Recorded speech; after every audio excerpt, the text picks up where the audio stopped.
A boy named Su Ping, his face wounded, says his name and laughs quietly. The young man leans towards the small creature with electric sparks at its feet, realizing something important. Frightening monsters appear before the hero's eyes and he remembers his reincarnation. The guy notices an ominous horn on the ground, considering it the most terrifying moment. The hero, with wounds on his face, clutches a trophy, a bloody horn, and next to him a white beast grins menacingly. The creature suddenly rushes at the giant monsters, entering into a fight. A few days ago, the boy woke up in the dark, not yet realizing the changes that had taken place. Waking up, the young man looks in the mirror and realizes that he has become a different person. An electronic ID with his new data appears in front of the guy. The hero reflects on life with a new personality, like everyone who finds themselves in the world after reincarnation. The world the young man found himself in is very similar to Earth. Here, the level of technological development has made great strides. However, technologies are of an auxiliary nature, and the basis of life becomes the heavenly beasts. Various types of celestial beasts are closely related to human life, performing simple work. These creatures are also actively used for military purposes. Some heavenly beasts are specially trained to destroy enemies. Even the global influence of states depends on the power of such creatures. The social status of countries is determined by the power of the heavenly beasts, because everything here is subject to their power. The boy realizes that in this world only the strong are respected, and if he wants to survive, he needs to become stronger. The hero decides to carefully plan his actions, and first figure out where he ended up, accepting the new identity of Su Ping. The guy is pondering the origin of this body when a girl suddenly enters the room. The young lady is surprised to recognize the hero and jokingly calls him lazy, wondering why he woke up so early. The young man looks at the photograph and assumes that this girl is his avatar's sister, noting her attractiveness. The guy notices a badge on the girl's chest and wonders what it means. The girl angrily asks him not to stare at her breasts and accuses the hero of perverted intentions, attacking him. The boy runs away from the attack in panic and is amazed by the unexpected strength of his relative. The girl proudly declares that she is a master of fighting beasts and a university student, trying to present herself in a favorable light. The hero is surprised that his sister dislikes him so much, and assumes that his avatar was a terrible brother. The sister angrily recalls all the boy's pranks and antics, and he is amazed at what a harmful person he was in the past. The girl claims that she came to kick her brother out of the house at the request of a pet store customer, and demands that he go to work. The guy is thrown out of the house with the threat of regret if he doesn't leave. The hero is surprised that his avatar actually has his own pet store, and not just a bad reputation. The guy decides it's time to get to work. Once outside, the protagonist finds himself in the bustling city of Longjiang. On the city streets, the young man observes many people and unusual creatures, following the directions of the navigator. Arriving at a dirty and old building, the hero guesses that this is where his pet store is located. He passes fingerprint identification and prepares to enter with a smile. The guy lifts the rusty door of the store with difficulty and tells himself that he's almost done it. Inside, the hero discovers the animal relieving itself right in the cage and angrily yells at it. The angry pet store owner threatens to make goulash out of the animal for such behavior. Su Ping takes a powerful blow and is sent flying. Waking up, Su Ping asks the stranger in fear who he is.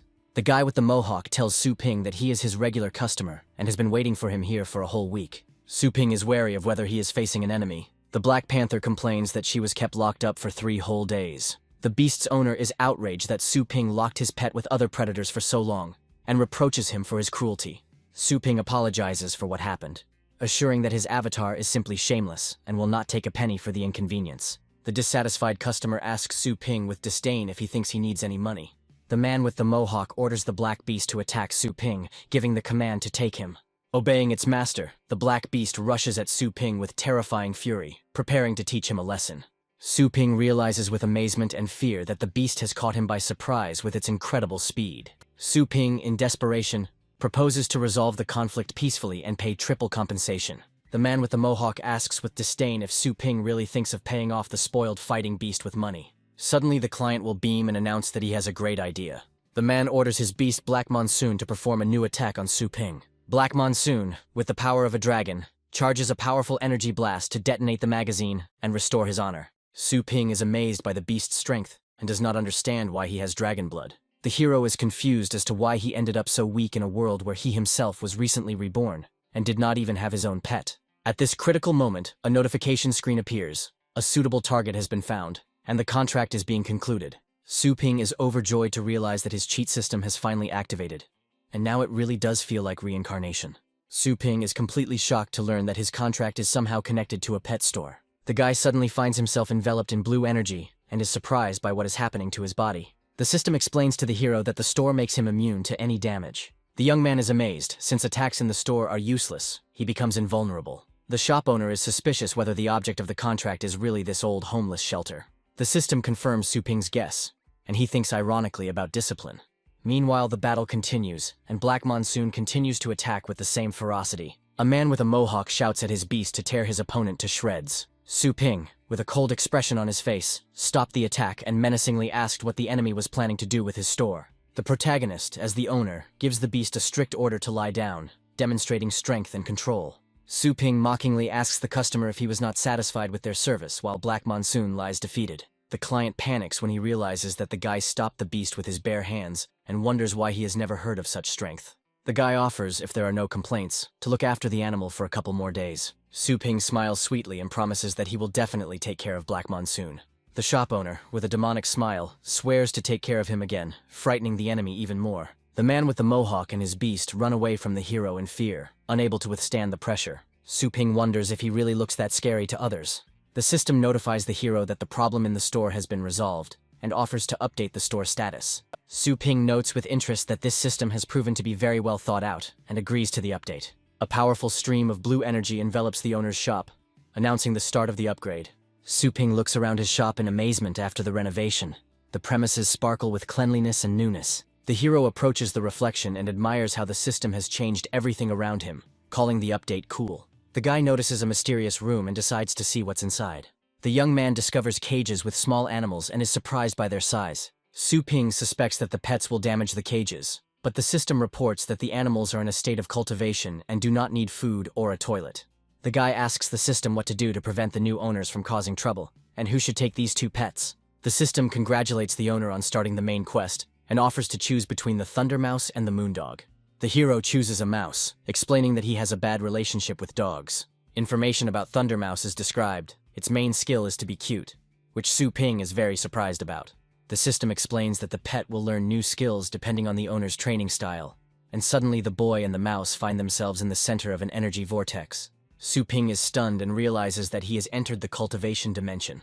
The hero and the mouse are delighted by the huge tree and strange crystals, marveling at the local inhabitants. Su Ping notes that the place is scary and jokes about meeting meter-long beasts. The guy encounters a giant creature, the king of beasts, which terrifies him. The main character comes to his senses covered in blood and doesn't understand anything, wondering why he's still alive. The system informs Su Ping that he was killed by the Beast King, but is now in the resurrection space. The guy is puzzled why the system did not warn him about such a danger, and is interested in his points. The system informs the young man that there is no limit to the number of free resurrections, but points are deducted for failing a mission, and there is no permission to evaluate yet due to a lack of points. The hero sarcastically notes that the system is in no hurry to help and expresses its dissatisfaction. Su Ping and his pet enter into a temporary contract, filled with energy. The system informs Su Ping that his mental state has successfully merged with the Thunder Mouse, and wishes him a successful search. The young man notices the peaceful herbivorous animals, and decides that this is a chance for victory while the enemy is not dangerous. After signing a temporary contract, Su Ping begins to sense the pet's fear, and senses approaching danger. A 10-meter giant sandworm appears in front of the hero, inspiring horror. Su Ping instantly recognizes the threat and prepares to act along with the mouse. The guy decides that the kids are less than 100 meters away, and orders his pet to attack. The protagonist strategically aims the mouse to attack the worm in the neck. Su Ping understands that the Thunder Mouse's strength is clearly not enough, but he is happy with the possibility of endless resurrections and gradual progress. The mouse is successfully resurrected after being defeated. The hero has an infinite number of attempts. Su Ping commands the pet to constantly move closer to the beast and use agility to dodge and circle around the enemy. The young man commands to attack the gap in the enemy's shell and use the dash right now. The hero happily notes that they managed to inflict damage. Su Ping activates Resurrection, supporting Thunder Mouse in battle. The guy reactivates Resurrection to avoid giving up in the fight. Thunder Mouse is resurrected again and ready to attack. The system informs that due to the high concentration of thunder in the environment, the mouse has mastered a new ability. Now the dash has become thunderous. A delighted Su Ping notices that the mouse skill has become stronger and can now break through the enemy's defense. The protagonist commands the pet to use this new skill to win the battle. Su Ping is delighted that his little animal has beautifully defeated the enemy, but decides to give the mouse a rest before the next hunt. Suddenly, the guy is confused by an earthquake that has begun, and he encounters swarms of giant sandworms, of which there are too many. Su Ping, badly wounded and with broken ribs, reflects on the futility of fighting the adults. Thunder Mouse is also exhausted and has not yet recovered from the last battle. The guy decides that it would be wiser not to resist and choose the tactics of resurrections with further level growth. The hero consciously makes a sacrifice and finds himself face to face with a giant monster. Su Ping turns to her pet with hope even in a critical situation. Thundermouse performs a miracle and deals a sudden lightning attack on the enemy. The guy is amazed that the pet was able to use Thunder Dash again and of its own free will. A fighting spirit awakens in the young man's eyes. He feels a surge of strength and intends to consolidate the experience he has gained. The hero takes the trophy, thinking that even the beast did not give up completely. Su Ping resolutely declares that he too is not going to give up and will fight to the end. Despite the slim odds, Su Ping and his pet rush into battle against the enemies. The young man with the Thundermouse shouts resolutely that he will fight to the death. After a fierce battle, Su Ping wearily exclaims that even after death and resurrection, a feeling of fatigue remains. The hero realizes that his body is still weak and decides that serious training will be required to improve his physical fitness. Near the numerous craters, Su Ping senses impending danger and warns the mouse of enemies nearby.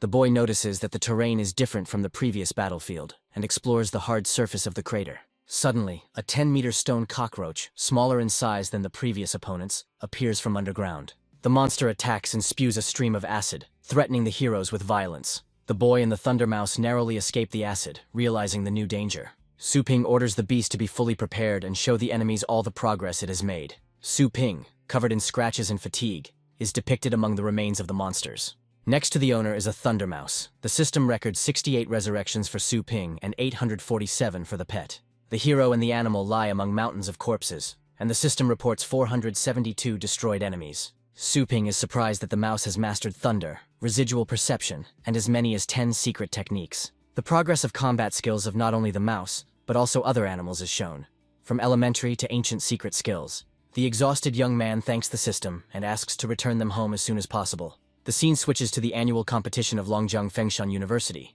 which is being actively broadcast. On the final day of the qualifiers, spectators gathered and discussed whose heavenly beast would win this year. A girl with red hair appears among the contestants, and the audience speculates about the possible favorites, Yahello, Zhang Shuihan, or Zhan Xiao. Introducing Su Yanyan, a third-year university student and master of martial beasts, who is reflecting on the seriousness of the competition at the regional selections. Su Yanyan recalls how Zhang Shuihan won a convincing victory in the previous competition. The girl admits that she often came across talented opponents, and once Yahello won. The heroine realizes that she has already lost twice in a row, and now she faces a battle with Zhang Xiao, having only a 100-toothed tiger. She is determined to take the Thundermouse from Su Ping, knowing that her own strength is still not enough. According to the rules of the competition, 2 fighting animals are required, so the heroine hurries to get her second pet. Su Yanyan walks into an empty pet store and calls out to one of the workers. The girl notes that she managed to arrive on time, although she is surprised that the store is almost empty. The heroine, looking for the store owner, raises her voice, saying that she has come to pick up her pet. Su Ping comes out to greet the guest. The girl confirms that she left the Thundermouse about half a month ago and wants to take it back. And Su Ping realizes that this is the pet's real owner. Su Ping confidently replies that everything is fine with the Thundermouse, but reminds the owner not to forget to pay for the services. The girl thinks that the store owner is behaving strangely and is worried about the payment. The owner of the Thundermouse smiles and promises that, despite the early visit, she will pay everything in full. The girl is genuinely surprised, not understanding what could have alarmed her owner so much. The guy says goodbye to his pet with a little sadness, saying that it's time for him to go home. Before parting, Su Ping asks the mouse not to forget him when she returns to her owner. Money is credited to the store account and is automatically converted into energy points. The system sets the following task. The young man needs to acquire his own heavenly beast to become a master of combat beasts in 7 days. Su Ping is surprised to realize that he can now become a master of fighting beasts. Having opened a shop in his mind, the hero wants to buy an awakening potion, but discovers a lack of energy points. Although the system allows him to convert money into energy, Su Ping checks his balance in surprise and can't believe he has so little energy. The hero is outraged, because thanks to his training, the mouse mastered several secret skills, and the reward turned out to be modest. In the arena, the commentator is delighted by the spectacle. Zhang Xiao's demonic dragon dog wins with the first attack. The beast's powerful blow seriously injures Su Yanying's 100-toothed tiger, ruining her chances of winning.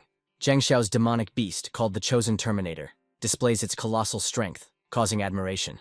The master of martial beasts himself, Zhang Xiao, a third-year student at Fengshan University, offers to continue the duel with a cold smile. From the judges' box, observers discuss that the fight is boring, with the wounded beast Su Yanying practically not resisting his opponent. One of the judges notes that Su Yanying was once a strong athlete, But now she has almost no chance. Her beast is seriously injured. The woman with red hair says that the heroine is still young and talks about injustice. Either give up or fight without a chance of winning. Two other experts explain that despite the minimal odds, the result of this fight affects Su Yanying's chances of reaching the main competition, and that is why she is not giving up. The commentator calls on us to see how Su Yanying will handle the choice between admitting defeat or fighting to the death. The girl is upset by her quick loss, and notes that her 100-toothed tiger has never recovered from its previous injuries. Su Yanying realizes that after the beast's new injury, she has almost no chance left, and it's time to end her student career. Zhang Xiao disdainfully allows his demon dog to finish the fight and talks about giving his opponent a dignified death. Zhang Xiao's dog performs the fire dragon move, launching a deadly attack straight towards the opponent. At the moment of a strong blow, Su Yanying loudly announces surrender, ending the fight. The spectators in the hall are frightened. One of them is in a panic, but he is reassured that the judges have the situation under control. The girl realizes that among the students, few are capable of destroying the star shield, and defeat is worthy of respect. The referee intervenes, signaling Su Yanying's surrender and helping to protect her and the beast from danger. Zhang Xiao is declared the winner of the first round, but tells his opponent not to hope for luck next time. Su Yanying is worried that all she has left is a thunder mouse, which seems to have been eating everything since returning from the store. The girl understands that she cannot throw a mouse into a senselessly dangerous fight, because even a tiger lost with one attack. The announcer announces that Su Yanying only has the thunder mouse left for the next round, and the hostess wonders if the hidden strength enhancement skill will be enough. The audience mockingly discusses how Su Yanying's pet has no chance against Zhang Xiao's third-stage demon dog. The crowd and the inner voice push Su Yanying to give up, and the thunder mouse takes a fighting stance. Seeing the huge gap in strength, the heroine decides not to risk her pet's life and is going to give up. Suddenly a comment appears that the thunder mouse has already come out and the countdown to the fight begins. Zhang Xiao happily comments that this little thing came out on its own, and the countdown begins and the fighting spirit flares up. The demonic dragon hound is given the command to attack and begin combat, unleashing a torrent of fiery attacks. One of the judges notices the unusual state of the thunder mouse, and wonders with surprise if something unexpected has happened. Sunyan commands Thunder Mouse to use lightning speed to dodge the attack. The owner's pet confidently avoids the fiery attack of the demonic dog, which causes a wave of surprise. The girl with red hair notes to herself that everything is too strange, and begins to suspect unusual changes. The commentator reports that the mouse was knocked down by the attacks, and Zhang Xiao happily orders his beast to finish off the enemy. The demon dog prepares for close combat, and Zhang Xiao plans not to end the round quickly, but to teach the mouse a lesson. Su Yanyin urgently activated the third-stage strength enhancement secret skill to save the situation.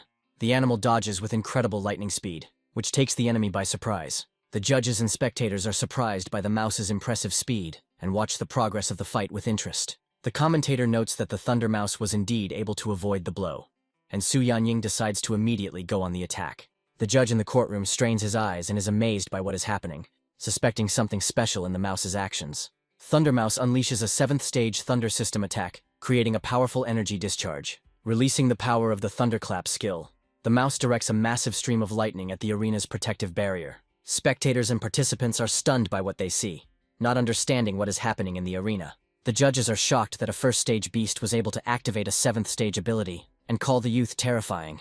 Zhang Xiao is horrified to realize that he cannot believe his opponent's strength. The commentator excitedly announces that the Thunder Mouse has indeed mastered the 7th-stage technique and congratulates the winner of the fight. There are enthusiastic and shocked cries among the audience. No one believes that a mouse could master such a strong skill from the first step. Su Yanying is puzzled as to how her Thunder Mouse was able to master the most powerful skill so quickly, and is now thinking about the reasons for such progress. The girl begins to suspect that the pet's incredible strength is somehow connected to that very store. She looks at the mouse with surprise, and wonders inwardly if the whole transformation is explained by that same unusual store. Su Yanyin speculates that the owner of the mysterious shop may be the legendary master, although he doesn't look like him at all. Meanwhile, Su Ping is in the store, sneezing and grumbling at the pet, who is not allowing himself to be served properly. He guesses that someone is thinking about him at this moment, and the pet is clearly pleased with his pranks. The announcer announces that this fight will go down in the history of the university, because a first-level pet used a 7th-level skill. Zhang Xiao realizes with annoyance that he underestimated his opponent and blames himself for it. The arena announces that the score is still tied and the final round will be decisive, and Zhang Xiao is going to call for a countermeasure to win. He summons his new beast and admits that Su Yanyin has proven to be a good opponent. In the next moment, Zhang Xiao vows that the final fight will decide everything, and now he is ready to fight to the end. A stone rhinoceros appears on the field, becoming a new serious threat to Su Yanying. Su Ping, watching the battle, quickly realizes that Thunderclap will no longer help, because the new opponent is an Earth-type beast, which shocks Su Yanyin, noticing that the opponent is using a hidden ace. The commentator notes that the 4th stage stone rhinoceros is enormous in size and extremely dangerous for the Thunder Mouse. The round begins, and it is clear that both sides are determined, but the audience is unsure about the outcome for the mouse. One of the judges is sure that the animal would have been defeated if it had only had the first level, but its fighting spirit and strength are clearly higher. The referee suggests that the Thunder Mouse has not yet reached his full potential, and the round officially begins. Zhang Xiao commands his beast to increase its power and momentum to the 2nd stage, raising the level of combat. The stone rhino receives an additional Tier 3 armor boost, making it an unstoppable foe. The commentator states that after applying numerous enhancements, the rhinoceros's power is now no lower than the 5th stage, and Su Yanyin feels enormous pressure. Su Yanyin tries to close the distance to use the enhancement skill, but the distance is too great. As a result, the Thunder Mouse ends up next to the rhino without the necessary buff, which surprises the commentator with the participant's mistake. Zhang Xiao triumphantly orders the stone rhinoceros to crush the mouse, threatening it with instant death. The Thunder Mouse suddenly splits into two and jumps out from under the paws of the stone rhinoceros, escaping mortal danger. The judges are stunned and discuss the impossibility of residual separation in a real fight. The commentator confirms that this residual separation is another incredible Stage 7 skill, causing unprecedented interest among team leaders. Thunder Mouse decides not to engage the rhinoceros in combat, and instead charges towards Zhang Xiao, surprising everyone. Su Ping is glad that the Thunder Mouse caught his opponent off guard and took advantage of his mistake. Zhang Xiao panics and tries to defend himself by activating the 3rd stage star shield as the mouse approaches him. Thunder Mouse and her residual clone simultaneously use Thunderclap to break the opponent's defense. The commentator explains that Zhang Xiao's shield was almost immediately destroyed by the double attack, and it is now unknown whether he will survive such a blow. The Divine Phoenix Judge intervenes to save Zhang Xiao, who is knocked unconscious by a powerful attack. The judge solemnly announces that Zhang Xiao has lost in the 3rd round, deciding the outcome of the fight. The commentator announces Su Yanyin's victory, congratulating her on successfully passing the selection. Su Yanyin is shocked by what is happening, and is happy and realizes that the Thunder Mouse has mastered not only Thunderclap, but also residual cloning. She is sure that the hidden talents of the pet store owner are the cause of everything, and is impressed by his abilities and nondescript appearance. Su Ping thinks about making money and realizes that he can't just rely on the store's operations. The system tells him that the store currently only provides 3 services: shelter, rental, and food sales. The rental costs 10 yuan per hour. To rent the celestial beasts, the owner must breed them, and to produce feed, he must personally collect the ingredients. Realizing that he has neither money nor qualifications yet, Su Ping chooses the 3rd option: selling feed. He asks the system where he can collect ingredients, inquiring about the possibility of obtaining them outside of special zones. Looking back on the past few days, Su Ping regretfully realized that he had missed a great opportunity to prepare food in the high-ranking zone. Deciding that this cannot continue, he demands a list of all cultivation zones from the system in order to catch up and become a master of war beasts. Su Ping chooses a suitable cultivation zone and decides not to miss any more opportunities to level up his pet. He enters a dimension called Extraterrestrial Meteorite 10,021, finding himself in a beautiful and unusual world. The system gives him a set of beginner's items, including a tool for evaluating ancient flowers and herbs. Using the power of thought, he activates the function of receiving items from the reward cube. He manages to successfully retrieve the item, and the first successes in collecting resources begin. Su Ping studies the properties of the plants he finds. Some restore stamina, others heal, or are used for the needs of animals. The hero realizes that the food that can be collected safely is too cheap to sell and tries to find the best. In the grass, he suddenly discovers a dangerous beast, a stone snake of the 8th stage, and hides in shock. Realizing that the best raw materials are only found in the most dangerous places, Su Ping rushes to obtain expensive ingredients, despite the danger and limited storage.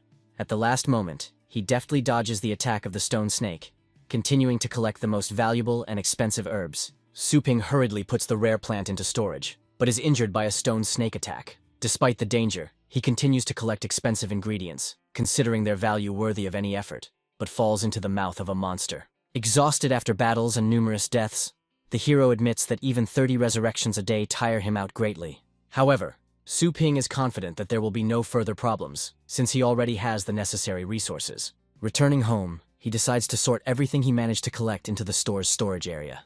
The scene shifts to the old man, concerned about his pet's health, reporting that he hasn't eaten anything for a week. A young man offers to try the latest expensive food for skybirds, assuring them of its effectiveness. The girl happily agrees to give the pet food and immediately invites him to try it. After eating the food, the bird of heaven starts to bleed black blood, and a dead centipede appears, causing shock and alarm in those around it. The girl panics and explains that Xiaohui would never eat even the world's rarest dark centipede, while the man urges her to urgently go to the celestial beast clinic, suspecting a dangerous heart infection. The grandfather grabs the sick scarlet bird in his arms, deciding to urgently call a doctor. A doctor comes to the family and joyfully announces that Xiaohui is now saved. The girl explains to her grandmother that Xiaohui is seriously ill, and they are forced to go to Shangchun for treatment. The old man and grandmother are surprised that Xiaohui began to eat, admitting that the seller did not deceive. Someone explains that the scarlet bird has a pure attribute and should not eat any random food. Otherwise, it loses its appetite and gets sick. He also adds that the pet will recover if it eats the fruits of the rock rose, and promises to consult with any questions. The young man is outraged by this advice, believing that dividing food into types is an invention of traders. He asks his grandmother how much the bird feed cost. The grandmother admits that the purchase cost 130 yuan per fruit, and over 1,000 yuan was spent in a week. The girl shares a rumor that many illegal stores add chemicals to food. Pets become dependent, and if you take such food away from them, they literally go crazy. The family is in a panic when they learn that if the pet continues to eat the food, it will die, and the grandfather exclaims in horror, not believing what he has heard. The young man decides to find the suspicious store where the food was bought, and demands to know its name. Grandma recalls with excitement that it was the Azornik pet store. Family members come to the store and demand to speak with the owner. The man aggressively asks Su Ping what he adds to the feed for the heavenly beasts. Su Ping is surprised by the accusations, but insists his food is all natural, and asks if the scarlet bird had any side effects. The man does not believe the explanations and demands honesty, angry that the bird could not tear itself away from his food. People on the street are discussing how the store has already had problems with sanitation, and they recall revelations about food with dangerous additives in illegal stores.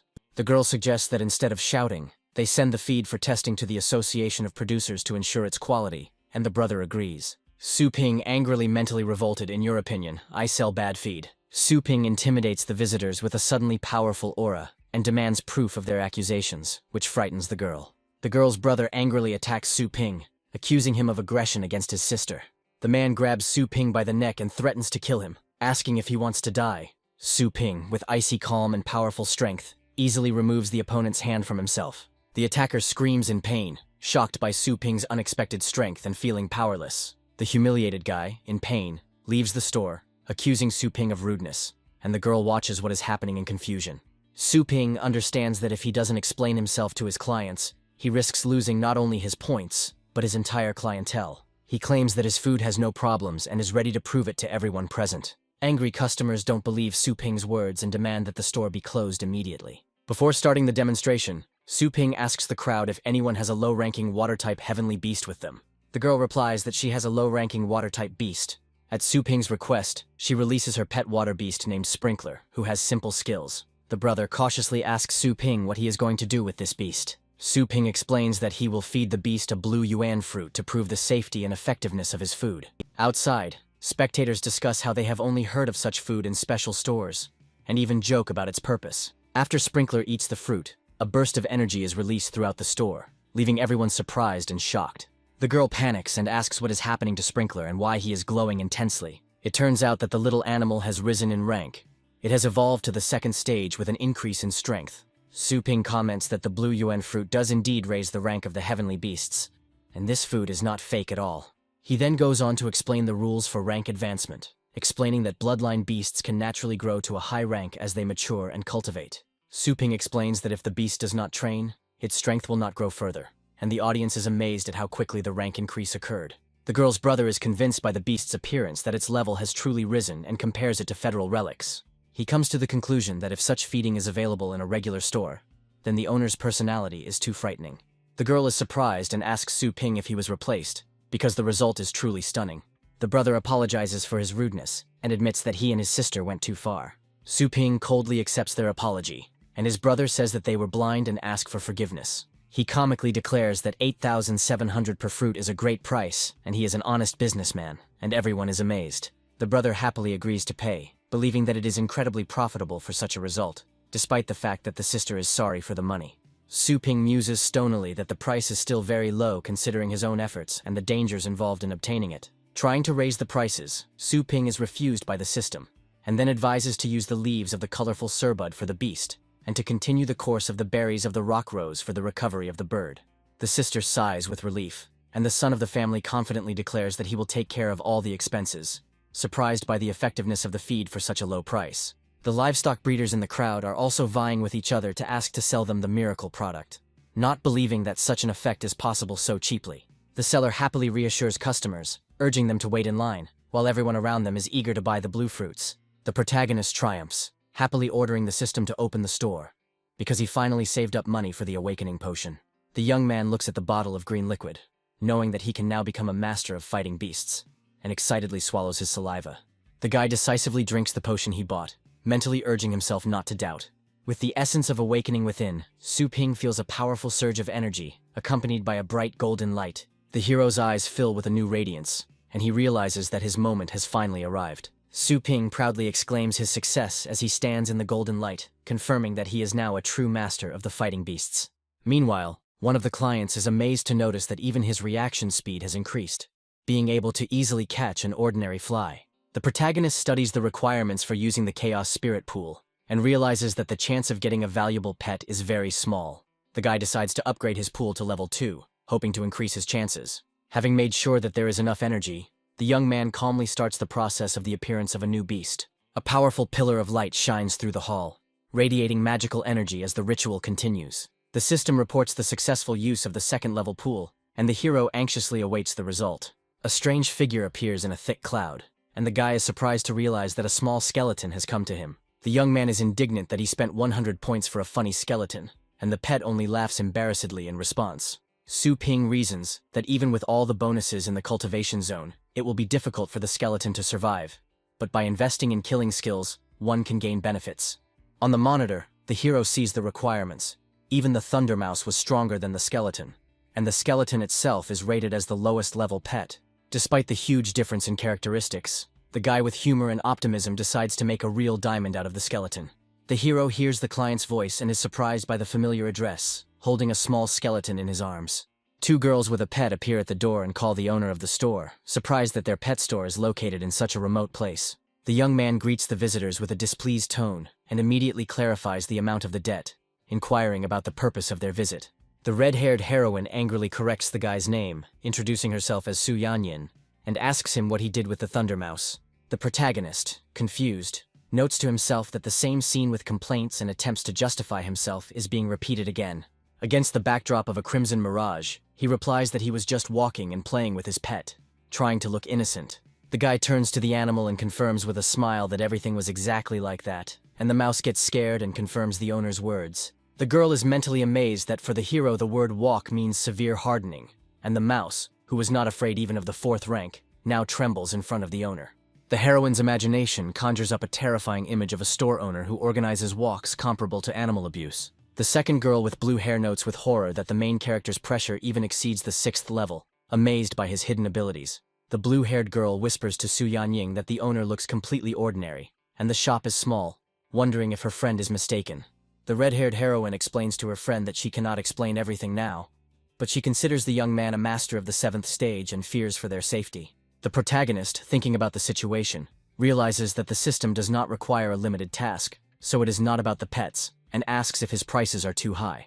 In Su Yanying's wild imagination, he suddenly appears as a terrifying merchant testing a customer's honesty with a high price for his services. The heroine, remembering how her Thunder Mouse became strong for only 108 yuan, frantically counts. Indeed, the prices are not that high. Su Yanyin decides to show her gratitude and transfers 1,000 yuan to the hero to thank him for his care, and Su Ping is surprised by such an act. The system reports that the transfer failed, the other party rejected the payment, and the girl is shocked and does not understand what is happening. The guy looks at the bracelet with indifference, considering the whole situation rather funny and ridiculous. The angry heroine decides that 1,000 yuan is not enough, and transfers 5,000, determined to win the master's favor. The translation fails again, causing Su Yanyin to despair, and then she asks Lele to help with this issue, and the blue-haired friend sighs and agrees, realizing that there is no choice anyway. Su Yanyin firmly convinces herself that meeting the master is a great fortune, and sends a transfer of 10,000 yuan for a decent job. However, the girl again encounters a system failure, and the guy looks more and more irritated each time. Not wanting to give up, the red-haired heroine furiously tries to make another payment. Finally, Su Yanyin decides to take extreme measures. She transfers 100,000 yuan, and hopefully asks the hero to accept the money quickly. The girl is shocked to discover that this impressive transfer is not going through again, and desperately asks for the real price. Su Ping, pretending to be serious, tells him to get to the point, because if he wants to move forward, he will have to get used to the new rules. The heroine is amazed in tears. Is it really true that the owner of the magic shop does not demand any payment at all? The girl admits that they will soon have a competition. All her other animals are wounded, and all hope now is only on the Thunder Mouse, and begs to strengthen the animal in 3 days. The main character accepts the order with interest, rejoicing at the return of a familiar beast, and planning to upgrade the new creature at the same time. Su Ping wonders how profitable the service has been, but notes that the store currently only accepts applications below the 3rd level. The guy explains to the girl the cost of enhancing the heavenly beast, and names the price for 3 days. The girl agrees that this level of cultivation will bring great benefits, and declares that she is buying the service. Money is deposited into the store's account, and the young man asks if any other services are needed besides cultivation. The heroine is surprised that they also treat animals here, and decides to take advantage of this service. The guy asks to summon a pet that needs to be treated, and the girl summons 3 animals at once. The guy is surprised and asks if this will affect his reputation. During an unexpected scene with animals, the young man gets hit and the heroine is scared. The young man, wiping away the blood, says that the price for 3 animals will be 21,600 and asks to recalculate before paying. The girl, a little scared, agrees and is ready to pay the required amount. On a special platform, the animals fall asleep under protection, and the system records the flow of money and energy. The hero receives a side quest to cultivate pets, and ponders how to increase the properties of the small skeleton. The guy resolutely agrees to complete both tasks and confirms acceptance of the assignment. The young man is happy that he has the chance to choose any cultivation zone, and looks for a suitable place for the small skeleton. The main character chooses the kingdom of the deceased Hundan. The guy, along with a small skeleton and another pet, enters the selected area. The heroes are greeted by bloody tentacles. The guy notes a strong smell of blood and a strange atmosphere. The young man complains about the heavy smell of corpses, and at that moment, a small skeleton comes forward and calls the hero. Suddenly, a huge paw crushes the small skeleton, which dies from the impact. The guy discovers the enemy's appearance and realizes that it is the revived skeleton of Thundermouse. A furious attack begins from a terrifying enemy who suddenly appears in front of the heroes. The boy and his companions notice something strange among the skeletal remains, and the little skeleton is scared. The hero is surprised that not all creatures in the elite zones have reached the Beast Kingdom. The guy sees the little skeleton die from the blow and immediately uses Resurrection, commanding the rodent to attack. The young man orders the rodent to use the Thunder Sword and cut off the enemy's arm. The enemy manages to strike back, causing the animal to die from internal organ rupture. A reanimated skeleton with a glowing blue hand growls menacingly, filling the field with its aura. The skeleton launches a devastating attack, scattering bone fragments around. The protagonist analyzes the situation and realizes that the enemy has become stronger due to a special stone, then again uses Resurrection on the pets. The young man uses the magic book to strengthen himself and prepare for a decisive action.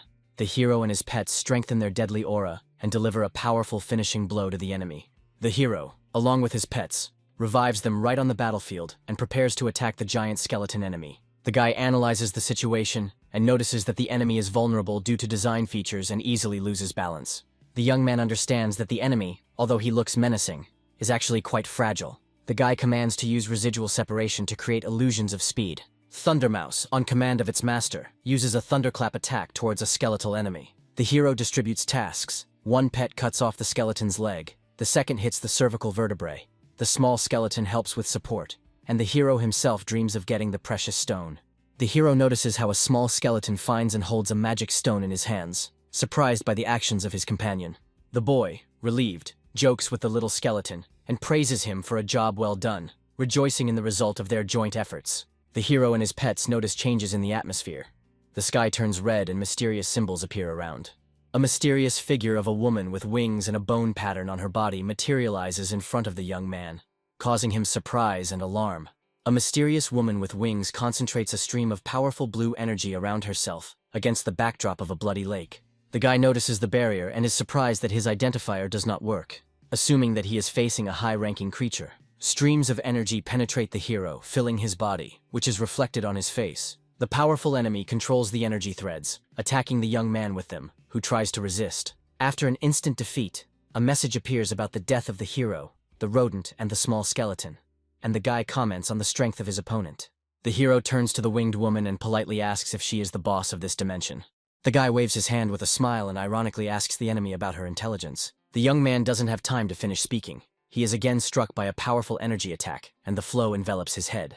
The guy, sitting in the red glow, is disappointed in the dialogue, reflecting that the language is not understood, and that the attempts are in vain. Gradually, the hero teleports to a new safe place, where he finally feels calm.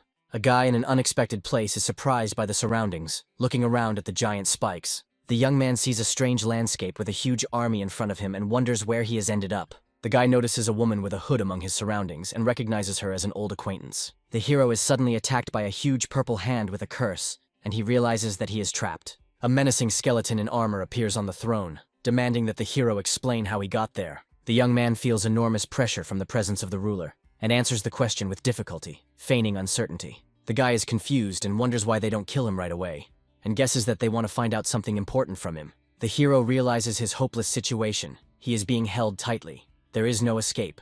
The task is not completed, and the system is useless. The ruler's huge skull face says that the guy is not an ordinary person, and warns that the next question will be the last. The hero concludes that the skeleton was wary of his powers from the very beginning, and reasons that he still has a chance to maneuver, since the locals do not know about the existence of the system. The guy decides that he can only use one method, and introduces himself as a clone of the most powerful man on the planet, who has come to check the threat level. The voice of the terrible enemy declares that everyone will be exterminated, after which the knight orders to protect the king. A massive explosion occurs on the battlefield, and the hooded heroine watches the destruction in shock. The young man ironically asks the enemy if he is tormented by his conscience for the death of his loyal servants, and hints that only the weak are subject to him. The Bone Lord claims that nothing can threaten him, and that his only defense is his disregard for others. The protagonist stands serenely and smugly rejoices that the enemy has no chance while he is held by the effect of magic. The monster characters are amazed to see the events rewind as they look at the hero. The guy is resurrected again, habitually perceiving another death and noting that he doesn't even feel pain. A powerful enemy realizes that the hero is able to change the time and space of the realm, considering him a terrifying invader. After another death, the young man grinningly tells his opponent that he apparently possesses a very valuable magic stone.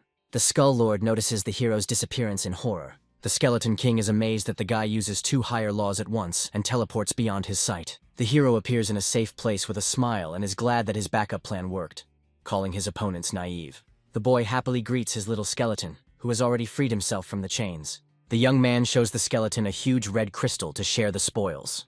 The boy asks the pet to absorb the stone, explaining that now he has to enter the battle. The small skeleton charges in fury, using the basic sword technique. A huge demon and many monsters ready for battle appear before the heroes. The guy with the pets watches the waves of enemies and entrusts all the experience to the little skeleton.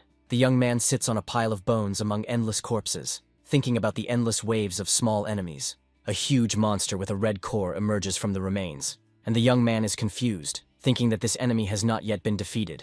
The guy happily notes the strengthening of his pets, speaking of their murderous intent. The demon decides that he can advance further if he destroys the hero, and rushes into attack. A huge shadow hangs over the hero and his companions. The guy calls on the small skeleton to use the basic art of the sword. The small skeleton deals a powerful blow to the monster using a red energy wave. The monster summons an army of blue creatures that attack the guy and his companions. The skeleton, the young man, and the rodent find themselves captured by the hands of blue monsters. The hero is shocked by what is happening. The boy realizes that he is captured again and calls the rodent for decisive action. The boy commands his pet to attack the monster's core with thunderclap. The monster blocks the attack with electricity, and the guy is surprised that the enemy was able to defend himself. The hero analyzes the situation, realizes that he cannot determine the identity of the enemy, but finds out 2 important weaknesses. Damage to the hands does not work, and the core is really vulnerable. The boy, grabbed by many hands, orders the rodent to use thunderclap and cover his body with electrical energy. Thundermouse activates its electrical defense, releasing a powerful charge despite its grip. The hero is surprised to notice that the pet unexpectedly uses some skill. Multiple hands are engulfed in an electric discharge. The pet breaks free from the grip. The guy finally gets free and immediately gives the command to the little skeleton to attack. A small skeleton with glowing eyes makes a furious attack on the enemy. The hero happily notes that the small skeleton, having absorbed part of the Bloodstone's powers, has significantly increased its power thanks to the absorption skill. The guy returns to the store and prepares to look at the characteristics of his pets. The young man is surprised by the results of the test. The pet's strength is already at the 7th level, but the rank is only the 2nd, and he doubts whether the system made a mistake. The hero watches with interest the visionary image of the Bone Lord, and reflects on the beginning of endless chaos. The boy is surprised that rattle-type beasts can master undead skills, and ponders the reaction of the spectators in the arena. The rodent and the skeleton are restored and sleep in a protective field, and the young man wants to see the result of their development. The guy asks the system if he really has a map of the star Hundun in his hands. The illustration explains the essence of the map, which allows you to correlate acupuncture points, powers, and bones with energy stars. The guy is delighted. He succeeds, and he realizes that he can engage in a new method of cultivation. The hero meditates in the star universe, saturating himself with the star power of Hundun. The young man feels the energy accumulating inside him and concludes that he must absorb the energy of the stars. The guy deftly tries to grab the glowing particles, but notices that with his rank as a master of combat beasts, it is not easy. The young man understands that the energy of the stars directly penetrates the body, although he cannot catch it with his hands. The guy decides to try to concentrate his core on the directions of energy movement around him. The hero sees how his core begins to effectively absorb the energy of the stars, and rejoices in his success. The young man understands that in order to absorb the star power, he must use it himself, and remembers the three great pansies. After using one of the armors, the boy notices how the star clusters in his body increase, and the energy radiates as a bright light. The hero checks his characteristics, and is surprised that his strength is only at the 3rd level, and the system asks to increase it further.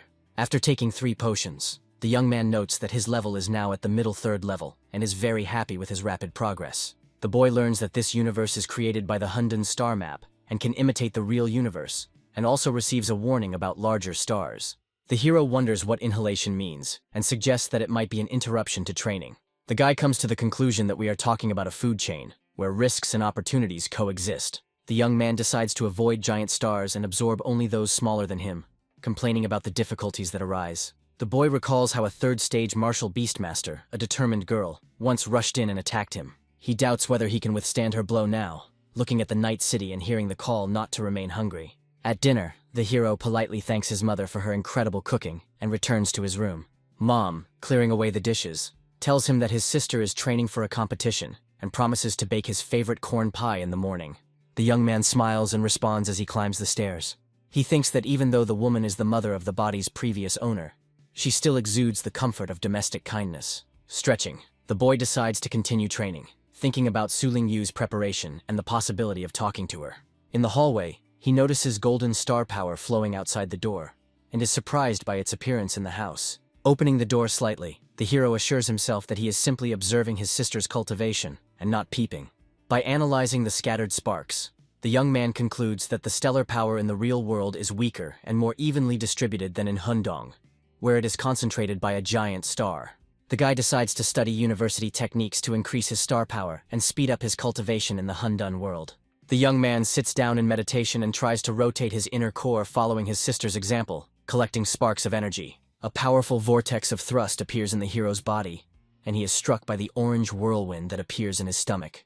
The system explains the scheme. When there is enough mass, the rotation itself attracts the nearest star, eliminating the need to run for energy. From above, the brother and sister can be seen simultaneously creating opposite swirls of star power in their rooms. The girl wakes up sweaty and complains to the cat that it is becoming increasingly difficult to absorb energy. The guy rejoices at the successful direct and reverse star vortex, and golden streams rush to his sister, causing her an unexpected sensation.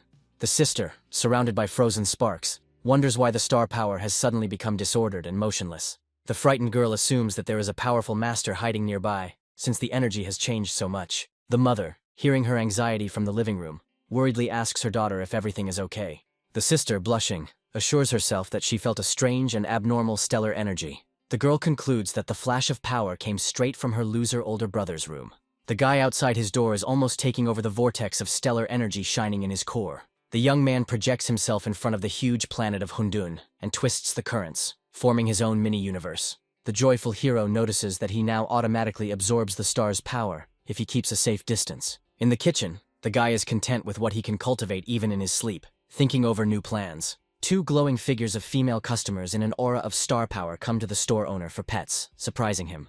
A red-haired girl and her partner materialize in front of the hero, reacting embarrassedly to his words.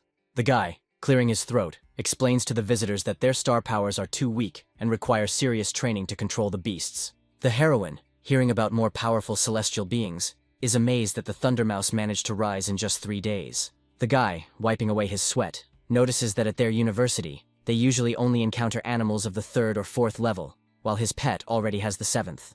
The young man places the blue thundermouse on the floor, reminding the girl that the payment had already been made last time. The heroine takes the animal in her arms, surprised that the color of its fur has noticeably changed. The girl walks past all her creatures and notices that the huge beasts look depressed and do not show joy. The guy in the booth sighs and gestures for the customer to hurry up and leave. The red-haired owner thinks out loud that in a few days the pets seem to have become attached to the new place, although the temporary contract does not imply this. The blue-haired companion checks the huge lion and is glad that the wounds have healed and the stripes on his fur have become brighter. The girl thanks the owner for his care and asks him to recommend suitable food, calling the store virtuous. The guy, having estimated the price, decides not to overcharge and admits that her praise disarmed him a little. The young man points to a jar of fire spirit grass priced at 1,200 yen each, explaining that it is the perfect food for a fallen phoenix, and the guest repeats the price in shock. The red-haired athlete decides to warm up before the competition and check how much stronger her thundermouse has become. The girl calls out her blue-haired rival, Layla, and offers her to immediately release her strongest heavenly beast. Layla creates a burst of energy and summons a stone titan from the rift, surrounded by blue lightning. The humanoid golem materializes in a puff of steam, and the summoner sarcastically warns her opponent not to cry. The redhead assesses the situation, realizing that Layla has put forward her favorite trump card, a high-ranking beast of the 5th stage. She runs alongside the blue mouse, hoping that her pet will survive the fight, relying on the thunderclap and residual separation. Thundermouse, with pink lightning in his eyes, rushes to attack. Layla orders the golem Kshidi to play with her opponent, and he rushes across the glittering arena floor to intercept her. The stone giant uses Earth Split, shooting spikes out of the floor, and the mouse dodges, sparking with electricity. The redhead, seeing the golem's powerful blow, loudly gives the order residual separation, trying to save her pet from the stone debris. The heroine is amazed that the thundermouse created 3 clones, and the red-haired rival, surprised, calls it multiple residual division. The girl activates the protective star shield, but realizes its weakness, and asks her ally to give the beast the command to fight Kshidi. The rival explains that she only ordered the beasts to approach without attacking, and considers this an excellent opportunity to test the residual division against the very perceptive Ksitigarba. Both girls are shocked to notice that the golem has managed to grab one of the mice. However, it soon becomes clear that the animal has outwitted the enemy. The thundermouse ends up on Ksitigarba's head, escaping capture. The golem jumps back in panic, avoiding further attacks, and its owner is surprised that Kshidi is afraid of her opponent. The red-haired athlete asks to be released from her rock shelter, realizing that the thundermouse is very fast. The girl is stunned that her high-ranking pet was so scared of a low-ranking thundermouse. The heroine admits that the pet's strength has now crossed all boundaries, and is delighted with this result. At this moment, the host in the arena announces the start of the next stage of the annual Fengshan University competition. The new second-year star, red-haired heroine Su Yanying, comes out to the left side of the arena. A professional competitor, who made it into the top 10 last year, comes out to the right side of the arena, a guy with blue hair. They introduce their opponent as the most insightful one, Li Ji, and they participate in turns, releasing 3 pets. The judge announces the rules. The winner is the one who defeats all of the opponent's animals first, and gives the command to begin. The audience discusses that Li Ji has released a weak beast and doubts his choice, but someone warns not to underestimate his tactics. The red-haired girl analyzes the enemy. The water beast is good at surprise attacks but of average origin, and prepares to summon a counterpet. Su Yanying summons a fallen phoenix clad in red-orange flames. The commentator on the podium is amazed, noting the high rank of the phoenix and warning that for a water beast it is a very strong enemy. Li Ji calmly raises his hand and declares his surrender. The guy confirms that he lost in the first round, which completely surprises the judges and spectators. The commentator announces Su Yanying's victory in the first round, and the heroine herself watches her opponent smile with suspicion. The rival says with a cold smile that sometimes you need bait to catch your prey. The girl notices the strange actions of her opponent and reacts warily to what is happening in the arena. A huge ground-based hunter appears on the field, and the guy explains that the fallen phoenix is the most difficult opponent for his beast. The rival explains that the thundermouse and the heroine's other pets are land animals, and his pet is capable of crushing them with ease. However, the air phoenix attacks fiercely, although even a 5th stage beast has a hard time dealing with a ground giant. The guy, confident of victory, apologizes to the girl and categorically states that she lost. However, the attempt to stop the phoenix turns out to be futile. The protective barrier cannot withstand the pressure of the fire. The next moment, the opponent realizes with horror that he himself is engulfed in real flames, and he panics in front of everyone. The red-haired heroine looks back calmly and asks with a smile if he has finished his statements. The blue-haired guy commands to attack the arena with the ground spikes move, targeting the phoenix. The red-haired heroine commands her fallen phoenix to dodge dangerous sharp thorns. The girl activates the speed boost and wants to quickly get rid of the opponent's trap. She commands the flaming bird to use a fire slash to attack from the air. The enemy summons a ground hunter and a defense golem to help hold off the phoenix's attack. The heroine is surprised by the resistance of earth beasts to fire when her pet's attack does not bring the expected effect. The blue member smirks and explains that the phoenix will not be able to resist an adult ground-based catcher and declares the decision to close. The entire arena is covered in a net, a confinement skill that can restrain both low-ranking and very powerful pets. The net is rapidly narrowing, and the girl and the phoenix find themselves trapped, forced to find a way to escape. The red-haired contestant calls on her firebird to find a way out, realizing that both are in mortal danger. The red-haired heroine uses the third stage power boost to try to escape the trap. The net continues to shrink around the girl and the phoenix, completely ignoring the enemy's fire attacks. The participant finds herself trapped in an energy grid, but refuses to give up and calls for her pet. The girl desperately calls out to the fallen phoenix, while her opponent advises her not to resist, so as not to get further injuries. The guy calmly states that this outcome was part of his plan and demands that his opponent surrender. The heroes are holding on with all their might, but on the verge of a breakdown, they are ready to give in under the pressure of circumstances. At this moment, the phoenix suddenly releases a powerful attack. A bright beam breaks through the trap and reaches the enemy. Everyone watches in shock as flaming beams appear, one hit of which immobilizes the ground catcher. The spectators are amazed that the phoenix has displayed an advanced 8th tier skill that is not typical for its class. The masters discuss that despite its low stats, the girl's pet unexpectedly showed exceptional strength that fallen phoenixes usually do not possess. The girl with short red hair notes that the fallen phoenix of a teenager has truly accomplished a feat, and emphasizes his promising future, since he has not yet reached maturity. Scientists notice that the heroine also has a thunder mouse with a unique attack skill, and wonder who she is. The vice-rector says that the girl's name is Su Yanying, and the dark-haired student replies that she has been following her for a long time. The teacher admires her internally, considering the heroine a genius who can lead the university to new successes. In the audience, everyone recognizes the heroine as the owner of the Mouse King, and compares their pets with her achievements. The red-haired contestant looks in delight at the phoenix, which evolves. Its strength reaches the 4th stage, and its technique reaches the 8th. The girl is surprised by her pet's talent, and cannot believe that the phoenix is still her beast. The heroine remembers the pet store service, which not only heals, but also incredibly enhances the abilities of animals, and mentally suspects the seller of dishonesty. The referee announces Su Yanying's victory in the 2nd round, and the opponent is furious, believing that he was simply unlucky. The guy recognizes the beauty's phoenix power, but is determined to face the final battle, foreshadowing a difficult test for the heroine. A 4-winged wind demon appears in the arena, causing everyone to feel a sense of real terror with its enormous appearance. The hall discusses that the beast has the power of the highest 5th level, and the teacher is outraged by the violation of the rules for students. There is some debate with the masters about the danger. Some consider it a challenge for the competition. Others ask not to worry. The director explains that the university is rich in high-ranking teachers and judges, so there will be no serious problems. The curator thinks to himself that the beast got into the arena in an unusual way, and promises to sort it out after the fight. The opponent prepares the beast for an attack, ordering the wind demon to use Nature Slash. The boy, in despair, realizes that the difference in ranks is great, and admits that he was barely able to summon this dangerous pet. Su Yanying activates several enhancements at once: strength, impulse, perception, and durability. The girl commands the fallen phoenix to attack with flaming beams directly at the enemy's master to end the fight. The phoenix's charge is so fast and powerful that the heroine is shocked and admires the speed of the attack. The judge announces that contestant Su's pet was destroyed by the wind demon in just 1 second, and the girl herself does not understand what is happening. The teacher notices that despite Su Yanying's defeat in the round, the wind demon continues to attack and does not stop.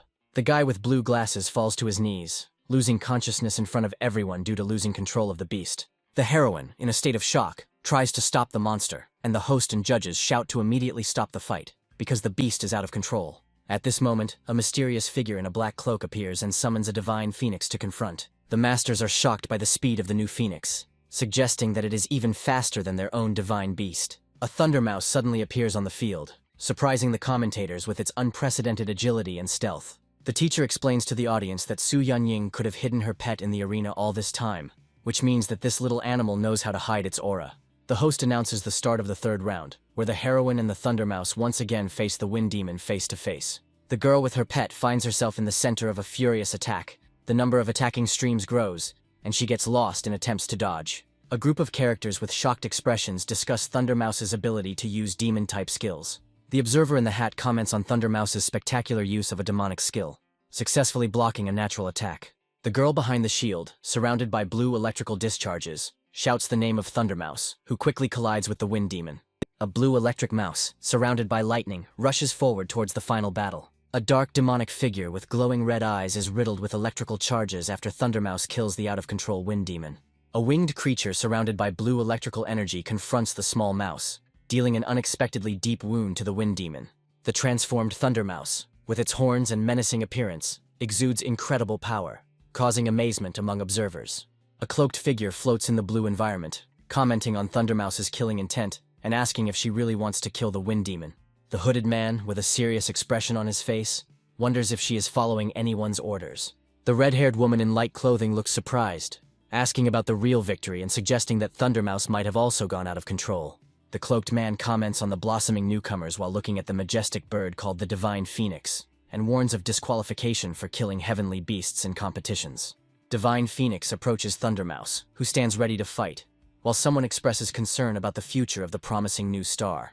A powerful burst of energy occurs between Thundermouse and Divine Phoenix as someone yells at Phoenix to retreat. The Divine Phoenix lets out a cry of pain, and the observer notes with surprise that the creature managed to wound the powerful bird. The shocked hooded man couldn't believe what had happened, thinking that even some 7th-stage heavenly beasts couldn't keep up with the speed of the Phoenix, let alone the Thundermouse. A group of spectators react in amazement to the use of 10 thunder curves, discussing the incredible power of the skill, capable of producing 10,000 lightning bolts in an instant. The smartly dressed man with the mustache thoughtfully notes that the little mouse has not only mastered the 7th-stage thunderclap, but is now demonstrating 10 thunder bends. The white-haired man mused with a sly smile that she must have specially learned the superior heavenly skills, which greatly increased her value compared to other mid-rank pets. The red-haired girl admires Thundermouse's fearlessness in front of Divine Phoenix, admitting that this bravery makes her admire the girl even more. The Divine Phoenix is surrounded by a vortex of blue energy in the midst of battle, with a cloaked figure watching from above as someone anxiously calls out the name of the powerful being. The man, with a worried expression, tries to calm the Divine Phoenix using glowing green energy, and curses the possibility of fighting the out-of-control Thundermouse. The red-haired girl stands in a stupor, surrounded by blue electrical discharges. The girl turns to Thundermouse with a happy smile, surprised by her ability to master a high-ranking skill again. The red-haired girl gently picks up the little blue mouse, calling it her little one and calling it to her. The black-cloaked figure reacts in surprise to the enraged Divine Phoenix surrounded by blue energy, relieved that Thundermouse has not lost control. At the stadium, the winner of the competition, Su Yanying, is announced, while a red-haired girl stands below holding a blue mouse. A dark-haired young man in a blue jacket exclaims emotionally, interested in the event that is taking place. A young man studies a holographic screen with an image of a girl and a black cat, reading information about injecting stellar power into the meridians of the front paws. The holographic screen continues to display information about the need to know the structure of the body of the celestial beast, so that the introduced stellar power does not harm the body. The girl on the holographic display measures the black cat, noting that its size is 12 centimeters, and its front paws have grown by a whole 2 centimeters. On the holographic screen, the girl enthusiastically shows off the black cat, reporting that the attack power of its front paws has increased by 1/5, and noting that this cultivation took only 3 months. A young man with black hair looks at the holographic screen, pondering the difficulty of raising pets in this world, which explains Su Yanyin's surprise and considers starting a blog to attract viewers. A muscular man with silver blue hair and a fur collar greets his interlocutor cheerfully, noting that they haven't seen each other for a long time. The same man, holding a hologram, is interested in the news, while a black-haired youth is seen in the background. A black-haired young man turns to someone in surprise, asking about their hand. In the corridor, a man asks with a grin whether the young man had been treated at Xiansha Hospital. The man happily reports that he had to fork out a little money, but his shattered bone is now as good as new, to which the black-haired youth ironically remarks that he speaks as if he has money. A black-haired young man offers his interlocutor some demon-type food at a discount, standing next to a display case displaying various products with price tags. The man exclaims in shock that the price is 100 times higher than last time, and the girl in the beret covers her mouth in surprise when the man notes that one such food will cost more than his operation. The black-haired young man, turning away, coldly says that if his interlocutors do not want to buy, they can leave, adding that training awaits him. The man with blue hair and a furry collar laughs nervously, admitting that he came for a different purpose than expected, and invites the interlocutor to the outpost. In the past, the Blue Star was a poor planet with few resources, until one day an incredible force tore apart space, forming the so-called star rifts. An elderly man in a fur robe explains to a young girl with brown hair that the unstable cracks have become a passage to other unknown planets. A A huge monster with sharp teeth and a spiked back towers over the people, demonstrating that some planets were rich in resources, while others were inhabited by ferocious monsters. A bright, fiery star blazes across space, highlighting that some planets were as hot as the sun. Thanks to the star rifts, humans were able to continuously obtain resources from other planets, as shown by the extraction of a huge purple crystal from foreign territory. A majestic, futuristic city with a central tower dominates the skyline, symbolizing the goal of building a strong country. Amid the explosions and smoke of war, the silhouettes of fighter jets can be seen, a reminder that prosperity lasted only a few hundred years. A group of war-weary men with desperate expressions illustrate how fighting for control of high-quality rifts began, and the number of survivors was reduced by more than half. A withered tree stands alone on the cracked ground, showing that approximately 70% of the entire Blue Star area has become barren and uninhabitable. The remaining humans finally reached a consensus and formed the Human Federation, shown in an image of a group of officials in business suits shaking hands. The survivors migrated to safer lands where there were no star rifts, while the Human Federation actively cultivates masters of war beasts for the sake of humanity's survival. In a brightly lit corridor with high walls, the shadow of a creature is visible, symbolizing that the strongest of the beasts are selected as explorers who travel to other planets in search of valuable resources. The dark-haired young man with golden eyes thoughtfully touches his chin. A muscular man informs a girl in a beret about the appearance of a new star rift outside the base city. The black-haired young man with a sharp gaze pondered over the mystical skill, recalling that the reward last time was a Star Hundun card that brought quite a bit of benefit, but the current reward didn't seem too bad. A close-up of the profile of a thoughtful guy who admits that he wanted nothing more than to test himself in a real fight, demonstrating his determination and ambition. A military observer wearing a helmet and carrying a radio announces the approach of a Prokhotsev vehicle, which should be allowed to pass while the vehicle moves toward the checkpoint. An energetic captain with turquoise hair waves his hand happily, announcing his arrival, while a silent black-haired youth in a blue jacket with orange stripes stands next to him. The man with a proud posture introduces himself as the captain of the Black Wolf Group, Fan Ganli, asking who he has the honor of speaking to. The black-haired, golden-eyed youth introduces himself as Su Ping and describes himself as an unremarkable type, looking modestly to the side. The fair-haired Li Ying tells the young man with a sly smile that they heard about him from Fan Yujin, and at first glance it is clear how young their hero is, asking if he has turned 20. Su Ping, with a serious expression and a hint of surprise in his eyes, simply answers 18. Captain Fan Ganli, his deputy, and the third member of the team are frozen in shock amidst the flashing lightning upon hearing the age of the young prodigy. The deputy captain, with a cold expression on his face, asks if this means that the guy has not yet graduated from the University of War Beast Masters, and asks where he studies. The captain says the self-taught man with amazement in his eyes, to which the confused Su Ping responds with bewilderment. Fan Ganli, with a serious expression, explains to the newcomer that the star rift is 100% life-threatening, and they need to register it before entering. Surrounded by a reddish aura, Su Ping calmly agrees, but immediately clarifies that he does not intend to join their group at all, and only intends to find his lost pet. An irritated Li Ying with a disdainful look notices that the young man, although very young, does not watch his words, asking whether he really thinks that he can join them just by emoting. The captain calmly stops his hot-tempered deputy, reminding him that Brother Su is Xiaofan's guest, so he should be polite, to which the blonde only remains meaningfully silent. The hero's menacing eyes, surrounded by scarlet lightning, sparkle, accompanying the command, emitting a powerful aura. A flash of red light reveals a small skeleton with a metal collar emerging from the shadows, ready for action.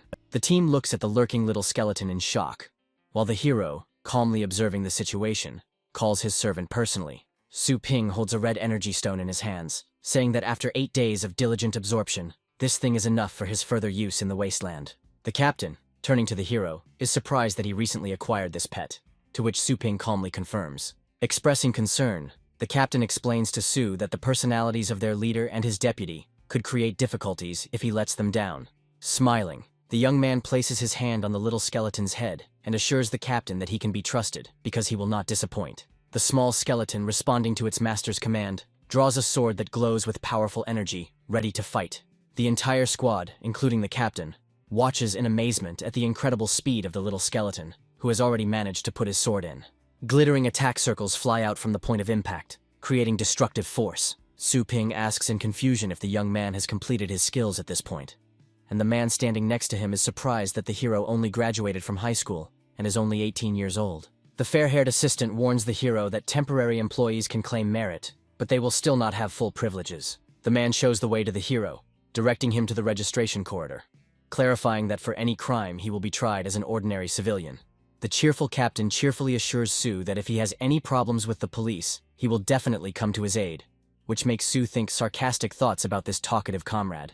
In a spacious technical room, the captain suggests that the hero take something for self-defense, emphasizing the dangers of desert areas. Pointing to rare and expensive items, the captain explains that such equipment is rare to find even in the market, which Sue understands and accepts with interest. The hero looks at a display case with a mysterious artifact surrounded by bright energy circles, wondering if these items were really obtained from other planets. The captain reminds the hero of the time limit, asking if he found anything interesting. Su Ping points to one of the display cases, specifying that he would like to take the item displayed there, causing surprise among his companions. On display is a book with the basic skills of a master of war beasts of 1 to 6 stages, worth 10 merits, which causes a loud surprise in the squad. The fair-haired deputy asks the captain with a grin who he brought into the group, making fun of the situation. The silver-haired boy convinces Su Ping to take some self-defense equipment, noting the danger of the upcoming mission. But the hero is reluctant to take anything until his task is completed.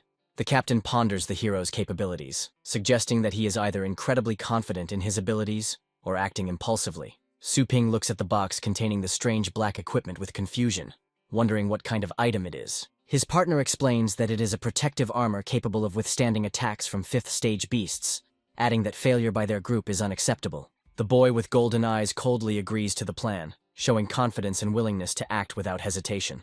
Once under the night sky, Su Ping asks his partner for information about the Star Rift, to which he receives a response regarding its classification as a demonic type.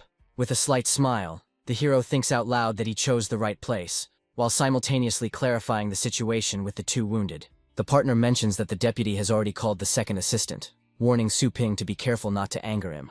At a tense moment, Su Ping turns around abruptly and asks the stranger with surprise and caution who he is. Lich Meekin casually remarks that the others are too slow and jokes that he almost fell asleep waiting for the command. A guy in a black suit helps his friend up, and he assures him that his determination will not break and that all weaklings below the 6th level simply pale in comparison to him. The captain teases Meekin about the disappearance of their group's blood fox, and he reluctantly admits that he feels insecure without it and is glad that he can now be with a pro. The burly man with tanned skin smiles and agrees that it would be foolish not to take professionals into the wasteland, while Su Ping watches the conversation from the side. Someone looks at him suspiciously and wonders who this guy is, noting that he is not in the database. The blue-haired captain explains that Su Ping is an acquaintance of Xiaofan's and asks him to explain what happened, noticing the surprise on Mikun's face and his sarcastic remark about his first visit to the wasteland. Mikun assesses the situation with disdain, saying that the newcomers are clearly asking for trouble, and if they are not capable of dealing with such a threat, then there is no place for them in the wasteland. In response, the captain claims that although his comrade is not so experienced, he has really good abilities as a master of combat beasts, and his strength level is quite up to standard. The silver ranker turns to his side, claiming that strength alone is not enough. You also need to be a true member of the team, and warns that after entering, everyone acts according to his rules. Su Ping says with a cold look that he brought the people here himself, and will be responsible for them himself, demonstrating confidence in front of the team. The silver-ranked Pathfinder, with a tense face, wonders what is happening to this guy, clearly feeling some discomfort inside. Against the backdrop of Su Ping's dark eyes, his opponent feels a chilling gaze, as if the hero is looking at a corpse, and an ominous skeleton appears in front of him. The comrade assures the young man not to pay attention to the straightforwardness of the miners, and Su Ping calmly agrees with the situation. The young man with the piercing gaze thinks that he thinks as coldly as his skeleton. A group of researchers moves towards an anomalous crystal on a mysterious planet, noting the gloomy atmosphere and the lack of detected creatures, but urging everyone to be on guard. Their route takes them through a dark, twisted forest under the light of a huge moon, and the captain gives the command to find a way through the fog. The team spots a small, unknown beast near the lake, and the deputy uses night vision technology to clarify that it is impossible to bypass this place due to other dangerous creatures on alternative routes. The hero with the mechanical snake decides to personally verify the situation ahead, and promises to immediately warn if anything threatens the squad. Through the bushes of the night, they use their instruments to notice that the creature at the pond is actually an adult tiger tapir, with a strength of about level 5. A silver-ranked adventurer takes on the task of eliminating the threat, and is instructed to do everything without making too much noise, while Su Ping asks for night vision goggles for a while to see the details for himself. A man in a high-tech suit demands an explanation and asks if the others doubt his decision. The dark-haired guy explains in response that tiger tapirs rarely drink water and are not found in such an environment. Two team members discuss that tiger tapirs usually live in the tropics and cannot be out here in the cold. The hero, wearing glasses with a red backlight, assures the others that they are looking at an ordinary tiger tapir and considers what is happening to be a waste of time. The man with the ponytail gives the command to do this, releasing the creature into the wild. The blue-haired team member screams in panic that the creature is long dead and wonders what is really going on. The huge monster reveals its true form, shedding its tiger tapir disguise, revealing itself to be a spirit beast. The character demands that Lin Mi-kun force the creature to immediately spit out the captive, threatening his life. A bald man in a helmet angrily protests why he is being ordered, calling his interlocutor a brat. The blue-haired boy asks Sue if this is really a spirit beast, and admits that he has no experience dealing with demonic creatures. The guy in black explains that an adult spirit beast has the power of the 7th stage, and often disguises itself as a weak bait to devour its prey from the inside. The hero explains that the main threat is not the dead spirit, but the creature with which he is in symbiosis, the bloody spiritual beast. The girl with blue hair asks in surprise about the bloody beast, and asks to clarify what is meant. The dark-haired youth explains that bloody spirit beasts always hide where other spirits live. The black-haired character looks at the lake and declares that there is no water in it at all. Instead of water, blood appears on the surface of the lake, in which an ominous monster was swimming. The man in the helmet reports that he has lost contact with the python and does not understand what is happening. The commander urgently orders everyone to leave, explaining that if ordinary 7th stage spirit beasts are eaten, the enemy is much stronger. A huge, big-eyed creature with a power of at least the 9th level appears before the heroes, and is probably the king of beasts. The team makes a hasty retreat, encountering a bloodthirsty demonic wolf and a winged dragon. A huge, bloody creature hovers over the forest under the moon, and the guy orders me in to look for an escape route. The young man with glasses offers 2 paths. In the east, there are dangerous unknown animals, and in the west, it is safe. The team studies the map, and the blue guy reports that he has lost his beast, so the only way out is to run west. The blue-haired hero asks Brother Sue what he thinks about what is happening.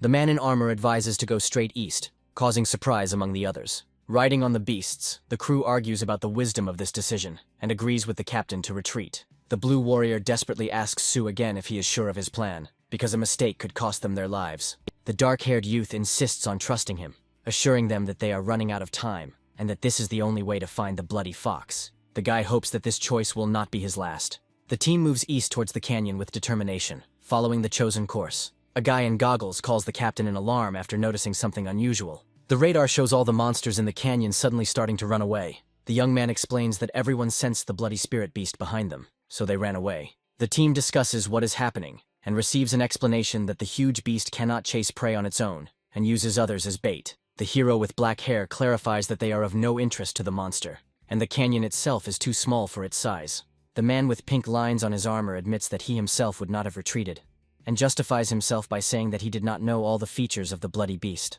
The guy on the blue dragon reports that they have almost reached the place where the missing person was found, but there is a sky beast on duty at the exit. A young man in black asks to borrow a pair of glasses from a friend to sort out the situation.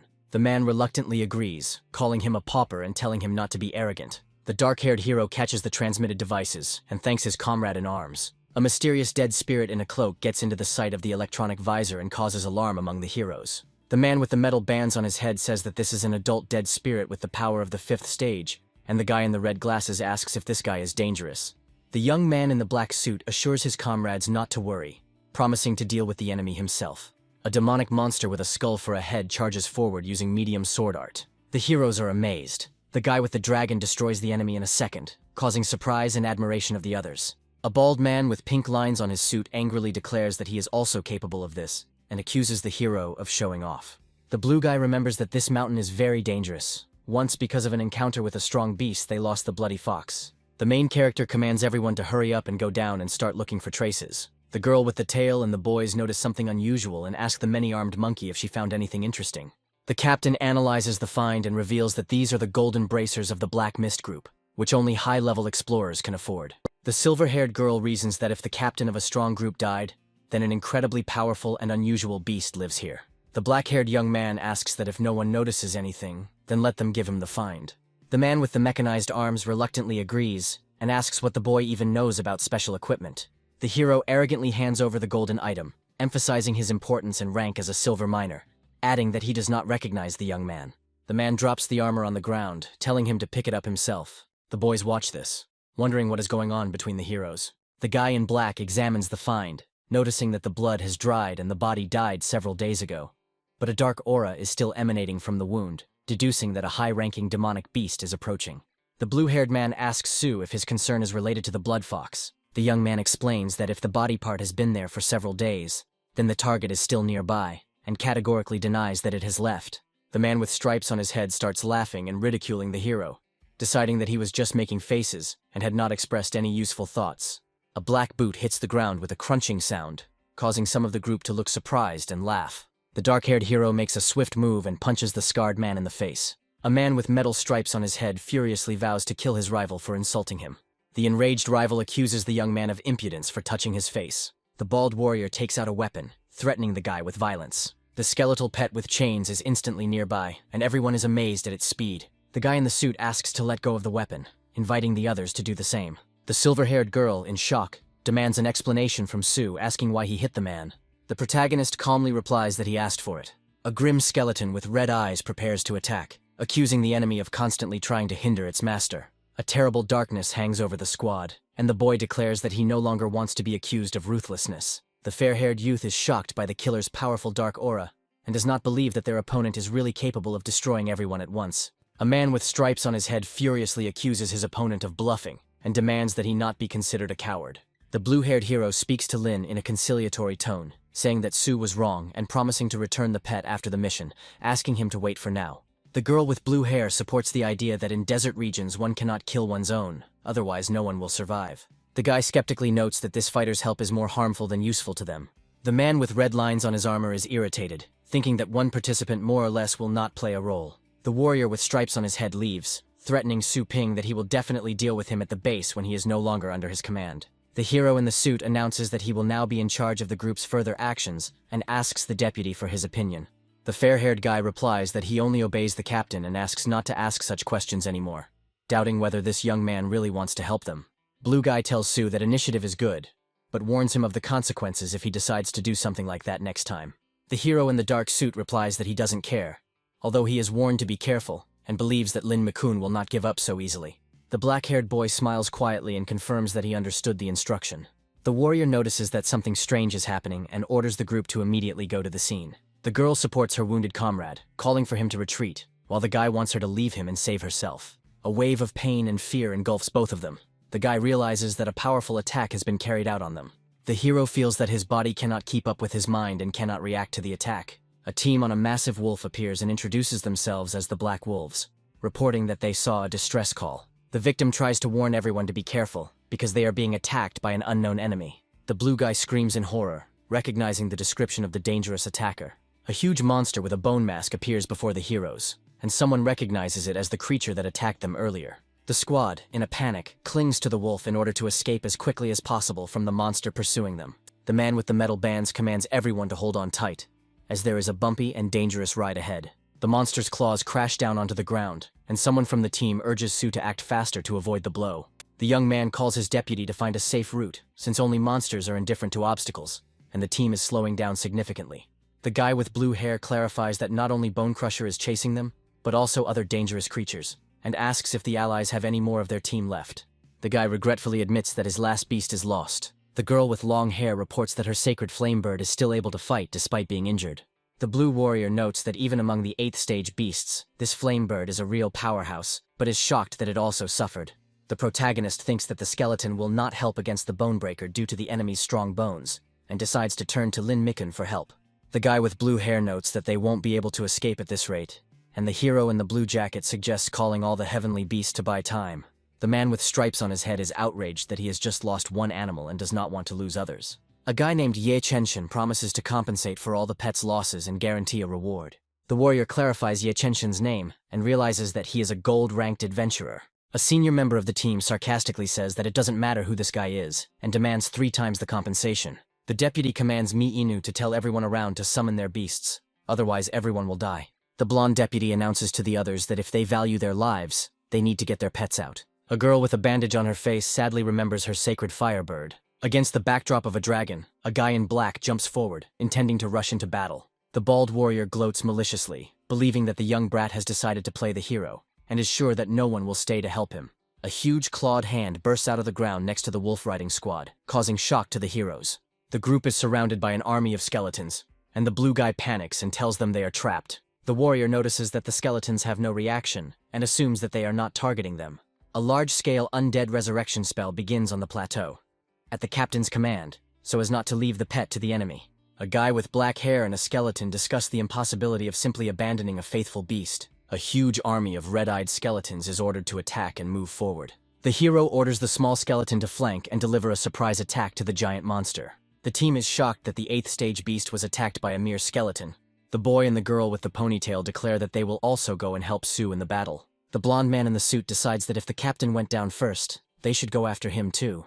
The man with the stripes on his head is surprised that someone is going to help the rival, and the blonde guy reasons that if they stay away, the skeleton will take all the credit. The hero is angry at what is happening, feeling an internal conflict about the need to intervene.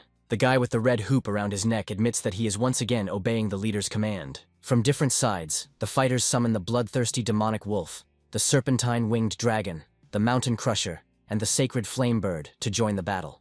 Mighty beasts attack the enemy with their abilities, using fiery beams and icy breath. The hero's forces deal a devastating blow to the monster with several techniques at once. The girl with the tail and the guy encourage the wolf to attack again and urge him not to give the enemy a break. The demon wolf instantly charges at the enemy using the blood hunt technique. The monster releases dark energy. The heroes watch the battle unfold in amazement and notice strange changes. The protagonist, with a serious face, points out that the monster's thick ribs have opened up, which changes the danger of the situation. The girl and her partner warn everyone to hide, announcing an impending attack. The squad takes cover behind a protective barrier, and the girl notices with amazement that they were saved by a snake-winged dragon.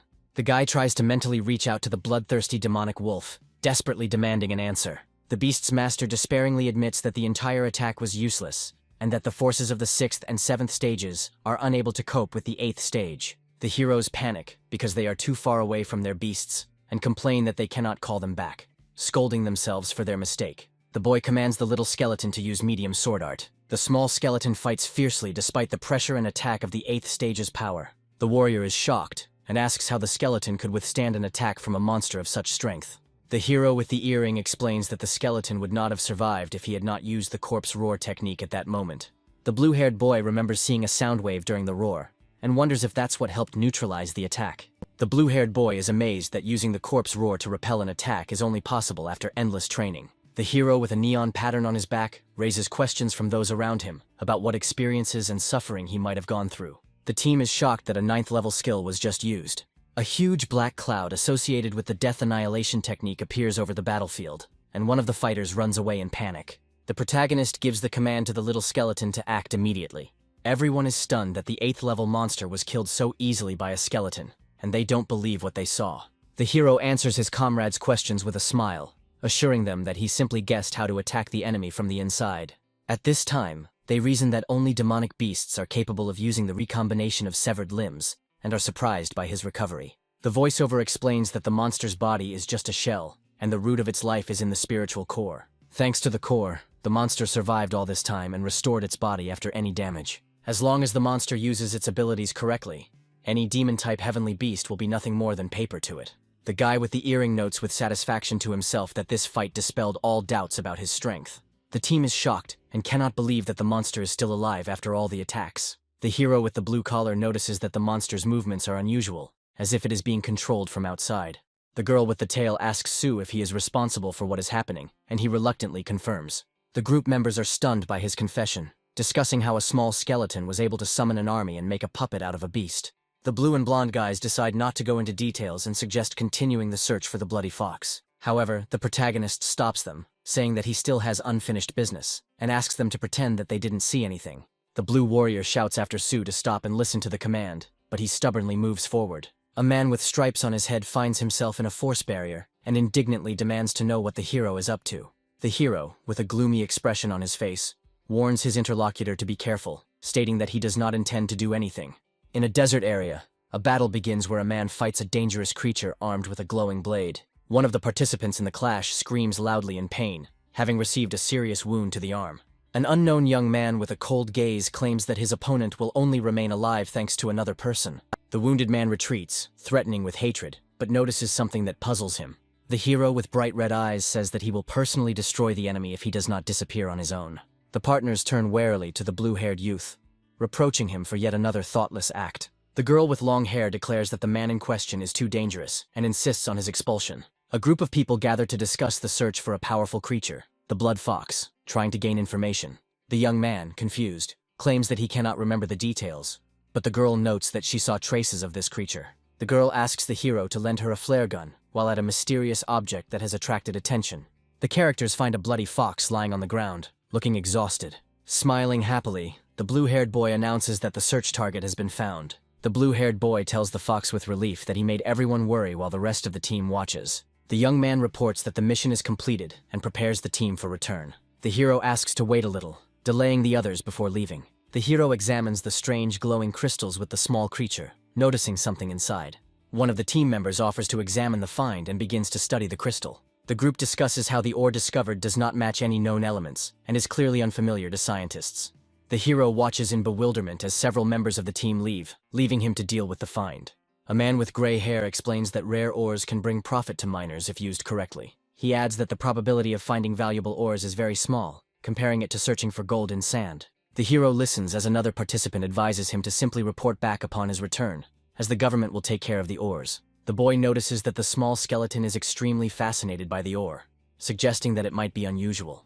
The heroine hands the hero her business card and shows a desire to continue communication. The girl, smiling, invites the hero to visit the university and mentions that she wants to introduce him to the rector. The protagonist, holding a business card, thanks for the invitation, thinking to himself about his past experience at the university. The guy apologizes for the rush, notes that he is interested in something else, and promises to discuss everything later. The heroine reflects with disappointment that she should have been more straightforward and immediately offered him to become a teacher. In the morning, the hero yawns and wakes up lazily, preparing for a new day. The girl in the yellow jacket catches the hero by surprise early in the morning, making fun of his lack of sleep. The hero, turning his back to the girl, answers her with a question, suspecting that she also did not sleep enough. The girl demonstratively declares that she is not like him, calling him a loser brother, and mentions her morning workouts. The hero, walking down the stairs, raises his finger up, says that he is proud of her, and calls her a good girl. The girl angrily stomps on the floor, declaring that she doesn't need his pride and showing her character. The hero encounters a mysterious system, asking what it is, seeing a strange symbol with an eye. The voice of the system tells of the power of the Golden Raven, which destroyed most of the primeval universe. The surprised hero looks at the hologram, shocked by the power in question.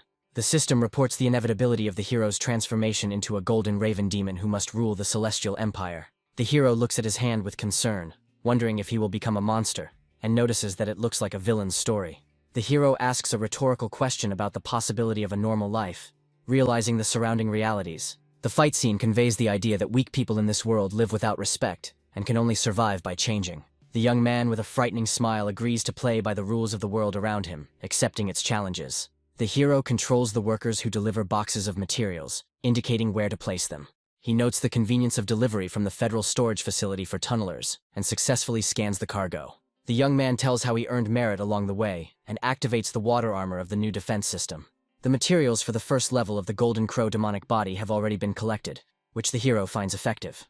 He speculates that creating a demonic body will give him access to dangerous territories and new opportunities. The young man takes the ore with a thoughtful look, thinking about its meaning and what to do next. The hero asks the system if it is possible to put the found crystal into the inventory, continuing to study the received resources. The hero examines the crystal and learns from the system that upgrading the slot requires payment in the form of energy points. The young man offers the system to transform the ore into sections for the celestial animals, promising to provide the materials. He confidently notes that all these efforts are aimed at cultivating the heavenly beasts. The hero ponders the possibility of an upgrade, enjoying the freedom of action despite the side effects. On the hologram, the system shows a list of necessary materials that the hero can get from the storage. The young man notes the lack of energy points and decides to temporarily close the shop to focus on cultivation.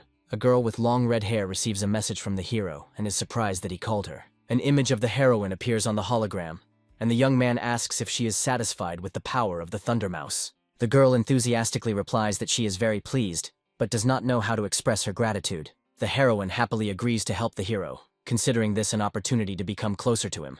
The guy tells the girl that he wants to record a short video with her, which makes her feel embarrassed. The girl, blushing, begins to wonder why he intends to film this video, imagining different scenes. The hero explains that if the girl agrees, she will be able to become famous, but otherwise he will find someone else. Having realized the proposal, The girl agrees and says that she understands his intentions. The girl comes to the hero's store, dressed in an elegant dress, and says that she has arrived. The guy is confused when he notices that she is dressed especially nicely today, while the girl reminds him about the video. The hero, without changing the plan, asks the girl to summon the Thunder Mouse, saying that it will not interfere with the filming. The girl is surprised to hear about the quest to summon a Thunder Mouse, asking the question with bewilderment. Together with the summoned Thunder Mouse, the heroine begins to resent that this must end in trouble for the hero. The guy, remaining calm, explains that he plans to make a video where the mouse produces the effect of a thunderstorm and a clap of thunder. The girl asks with disbelief and surprise if her efforts are really required only for such a simple task. The hero explains that he wants to record a video showing the fruits of his efforts, and asks if she forgot anything important. The girl happily replies that she took everything with her and shows the Thunder Mouse. Turning enthusiastically to the young man, she informs him that, despite the end of the competition, there is still a final test ahead. The heroine tells him that she is about to fight the champion Yahello, inviting the young man to go on stage with her for advertising. The young man asks in surprise who champion Yahello is, not understanding why he was chosen for the fight. She explains that Yahello possesses a 9th level beast and that she never expected to get this far in the competition. The hero, intrigued by the power of the 9th level beast, thinks that there is a worthy opponent for the Thunder Mouse at the university. The panorama of Fengshan University highlights the importance of the site for the upcoming events. The young man and the heroine are walking down the street, discussing the popularity of Thunder Mice among the locals. The girl mentions that the Thunder Mouse has become the star of the competition and asks the hero if they will start distributing leaflets. The hero rejects the idea of distributing leaflets, believing that many students only follow trends without developing their true capabilities. He confidently states that they will be scared off by the high prices, to which the girl points out that he did not even accept the money he had lent her earlier. The pair find themselves among a group of students discussing which of them will be a passer or make it onto the top teams. A student nicknamed God Ye, who possessed obvious strength, earned the admiration of those around him, earning a place in the top teams almost effortlessly. God E addresses the girl, saying that he was looking for her, which makes her surprised, assuming that something happened. He thanks the heroine for the upcoming match, mentioning that his beast, the Silver Dragon, has reached stage 7. The girl congratulates him on his success, and the hero thinks to himself that this guy is the one who can challenge the Thunder Mouse. God E warns the heroine that he suggests she not use Thunder Mouse in their match, which leaves her confused. He explains that his beast has recently advanced to stage 7, but has not yet fully mastered its powers, making the match unfair. The heroine reflects that it would be a shame if the Thunder Mouse lost, choking on its own blood. The guy notes that watching the phoenix fall in the finale will be much more interesting. The blonde man says goodbye to the audience with a self-confident smile, declaring that he will see his opponents at the decisive match. The young man warns the blonde, reminding him that even the king of beasts will not scare a Thunder Mouse, much less an immature Silver Dragon. The champion turns to the source of the bold voice in bewilderment, asking who dared to do so. The heroine introduces the hero as a person who is half owner of the Thunder Mouse and helped her in training. The girl explains to her partner that the blonde Yahello is the annual champion of the university and the main sponsor of his pets. The hero shakes his opponent's hand with a smile and jokingly says that it is a great honor for him to meet him. Yahello believes that a new master has appeared behind the scenes and offers the hero a job, promising any amount for raising the beasts. The guy cheerfully replies that he is too busy with a successful store, but for such a sincere request, he will make an exception. The young man confidently voices his services, setting the price at 500,000. And with a sly smile clarifies that this is the minimum cost. The blonde is confused, seriously wondering how justified such high prices are. The hero sarcastically expresses surprise, hinting that a true lover of his heavenly beasts should not skimp on their development. The blonde eventually gathers his courage and declares that money is not a problem if the hero really has the strength to fulfill his promise. The guy takes on the challenge with a confident look, thinking that he has encountered the right audience for his skills. In the battle arena, the blue beast fights with a show of power, but suddenly encounters a strong counterattack. In another fight, viewers watch as dark green energy engulfs a girl and her pet, empowering them before attacking. A huge dark flame explodes in the arena, and the commentators declare Su Lingyu the winner for her impressive move. A girl from the audience discusses her tactics with admiration, and a young man thoughtfully notes her professional skills. Despite the praise, the hero notes that there are shortcomings in Su Lingyu's actions that could become decisive in the future. The commentator discusses how there are too many strong competitors in the current season, and some of the beasts seem ordinary. Another observer confidently states that the champion will be a rare dragon beast with a 9th stage bloodline. The third expert notes that the girl could have become a star if she had had a more experienced mentor. The hero and heroine discuss how success in competitions often depends on luck, as the start of the final match is announced. The second-place girl is introduced into the arena with her Thunder Mouse, showing confidence ahead of the final. Yahello appears accompanied by a huge blue dragon, confirming his status as the annual champion. The girl in the yellow suit in the audience cannot believe that the hero is also participating in the events. The boy gently strokes the Thunder Mouse, reminding him of the time they fought together. Thunder Mouse suddenly retreats, causing surprise in the heroine, who does not understand her reaction. The audience discusses that the Thunder Mouse was clearly frightened, suggesting that the silver dragon was the cause. The blonde arrogantly advises the heroine to follow his instructions so as not to make a fool of herself. The girl calls out to the fallen phoenix, casting a powerful spell to attack. The commentator is delighted to note that the heroine suddenly launched an attack to demonstrate her skill. Yahello orders his silver dragon to have fun with the heroine, showing confidence in victory. The enemy dragon uses its 8th stage ability, impressing the audience with its power. The heroine commands the fallen phoenix to repeat the attack, encouraging him not to give up. The blonde smugly marvels at her opponent's endurance, declaring that she will now see the real difference in their abilities. The silver dragon struggles to hold on to the phoenix's rays in a battle between confidence and underestimation. Despite all the efforts of the phoenix, it is unable to deal significant damage to the dragon. The power of the 9th stage bloodline is too great. The spectators are shocked, discussing that the power of the beams belongs to the 8th stage, but to the dragon it seems like a simple attack. The observer notes that despite using an 8th tier ability, the fallen phoenix itself is only a 5th tier beast, inferior to the silver dragon. Yahello orders his dragon to show its true power, clearly enjoying the dominant position. The silver dragon uses fire, ice, and wind at the same time, causing the public to admire his skill. The girl inspires her fallen phoenix to not retreat, increasing its speed against the enemy's whirlwinds. Under the powerful onslaught of attacks, the heroine is forced to go into deep defense, defending herself from the devastating scope. The fallen phoenix makes a mistake that causes it to immediately take damage, weakening its position in battle. The fire beast is knocked down by a powerful blow from the silver dragon, demonstrating the champion's clear superiority. The heroine worries about total defeat and wonders if the Thunder Mouse will be able to change the outcome of the battle. Yahello addresses the heroine with obvious disdain, mocking the strength of her pets and doubting their value. The final scene shows Yahello's threat, his killing intent lighting up the arena, heightening the tension. The heroine is surprised to notice that the Thunder Mouse's aura has changed and become more threatening. The hero confidently orders the Thunder Mouse to attack, motivating it to take decisive action. The mouse rushes into battle, using the Undead Claw ability and dealing a powerful blow to the silver dragon. Commentators marvel at how the mouse was able to penetrate the dragon's armor despite its 9th stage bloodline. Yahello activates the 4th stage power boost, emphasizing that such power makes victory meaningful. The silver dragon attacks with a frosty stomp, freezing the ground and restricting the movement of enemies. Thundermouse finds himself cornered, apparently on the verge of defeat. The hero points out the dragon's weakness, inspiring the mouse to use the combination attack he taught it. Mouse uses the 10 Thunderbends technique, causing a series of powerful electrical shocks. Thunder Mouse uses multiple residual separation, creating copies of lightning to attack the dragon and break through the defense. Yahello notices 3 Thunder Mice and tries to determine which one is real. One of the mice launches a swift attack, using thunder armor to defend itself, ignoring the enemy's efforts. Yahello is confused when he discovers that the attacking mouse may be a clone and doubts his strategy. The hero reveals that all the mice were a distraction to lull Yahello's attention. The real Thunder Mouse suddenly appears on the back of the silver snake-tailed dragon, dealing a critical hit. The mouse attacks the enemy's weak point, the mouth, the only unprotected part of the dragon's body. The spectators are amazed by the mouse's incredible strength, which surpasses Yahello's 7th stage beast. Yahello begins to doubt his status as champion if he has to admit defeat. Yahello's anger and despair intensify as his dragon takes another powerful blow to its most vulnerable spot. The Thunder Mouse's final attack destroys the dragon's armor, confirming its absolute superiority in the battle. The silver dragon strains for a powerful attack against the heroine, who is unable to dodge due to the frozen ground.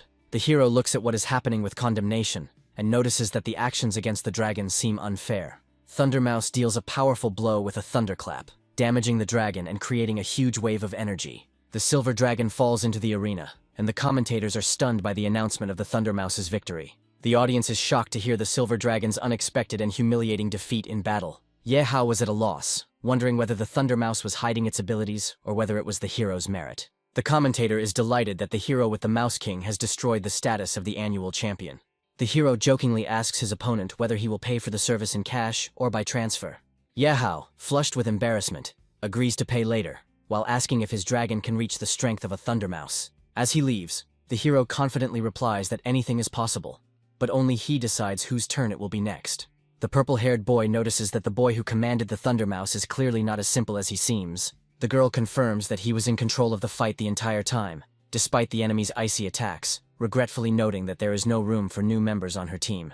Vice Principal Du asks his colleague what grade this amazing student is in, and is told that information about him is scant. The teacher with the gray mustache reflects with disappointment that none of the mentors reported for such a gifted student. On the door of the vice rector's office, there is a sign signifying the importance of the upcoming meeting. The girl explains to the hero that they were invited to a special reception, and the mentor really wants to introduce them to an important person. The young man slowly jokes about the importance of the meeting, pouring himself some tea, despite his girlfriend's attempts to encourage him to behave more seriously. The commander of the White Crane enters the office with high-ranking officials, beginning to discuss the potential of the young man. The hero, drinking tea, arouses the guest's interest in his amazing success, while the heroine, in a panic, tries to calm him down. There is a dangerous tension in the air as the commander gives his praise, accompanied by the presence of the leaders of the Shadow and Iron Hand squads. The vice rector asks whether the young man is a second-year student and who his mentor is. The secretary clarifies that the young man is not a university student at all, leaving the vice rector puzzled. Despite this, the vice rector offers the hero to study for free and promises him a high-ranking beast upon completion of his studies. The heroine is shocked by the generous offer and cannot understand why the hero receives such privileges. The guy, showing no interest, refuses, which greatly surprises the vice rector and those around him. The vice rector tries to persuade him, offering additional conditions and a monthly stipend. The secretary reminds the vice rector that the young man is the one who killed the 8th stage Bonebreaker and saved the influential members of the miners. The vice rector, shocked by what he heard, realizes that the hero has unique abilities and is right in front of him. The vice rector's companions discuss the hero's origins, admitting that he may belong to one of the great families. The vice rector's team comes to the conclusion that the hero's power is so unique that its origin remains a mystery. The girl indignantly explains to the guy that because of his rude tone, they could lose an important opportunity. A man with short purple hair invites the hero to join their squad, promising double benefits. The girl is surprised and worried that even she is signed to a less prestigious team without any benefits. The guy declares that he would rather study than join the proposed squad, causing indignation in his interlocutor. An unknown young man invites the hero to join their organization, promising impressive bonuses and special opportunities. The girl enthusiastically agrees to the proposal, but the guy reminds her of real responsibilities and life outside of these promises. A woman in a formal business suit approaches the hero with an offer to become a university teacher. The boy and girl are stunned by the unexpected proposal, not understanding why their candidacy might be suitable. The girl explains the conditions for obtaining the position, focusing on the difficulties and high competition. The woman in the suit convinces the hero that the obligations will be minimal, and the benefits of the job will provide comfort and resources. The guy asks with surprise whether they will be able to provide him with all the necessary resources for training. The hero agrees to the offer, realizing that a teacher's license will give him significant advantages. The young man is surprised to find mountains of books and materials in front of him. The woman explains to the young man that in order to obtain a teaching position, he must pass a series of difficult tests. The man with the mustache convinces the hero of his suitability for teaching, citing his military achievements. The guy suspects that his skills are being deliberately tested and asks for details of the test. The leader brings the hero to the testing room, where he has to defeat the robot. The hero is told that the main objective of the test will be to hold out against the robot for 1 minute. The huge robot activates, its red eyes flashing menacingly. The young man prepares to take on the challenge and fight to pass the test. The man with the mustache confirms that the robot is of a high level, hinting at the difficulty of the test. The guy is determined to get into battle to test his abilities. The young man uses his technique to fight the automated enemy, but the intense battle continues. The observer notices that the hero's star shield is weak and evaluates his first reaction.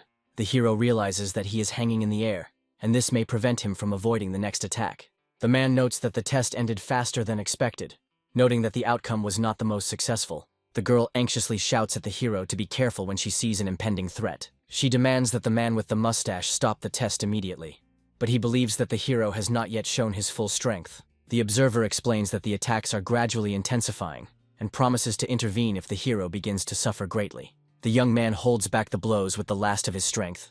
The water armor begins to crack, and the living vines wrap around his body more and more tightly. The woman, looking worried, shouts that more than 4 seconds have passed and demands that the test be stopped. She is indignant that 10 seconds have already passed and the dangerous storm has not yet been stopped, pointing out its high complexity. The boy is held by green vines and appears motionless, surrounded by fire, causing concern among observers. Viewers assume that the hero has lost consciousness, but the situation remains tense. There is a flash of incredible power, and his body begins to glow as if new energy is being born. The young man shows unprecedented strength as he fights his way through destructive vines and waves of fire. The teachers are amazed to realize that the young man not only survived the attack, but responded with a furious counterattack. The hero stands before the defeated robot, apparently proving that he has surpassed even the most cruel expectations. The guy's eyes are burning with fire, and he is surprised to think about the new feeling that is filling his body. The hero looks at his hand with sparks of energy, surprised that this is only the beginning of his awakening power. The guy stands in front of a fallen robot, who used all his power in the fight with the last of his strength. The robot announces the end of the test by analyzing the hero's abilities and recording their levels. A young man surrounded by broken equipment asks the examiners if this is enough proof. The man with the mustache praises the young man, claiming that he is more than suitable for the role of senior mentor. The hero reflects that if it weren't for his special body, he wouldn't have been able to withstand Baze's power. The examiner, noticing the displeased expression on the young man's face, assumes that he was upset by his torn clothes. The hero, having finished the conversation, calmly leaves, noting to himself the successful result of the tests. The examiners discuss the test results, marveling at the difference between the hero's fighting prowess and his star power. One observer suggests that the young man is using secret training, having only recently begun to train. The man with the mustache instructs his assistant to find out more about the hero's past, claiming that there is a real master behind him. The guy is outraged that he is being held up by unnecessary matters and asks to find rich students instead. Returning home, the young man is faced with the surprised gaze of the girl, who is perplexed as to why he is naked. His family notices the changes in his body with interest, discussing his new physical form. The boy angrily runs away from his family's comments, and his mother reminds him of the past. The young man stands in front of the door, thinking that his water armor is damaged and needs to be repaired. The girl bursts into the room, surprised by his unusual strength, and asking a direct question about his star power. The hero calmly confirms that he has star power, shocking the guest. The girl shyly accuses the young man of indecency, demanding that he get dressed. The guy teases the girl, suggesting that she get to know him better for the future. The young man makes a mocking gesture, scaring the girl, exacerbating her embarrassment and forcing her to react with a scream. The girl independently declares her own achievement of the 4th stage of development and drives the guy away. The young man confidently provokes her to strike again, assuring her that he is now completely different. After the unexpected attack, the guy comes to his senses, wondering why his defense at the 8th stage did not work. During dinner, the hero is asked questions about his awakened stellar power and celestial animal, and he replies that the result is not enough yet. The girl reproachfully suggests replacing the low-ranking pet with a more suitable one, but the guy explains that his choice is justified. The heroine is outraged by the high cost of caring for pets, pointing out the difficulties of maintaining them in their current state. Her companion asks if the guy has enough money to pay for utilities and advises him not to take out small loans. The guy shows off his wallet, showing that he earned $500,000, which shocks those present. His relatives ask suspiciously where he got such a sum of money, hinting at the possibility of illegal activities. The young man explains that he made money thanks to the popularity of the store and cannot tell all the details so as not to reveal the secret of his success. The woman notices that her older brother has finally achieved success and advises the girl to learn from him. The guy, with a slight grin, promises to take care of his sister, hinting at her unfriendly behavior. The next day, a visitor comes into the young man's shop, seriously determined to find out about his abilities. The client asks if the hero is really the one who raised the thunder mouse that became famous in Fengshan. The guy, realizing the popularity of his store, with a welcoming smile asks the purpose of her visit. The girl explains that she has 4 pets that she wants to make stronger than Thunder Mouse. The young man, remaining polite, informs that special enhancements were a limited service, and that only standard methods are now available.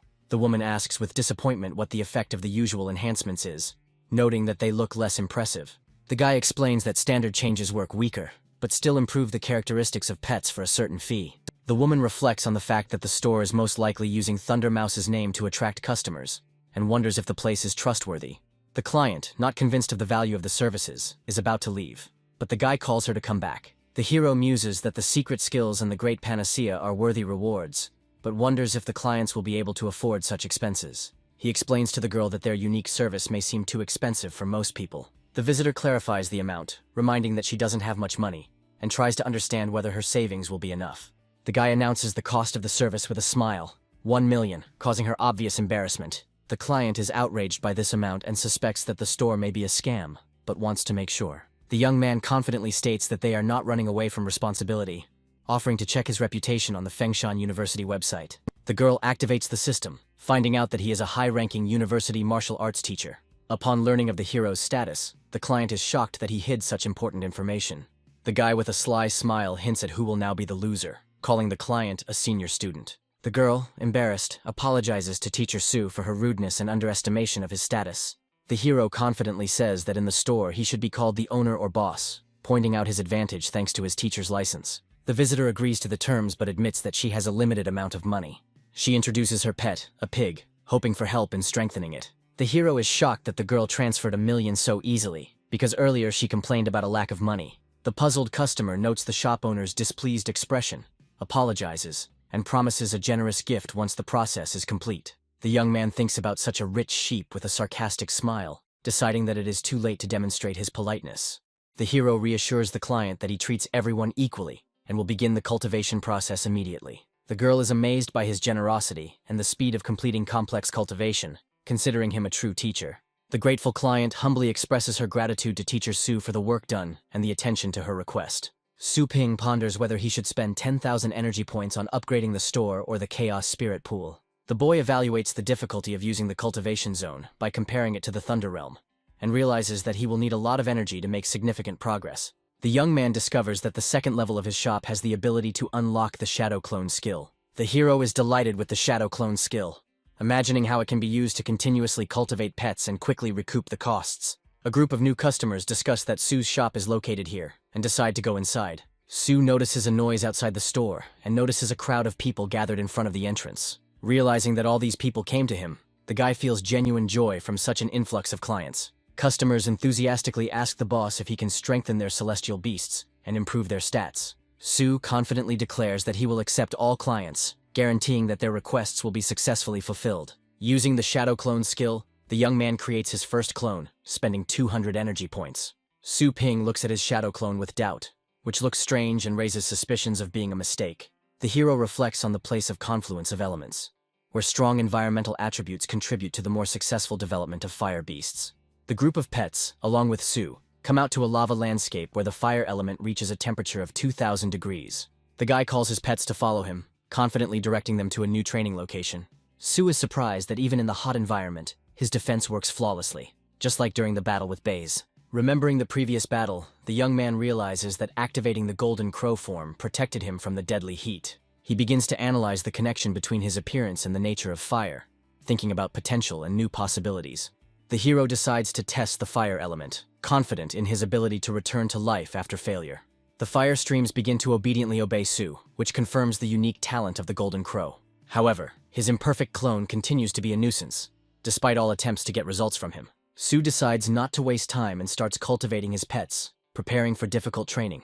He encounters a system that offers to immediately resurrect the pets, questioning their fire qualities. The guy, grinning slightly, notes that his pets lasted longer than he expected, and decides to continue. The store's customers rejoice in their success, praising Su for helping them master complex skills in a short time. Inspired, new visitors demand product from the boss, ordering food and sections for their pets. Su explains to the crowd that he will serve everyone in turn, maintaining calm and discipline. Looking around the occupied sections, the young man understands that the energy will pay off faster than he initially expected. The hero wonders if it's worth investing in a high-level cultivation zone for his pet. The young man makes a decision by asking the system to improve the Chaos Spirit Pool. With a strong determination, Su activates the enhancement process, anticipating new opportunities for his pets to grow. Su notes that using the Chaos Pool cost thousands of dollars, wondering if the investment would be worth it. The guy makes a request in the system, hoping to get a level 6 pet, indicating that he does not expect anything more. Visitors on the street begin to notice strange changes in the weather, wondering what is going on. A bright burst of energy illuminates the shop, calling the Shadow Serpent to cultivation. Su is shocked to discover that the summoned beast is the Light Serpent of Purgatory, a wielder of powerful abilities. The hero is delighted to realize that the case was a success, since the pet of the 9th stage was worth all the costs. Su notes the greatness of the new serpent, emphasizing its strength and the severity characteristic of dragons. The man copes with a pet with a difficult character, noting his determination and readiness to go all the way. While talking to the snake, Su offers to make a contract while remaining calm and confident. A reminder of an upcoming lecture leads the hero to the idea of returning to his teaching duties. Fengshan University prepares for a lecture, and the director of the combat department notes a lack of discipline and time. A woman in a formal suit explains that Su Ping might be lost as he is new to the place. The director expresses his dissatisfaction with the lack of order, reminding that the decision to recommend Su was controversial. The woman is worried about Su's tardiness and offers to take responsibility if he fails. At this moment, Su Ping appears, and the director looks at the newcomer with interest, introducing him as a stranger. Su jokes with a slight smile about his arrival on a dragon, hinting at his successful entry into the university environment. The students are heatedly discussing the appearance of a new master in the combat department, making assumptions about his origins. The blue-haired girl notices that his profile on the site looks empty, suggesting that Su got the job through connections. A student interrupts the gossip, condemning them and urging them to focus on training. A group of students laugh at the naivety of the dream of becoming a high-ranking teacher, considering such aspirations absurd. A large lecture hall is silenced before the start of class, in preparation for a presentation to the students. A woman with long dark hair introduces the topic of the lesson and mentions that Su Ping will be assisting in teaching it. The students are surprised to learn that Su Ping, their peer, is taking over the teaching position. A discussion ensues about his skills and strength, with speculation about whether he is truly worthy of the position. A girl among the students is shocked by Su's appearance, not believing in his participation as a teacher in the class. Her classmates, with a slight chuckle, remind her that she recently urged them to focus on training and not on rumors. One of the students asks Su a question regarding rumors that he defeated a dangerous beast called Bone Crusher. Other students discuss the scary legends about Bone Crusher, trying to figure out how true they are. Su Ping confirms with a smile that he will reveal the details later, switching to the main topics of the lesson. The director, observing the lesson, jokes that Su has only been a teacher for a day, but he already acts confidently and importantly. The students begin to cheer for Su Ping, demanding that he demonstrate his skills to prove his qualifications. The blonde-haired boy notes that he couldn't understand Su's strength before, and now he's even more curious to find out what he's capable of. The girl in the yellow uniform is puzzled as to how Su, whom she considers weak, is connected to dangerous monsters like Bone Crusher. The director, dissatisfied with the noise in the hall, scolds the teacher in a formal suit for his unconvincing arguments about Su, demanding more specifics. Having recovered from the remark, she apologizes to the director for her rudeness. The director accuses Su of needing to prove his strength to avoid rumors of possible patronage. The guy activates his abilities, demonstrating a flow of energy, and hints that he personally paid a high price for these powers. The students are surprised to see the little skeleton in action and find him cute but not impressive enough. The director reassures Su by ensuring that he takes responsibility for the experimental demonstrations. Su instructs his skeletal pet to do no harm, beginning his demonstration on a calm but confident note. The blue-haired girl, covering her face with her hands, wonders why Su decided to demonstrate the weakest demon-type beast. The little skeleton suddenly unleashes a powerful attack, shocking the students and earning a new nickname, the Skeleton King. The blonde-haired student, amazed by the demonstration, realizes that his own pet is nowhere near as strong. The yellow jacket student is stunned that a first-stage skeleton has such power, and Su has just awakened. Su asks the audience with a slight smile if they were impressed, and suggests another demonstration. The director notes that the classroom is made of super-strong materials capable of withstanding the 8th stage, but the skeleton pierced it with one blow. Su invites those who don't believe in his abilities to come forward, adding that they can sign a contract with him. The hero notices that the students have lowered their heads and are silent, and suggests moving on to the lesson. The lecture continues in complete silence, and Su asks the students to turn to page 45 of their textbook to study the material. After the class, students remark that it was the quietest lesson in their lives, where even the sound of hair falling could be heard. One of the students sitting at his desk looks tense because no one took notes on the class materials. The student's attention is completely focused on the deep crack left in the lecture hall by the little skeleton. Su Ping notes with displeasure that he was given a ride by the vice-rector in a car, jokingly calling it an honor. The vice-rector happily comments on rumors that Su has instilled discipline in students, who now dare not break the rules. Su ponders thoughtfully what the vice-principal means by his friendly attitude, and watches him with distrust. Suddenly, a man in a white lab coat appears and tells Su with a smile that he hasn't seen him for a long time. Inside the store, Su, the vice principal, and the new man discuss the lack of customers, creating a mysterious atmosphere. It was revealed that the man asked people to leave the street to discuss something important in secret with Su, promising to compensate for the losses. Su, smiling, provokes the vice principal, who, in turn, declares that he has his own business with the teacher. A man in a white coat seriously announces that the Global Elite Tournament will soon take place, hinting at something important.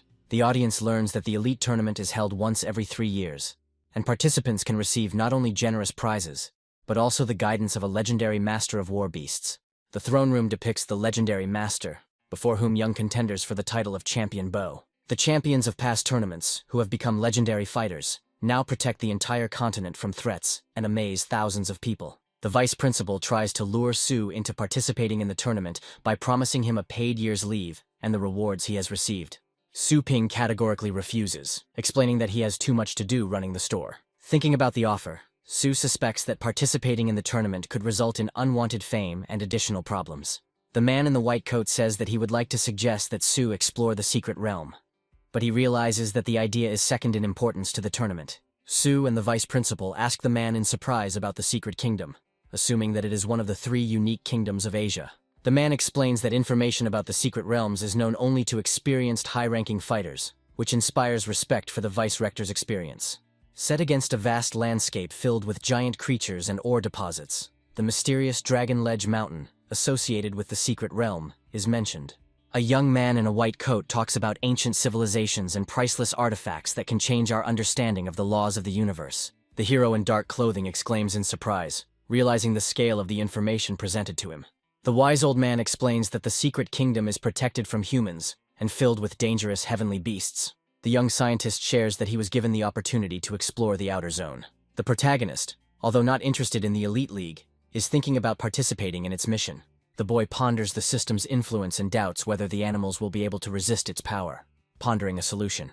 A crowd of shopgoers beg the owner to let them in, while the hero himself says that the shop is closing. The young shop owner apologizes to his customers, offering to come back early tomorrow. Disappointed customers decide to wait until opening, agreeing to spend the night nearby. The hero admits that he is not used to such excitement, and complains about the lack of time for training. The protagonist commands the system to open a list of zones for cultivation. The system activates the holographic panels, and the young man asks to find an area called the Dragon Ledge. The system reports that no results were found for the request, and the hero adjusts the search. The hero discovers the remains, concludes that it is a coincidence, and orders the system to describe the features of the zone. The young man analyzes the cost of access, and asks himself about its high level. Near the mysterious door, he expresses dissatisfaction that the find may not be significant enough.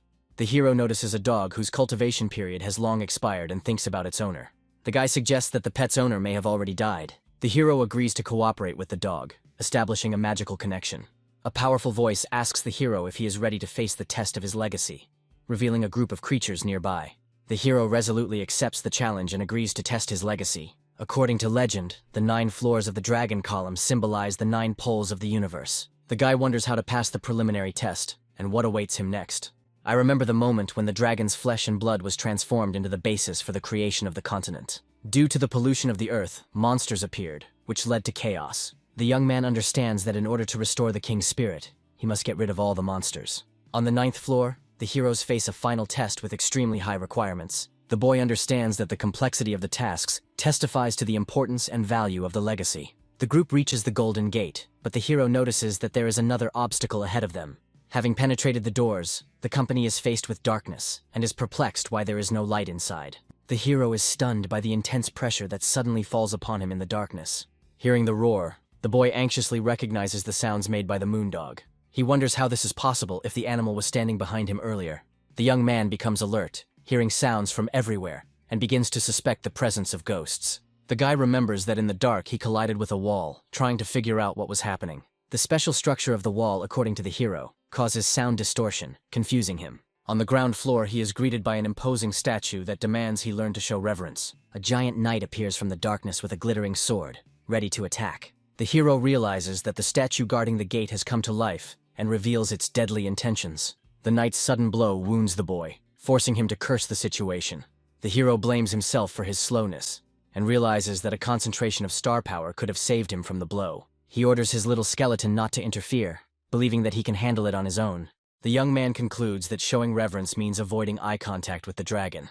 After quickly completing the test, he heads forward with his group of creatures. The hero notices that his feelings, as a master of fighting beasts, are much sharper than those of ordinary people. The inner perception is subject to pressure from the being that creates threats around. Understanding the rules of the 1st floor, the guy focuses on controlling perception against pressure. He considers passing the 1st level an easy task and continues moving. Suddenly, a deadly aura appears in front of him, causing anxiety. The hero notices a flaw in this aura, realizing that it does not come from a living being.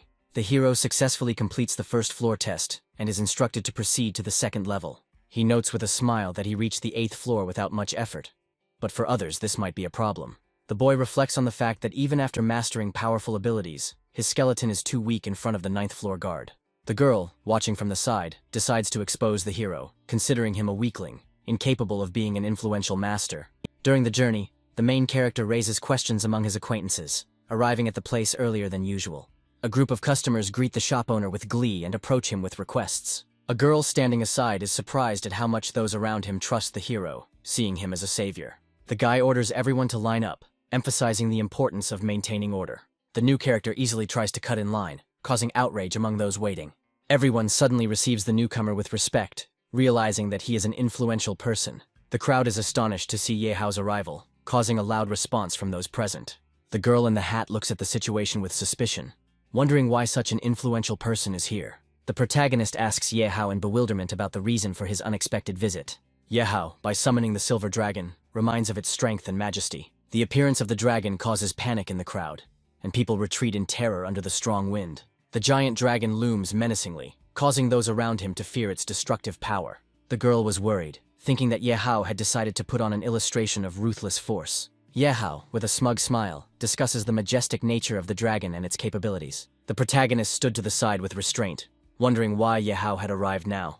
The guy is discussing with the system the possibility of unlocking the function to improve rare celestial beasts. The hero is amazed by the scale of the territory, noticing that instead of an ordinary store, there is a real factory. People are amazed when they see a 9th-level highborn beast and discuss its development possibilities. The crowd expresses doubts about the hero's abilities, suggesting that he has never raised dragon-type beasts. Yahello provocatively asks the hero if he can handle beasts of such a high pedigree. The protagonist defiantly calls upon his pet, explaining that there was little time to improve it. The crowd is terrified by the powerful aura of the pet, who suddenly unleashes his power on them. The girl is surprised by the smell of power emanating from the pet, and is perplexed as to how the hero tamed such a formidable creature. The hero's pet, the light-bringing serpent of purgatory, appears before the public for the first time, striking them with its grandeur. Yahello struggles to cope with the pressure, recognizing this as a manifestation of the dragon's true power. The majesty of the Lightbringer serpent is so overwhelming that even the silver dragon bows before it.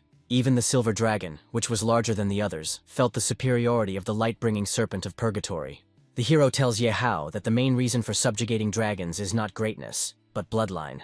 Yahello was stunned to hear that at the highest levels, it was the bloodline that played the key role. The protagonist explains that 9th-level beasts have a huge margin of safety, which puts them in a special category. He emphasizes that the dragon race has the strictest hierarchy among the heavenly beasts. The young man offers to make sure that the light-bearing serpent of purgatory is a visual proof of the highest level from birth. Yahello suddenly recognizes the hero's professionalism and feels uneasy about his unfounded confidence. With a slight mockery, the hero reassures Yahello, promising that his time will definitely come. The hero internally scoffs, thinking that Yahello is too naive for the current situation. The girl, pondering what she saw, is amazed by the list of rare high-level beasts and the hero's abilities. The girl is surprised to realize that her older brother is actually incredibly competent and deserves admiration. Clients with pets line up and ask Master Su to help them cultivate their pets once more. The main character jokingly addresses the already familiar animals, reminding them of payment for their services, while they look at him in amazement. In the evening, the hero checks his account, seeing that all funds received were automatically converted into energy points. He begins to think about the need to expand the store to 3,000 square meters, realizing the high cost of the project. The hero analyzes the pros and cons of upgrading the store, realizing that it will increase profitability, but will be an expensive investment. He thinks with horror about how to earn the necessary 150 million to implement his plans. The young man considers alternative ideas, including using his pet as collateral, but dismisses the option due to the risks. Having decided to use his status as a high-ranking teacher, he comes to the conclusion that this is the most reliable method. The action moves to the base city of Longjiang, Shangcheng district, where the next stage of his journey probably begins. The guy in the room complains about the lack of demonic-type specialists on official websites. The hero reflects on the difficulty of finding masters for rare species of animals. The young man finds himself in the upper part of the city, and is surprised by the high prices. The security guard at the entrance tells the guy that outsiders are not allowed to enter. The young man is surprised at his situation, looking at something on his wrist. The guy introduces himself as Xu Kuang's guest, and asks the guard for permission to enter. The hero observes the training robot and realizes that its defense has been raised to the highest level. The combat robot activates martial arts mode, forcing the hero to use his skills. The robot breaks down from significant damage, and the guard reports the arrival of a guest to Xu. Xu Kuang happily greets the elder, expressing his respect and joy at his arrival. The hero notices that the training ground is of impressive size, and is intended for rich people. The boy warily considers the young age of the stranger in front of him. Xu Kuang initially mistakes the hero for an assistant of a famous person. Xu Kuang is stunned to find out that the person standing in front of him is Longqian's first handsome man. The hero confirms his identity and offers advice based on his knowledge of the demonic type of beasts. Xu Kuang wonders if anyone with a weaker aura can give him any decent advice. Xu Kuang feels embarrassed, considering it humiliating to call the hero an elder. The hero directly asks Xu Kuang if he has tested his star power. Xu Kuang is amazed that the hero figured out that he was analyzing him. The hero confidently explains that he understood this from the expression on his interlocutor's face. The hero suggests that Xu Kuang use his star power to try and hit him. Xu Kuang decides to put maximum force into the strike to show off his full power. Xu Kuang confidently prepares for the attack, claiming that no one will regret it. Xu Kuang begins to have problems concentrating his star power, which causes him anxiety. The guy notices that the star power seems to have frozen and he cannot use it. The hero calmly repels the attack and demonstrates his strength with a loud cry. Xu Kuang is shocked to see how the hero is able to control a large star power. Xu Kuang notices that the hero's strength is on a level no lower than his own, and attributes this to a unique phenomenon. The hero reveals his true power, surrounded by a fiery aura and impressing those around him. Xu Kuang thinks about the hero's high rank and wants to know what level he is. The hero says that the enemy does not need to know his rank, but offers him to try 2 more attacks. The opponent, ready to continue, calls on the elder to give him instructions. A guy analyzes a threat while facing a swamp robot and a 6th stage soul eater. The miasma emanating from the enemy creates difficulties in the hero's vision. The hero explains that natural conditions and sand reduce the actual combat power of the swamp robot to the 5th level. The young man uses the golden crow form he previously upgraded to enhance his attacks. The hero demonstrates combat, increasing his power to the middle 6th stage and successfully defeating the swamp robot. The opponent expresses dissatisfaction with the defeat and explains that he had expected to use the swamp robot's abilities. The guy sarcastically remarks that the opponent's idea sounds good if the side effect can be avoided.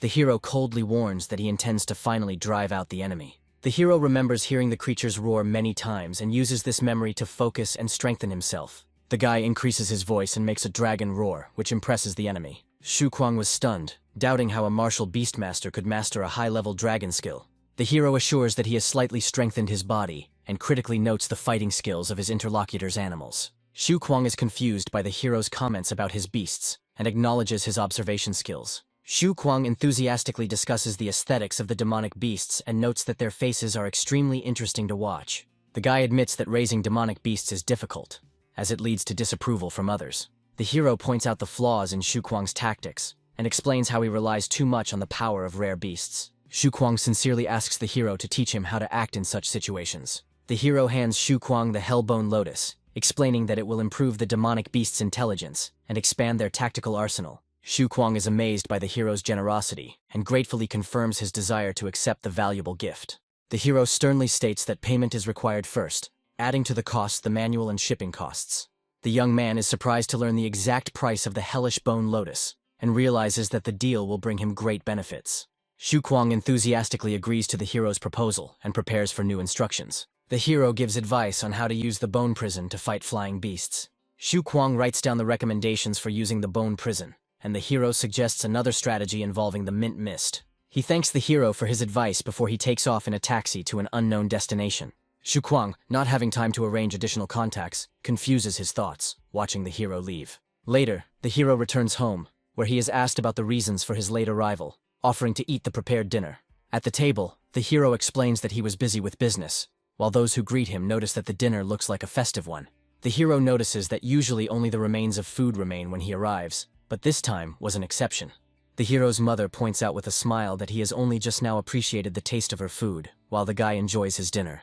Later, the hero reflects on his ability to use the power of the 6th stage thanks to his enhanced golden crow body. The young man realizes that his progress has stalled, and thinks that it is possible to speed up development by using the store system.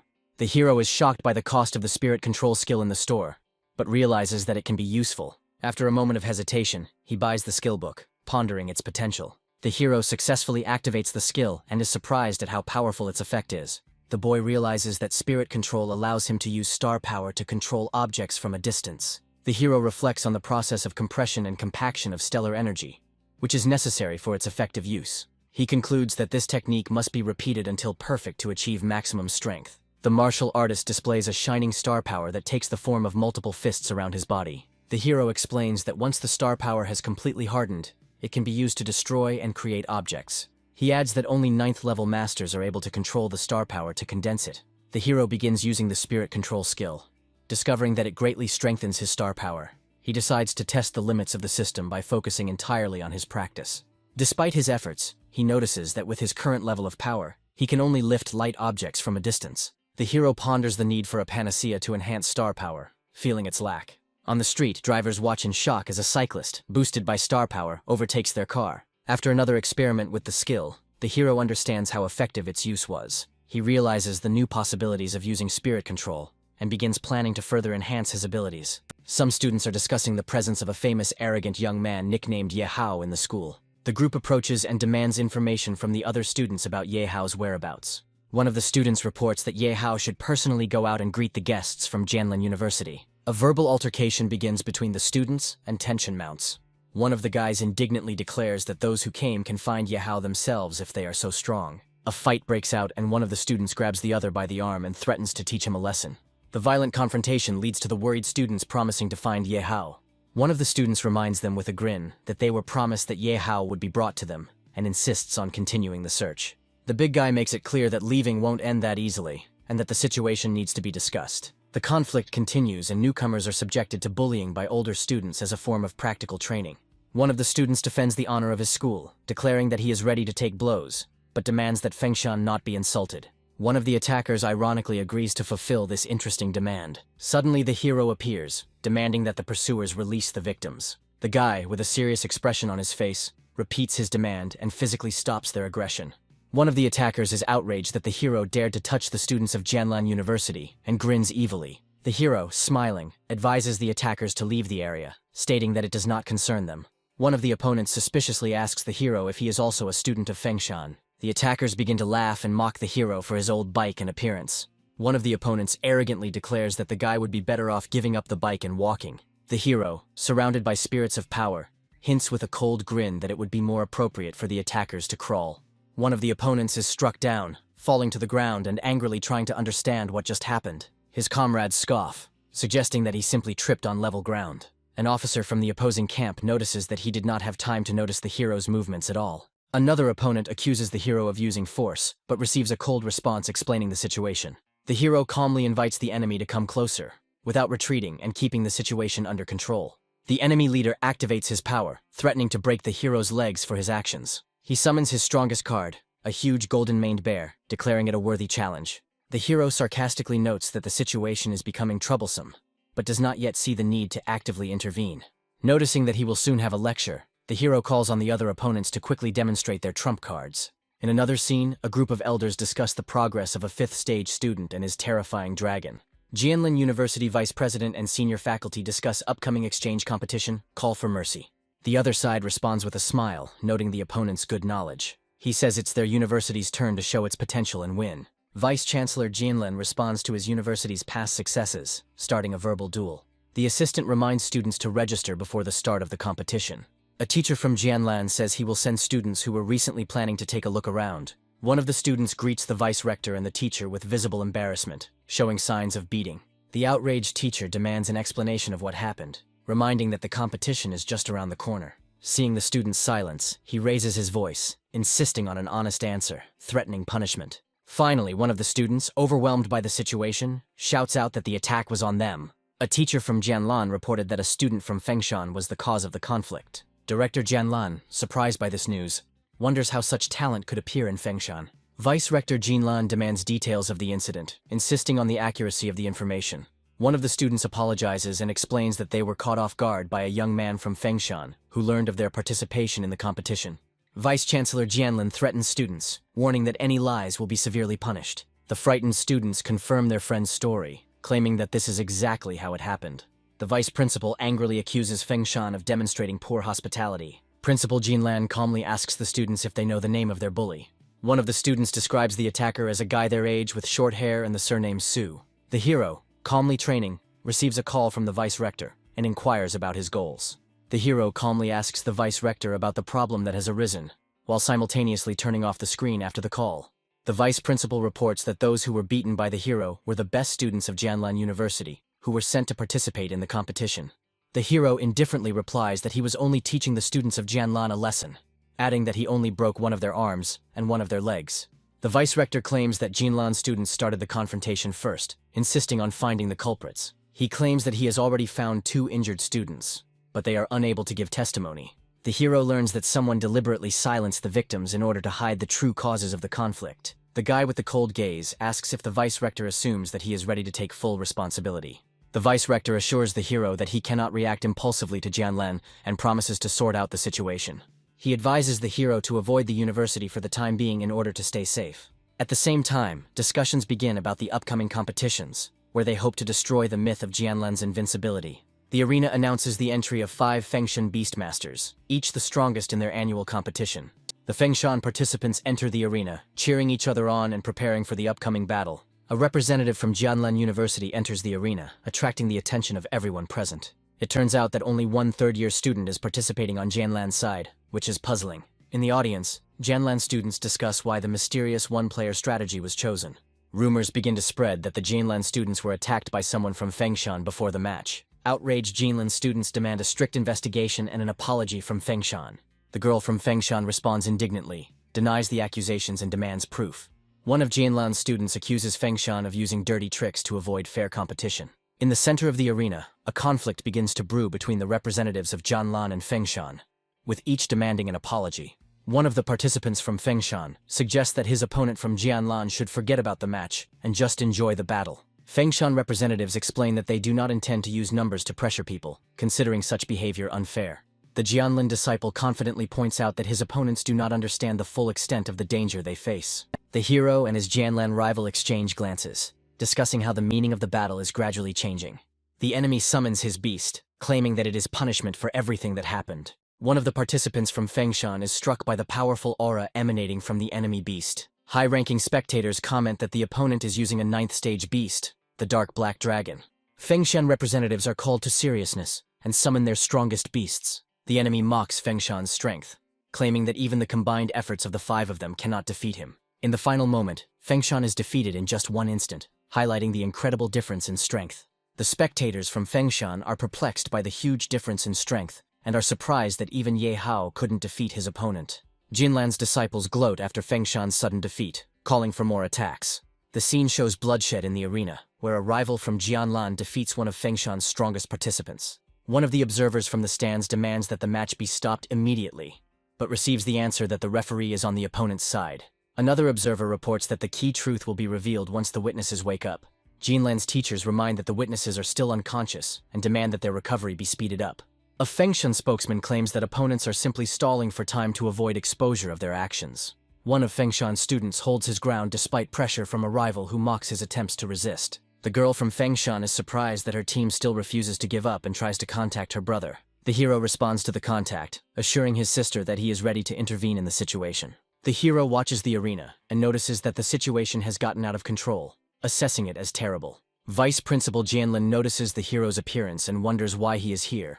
While the vice principal states that it is necessary to investigate, the hero, with a self-confident smile, explains that he came simply because he happened to be nearby and wanted to take a look. The vice rector, irritated by his appearance, mentions that he asked the hero not to interfere. The hero calmly replies that his sister insisted that he come, so he could not refuse. Jianlan's High Master accuses the hero of arrogance and urges him to surrender without resistance, but he calmly ignores the threats.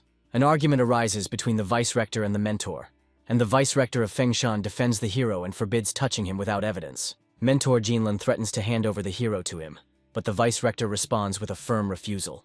The hero directly admits the fact that he beat up Jianlan's disciples, calling them insignificant forces, which angers the mentor even more. The vice-rector, warning the hero about the enemy's strength, declares that he will do everything possible to resolve the conflict peacefully. Vice-Chancellor Jianlan proudly declares that Dai Yang and his comrades are among the strongest students in the university. An unexpected revelation is made. The hero, who was initially mistaken for a student, turns out to be a high-ranking teacher. One of Fengshan's senior mentors regards the hero as an exceptional possessor of the unique power of 4th-stage stellar energy. The hero notices that his strength has already been tested without him noticing, and then offers to explain. Teacher Jianlan contemptuously refuses to explain, calling the hero a second-rate teacher. The hero offers a bet with a grin, claiming that he can even make his opponent bow his head and ask for forgiveness. The mentor, angry at the insolence, challenges the hero to the arena for a fight to show who is stronger. Vice-Rector Fengshan tries to prevent the duel, warning the hero about the responsibility for a possible loss. The hero calmly admits that Fengshan's loss will call into question their strength and lead to the resignation of the teachers. The Vice-Rector insists that the hero should not accept the challenge, since not only his honor, but also the reputation of the entire university depends on this duel. The hero sarcastically wonders what will happen after his loss and rejects honor, calling it long lost. The Jianlan mentor mockingly questions Su Ping's intelligence and suggests that they fight elsewhere. The hero confidently replies that he accepts the challenge right now, refusing to postpone the battle. The commentator announces an urgent change in the rules of the competition. Now it is a match between teachers.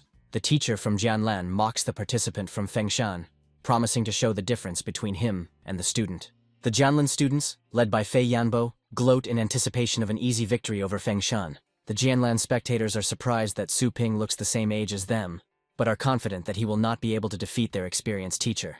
The girl from Fengshan is shocked that her brother dared to challenge such a strong opponent. Medics carry previously defeated participants out of the arena, making room for the upcoming battle. The announcer announces the entrance of high-ranking teachers Su Ping of Fengshan and Fei Yanbo of Jianlan, calling for the opponents to come down to the arena. The hero takes a powerful step forward with a determined expression on his face, confidently declaring that he will be the first. A majestic figure in a formal suit displays destructive power, surrounded by a vortex of magical energy. There are two people in the room, one of whom is perplexed when he notices the absence of a third, presumably Su Ping. Suddenly, a teacher appears in the arena, hovering in the air, causing everyone to be surprised. The young man soars above the arena, surprising the observers with his unusual ability and reaching a new level. The spectators, including the elderly teacher and his companion, are amazed to learn that the young man has achieved the title rank. The man in the suit is confused, as he realizes that this guy couldn't possibly have such enormous strength. Another participant watches the young man, wondering why he failed and reflecting on his perfection in controlling his power. The girl is alarmed to realize that her older brother has reached the title rank, while she is confusedly holding her cheek. A boy with traces of beatings begs a teacher named Su, being in a state of deep helplessness. A group of observers scream in horror about the impossibility of what is happening, discussing the unknown creature from Fengshan. The young man confidently says that he is ready to begin, demonstrating calm composure. The judge solemnly announces that both participants must call upon their fighting pets to begin the fight. The man with the mustache reflects on how the young man could have raised a heavenly beast using all his strength. The enemy attacks with a huge energy blast in disdain, intending to demonstrate his fighting skills. A giant purple shadow fox emerges from behind one of the contestants, causing shock among the spectators. A disciple in the crowd points to the 8th level of the bloodline beast's power with fear, amazed at its might. The audience begins to discuss the superiority of the shadow fox, calling him the most ferocious beast in the element of thunder. One of the participants maliciously declares to the enemy that his side is dangerous and knows no mercy. The hero, with a cold gaze, briefly assesses the enemy, mentioning his 8th stage. The guy blocks the enemy's attack with a slight grin, arguing about the coincidence of circumstances. His pet, in the form of a huge dragon, makes an impressive appearance in the arena, and the enemy notices the Lightbringer serpent of purgatory in horror. The audience screams in fear, feeling the powerful impact of energy even through the protective barrier. The man with the mustache evaluates the abilities of the young man's pet, calling it one of the best dragon-type creatures. He orders the energy barrier's defense level to be raised to maximum to contain the growing power of the battle. The young man stands confidently next to his dragon, declaring that he no longer needs to be polite. The enemy underestimates the strength of the youth's beast, claiming that its power is only at the level of the lower 8th stage. The man fills himself with the energy of the 8th stage, raising his fighting potential to the limit. The opponent's shadow fox reaches almost level 9 in strength, despite the overwhelming influence of the great dragon. The opponent is surprised why the guy doesn't strengthen his pet, while it is preparing for the next move with slight confidence. The young man asks with a slight grin if that's all, pointing out that the opponent hasn't yet reached the level of 1 against 2. The opponent, with a furious look, declares that his purple shadow fox has 8 thunderclaps. The golden-haired boy is shocked to realize that the Thundermouse's power is quite serious, and the purple shadow fox can use it 8 times at once. 8 thunderclaps neutralize the hero's attack, causing observers to wonder about his next move. Purple shadow fox creates clones of himself with the Thunderbite skill, making it difficult to distinguish the original. A blinding flash of purple energy creates tension, and the audience wonders if the hero managed to dodge the blow. The hero emerges from a cloud of purple smoke and notes with slight irony that the opponent's clones have weak illusions. The enemy panics and demands to regain control of the purple shadow fox and strengthens their teams. The fox attacks with its head with great force, continuously firing with all its might, which leaves the audience in awe. The little commentator announces that the consequences of the attack are simply incredible, suggesting that the outcome of the battle is near. A guy with gold inserts on his uniform egged on his interlocutor, offering to deal with the enemy and comparing him to his former teacher. Observers of the fight discuss the gap in combat experience and believe that the outcome of the fight was a foregone conclusion. The hero confidently asks the question, making everyone wonder who said that everything has already been decided. The Lightbringer Serpent of Purgatory manifests defensive skills such as stone armor and vine armor on its body. Thanks to these defensive skills, the snake can withstand powerful enemy attacks and remain unharmed. The opponent is outraged that such a tall beast only uses defensive skills, calling it a waste. The young man ironically asks his interlocutor about his words about pride in dragons. In the arena, two powerful creatures fight, one of which demonstrates its enormous strength, surpassing the other side. The voiceover emphasizes the importance of adaptability, letting go of the proud dragon essence in favor of learning defensive skills. The youth stands next to his light serpent in its completed form, noting that no one wants to die. The students happily celebrate Su Ping's victory in the first round, applauding enthusiastically and shouting words of encouragement. Su Ping's opponents are nervous and angry, calling what is happening a curse. Senior observers are relieved to admit that their fears about the battle were unfounded. Teacher Fei states that his purple shadow fox is merely his secondary pet, hinting at a more powerful creature. He summons the demonic abyssal serpent, a huge and terrifying beast imbued with destructive power. The spectators in the crowd realized with horror that the abyssal demonic serpent was a 9th stage beast, threateningly powerful. The opponents confidently declare that after the previous battle, the light-bearing serpent of purgatory has exhausted its strength and will no longer be able to win. The students in the stands demand that Su Ping be destroyed, cheering on their teacher Fei. Su Ping calmly states that the purgatory light serpent was not his main pet, shocking everyone around him. A mysterious creature with glowing eyes emerges from the rift, raising a storm of questions about its true nature. The spectators are puzzled, looking at the summoned little skeleton, wondering why the fight suddenly became so cold. The girl in the yellow uniform notes the strange changes in the skeleton's appearance, admitting that she has never seen anything like it. Teacher Fei mockingly suggests that the young man summon another pet, not taking the skeleton seriously. However, Fei feels an inexplicable fear, noticing for the first time that his demonic snake has more than just a desire to kill. The skeleton attacks instantly, and the enemy is struck by its speed, not having time to react. The demonic abyssal serpent is wounded in an instant, causing confusion among all those watching. The young man offers to take the injured pet, because he is in a depressed state and requires medical attention. Teacher Fei panicked and refused to believe that a low-ranking creature could defeat his carefully nurtured beast. The young man confidently protects himself with a golden barrier, dodging his opponent's questions and inviting him to find out the truth himself. With a slight grin, he avoids answering, asking a counter-question about whether he is obliged to reveal the essence of what is happening.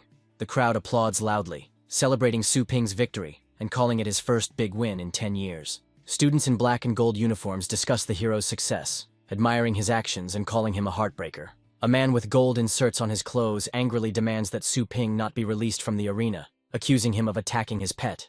A group of students in uniform become aggressive, loudly demanding an explanation and apology from the hero. The young man, with a slight smile, calmly replies that he will give an explanation by activating the connection.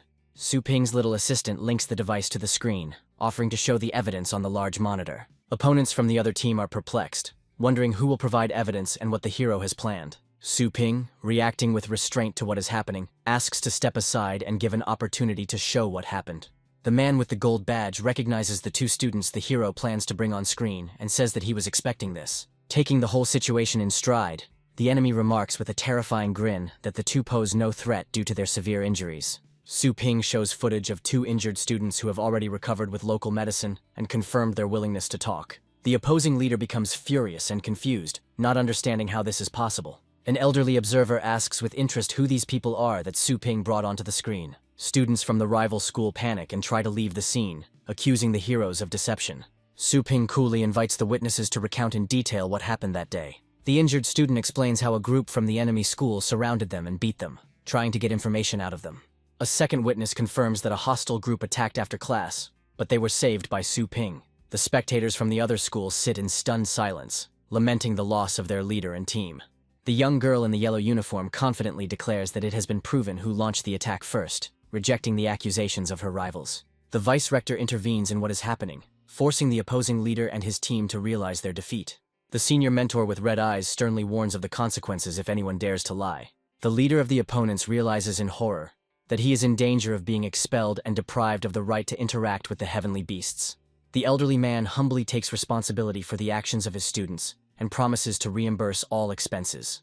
The mentor reminds Su Ping that he has forgotten something, hinting at what to do next. The man offers Su Ping rare animals or valuable rewards as compensation for the conflict. Su Ping smirks and says that he doesn't need big gifts, but asks him to kneel down and apologize. The opponent responds indignantly to the demands, accusing Su Ping of arrogance. The young man calmly reminds him that victory in their fight shows that the enemy's words no longer matter. One of the senior members of the council tries to persuade Su Ping to give up his demand, but he insists on his own.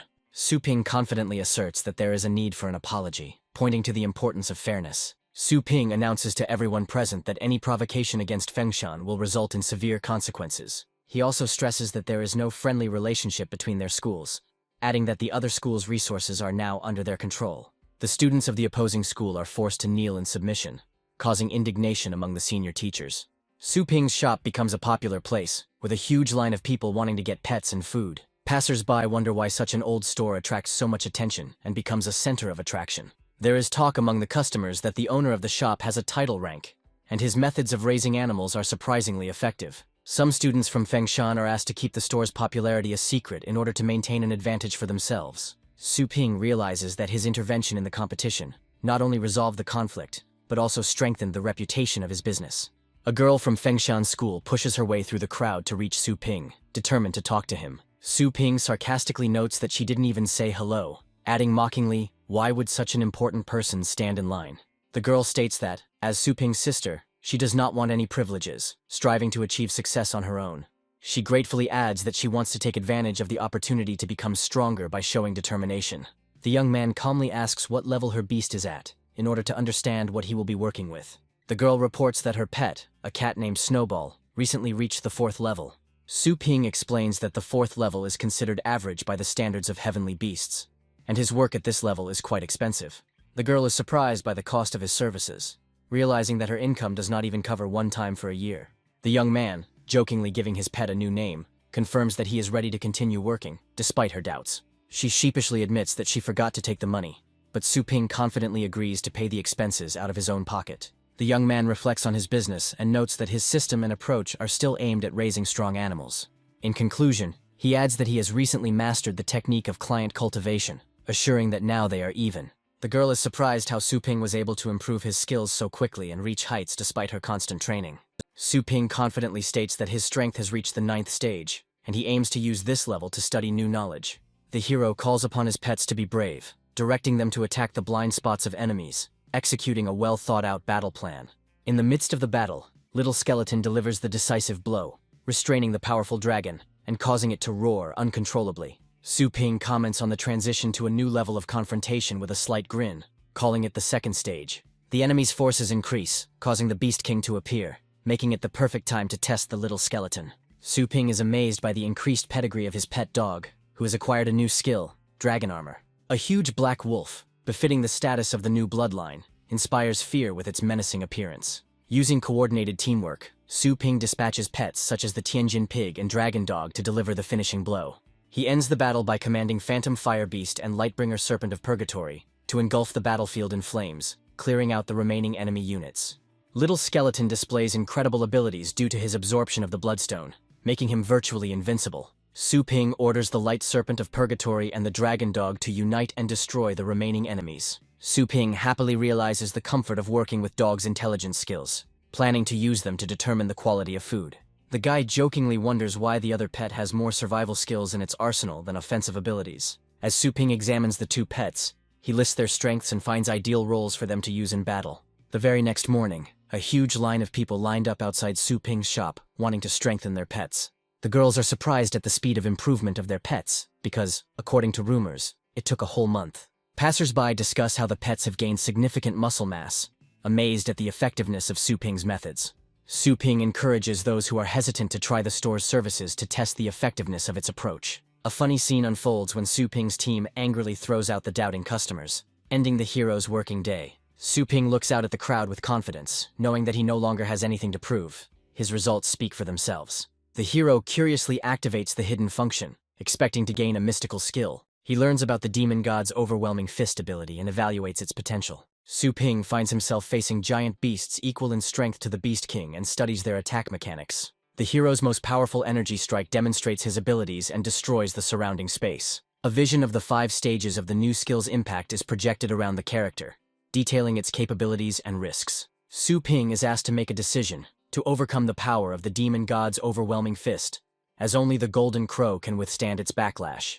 With a slight grin, the hero comes to the conclusion that for the Golden Crow's body, this is an ideal skill, filling him with excitement. Su Ping confidently decides to learn the new skill, seeing in it a huge potential for his future victories. As the power is absorbed, a bright golden glow weaves around the hero's figure, heralding his new level of mastery. Su Ping realizes that learning the first style will open the way to the next level of power. As he thinks about the upcoming trials in the Secret Kingdom, he realizes that he must personally become stronger so as not to let Little Skeleton down.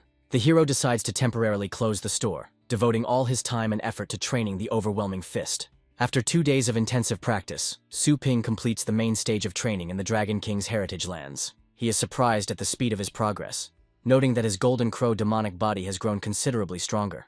At one of the bases, the hero and his group are met by other participants, who wonder why they need the help of newcomers. Senior Masters Mo Lao and Chen Long discuss the possibility of revealing their secrets as they prepare for an important mission. Captain Ni Chenkong, who leads the group, states that he is interested in a valuable ancient find. He warns that this treasure is guarded by a powerful beast that will require at least 6 masters to defeat. The video shows a scene from the previous fight, showing the terrifying power of the protective beast that the hero will have to face. Mo Lao and Chen Long discuss that Nie Chenkong has set his sights on a powerful asset that he has no chance of getting to on his own. Chen Long states that their team will do everything possible to complete the mission, but also warns of possible attacks from other groups. Nie Chenkong proposes to distribute the spoils of the mysterious realm based on everyone's contribution in battle. Mo Lao agrees that it would be wise to give the first choice to the team captain. Nie Chenkong suddenly announces that he will not be the first to choose, surprising the others. Mo Lao and Chen Long begin to wonder who, other than the captain, has the right to make the first choice. Su Ping enters the room accompanied by Chengshan's protector, attracting the team's attention with his appearance. Chen Long wonders why Nie Chenkong attaches importance to a person who is seemingly weaker than the rest. Nie Chenkong introduces Su Ping to the group and emphasizes the importance of his participation in their mission. Chen Long guesses that Su Ping, despite his strength, may be the one the captain appointed to choose first. Nie Chengshan introduces Su Ping to the team, telling them that he saved his life and defeated the 8th stage beast. Mo Lao agrees with the decision to give Su Ping first choice, acknowledging his achievements. The team begins their climb up Dragon's Ledge, facing difficulties due to the thin air at the summit. Su Ping suggests using flying pets to lift them up, but is dissuaded due to local regulations. Nie Chengshan explains that summoning flying beasts on this route can lead to accidents and severe punishments. He warns Su Ping to act quietly to avoid trouble. The heroes notice 2 masters from great families who break the rules by using their political power.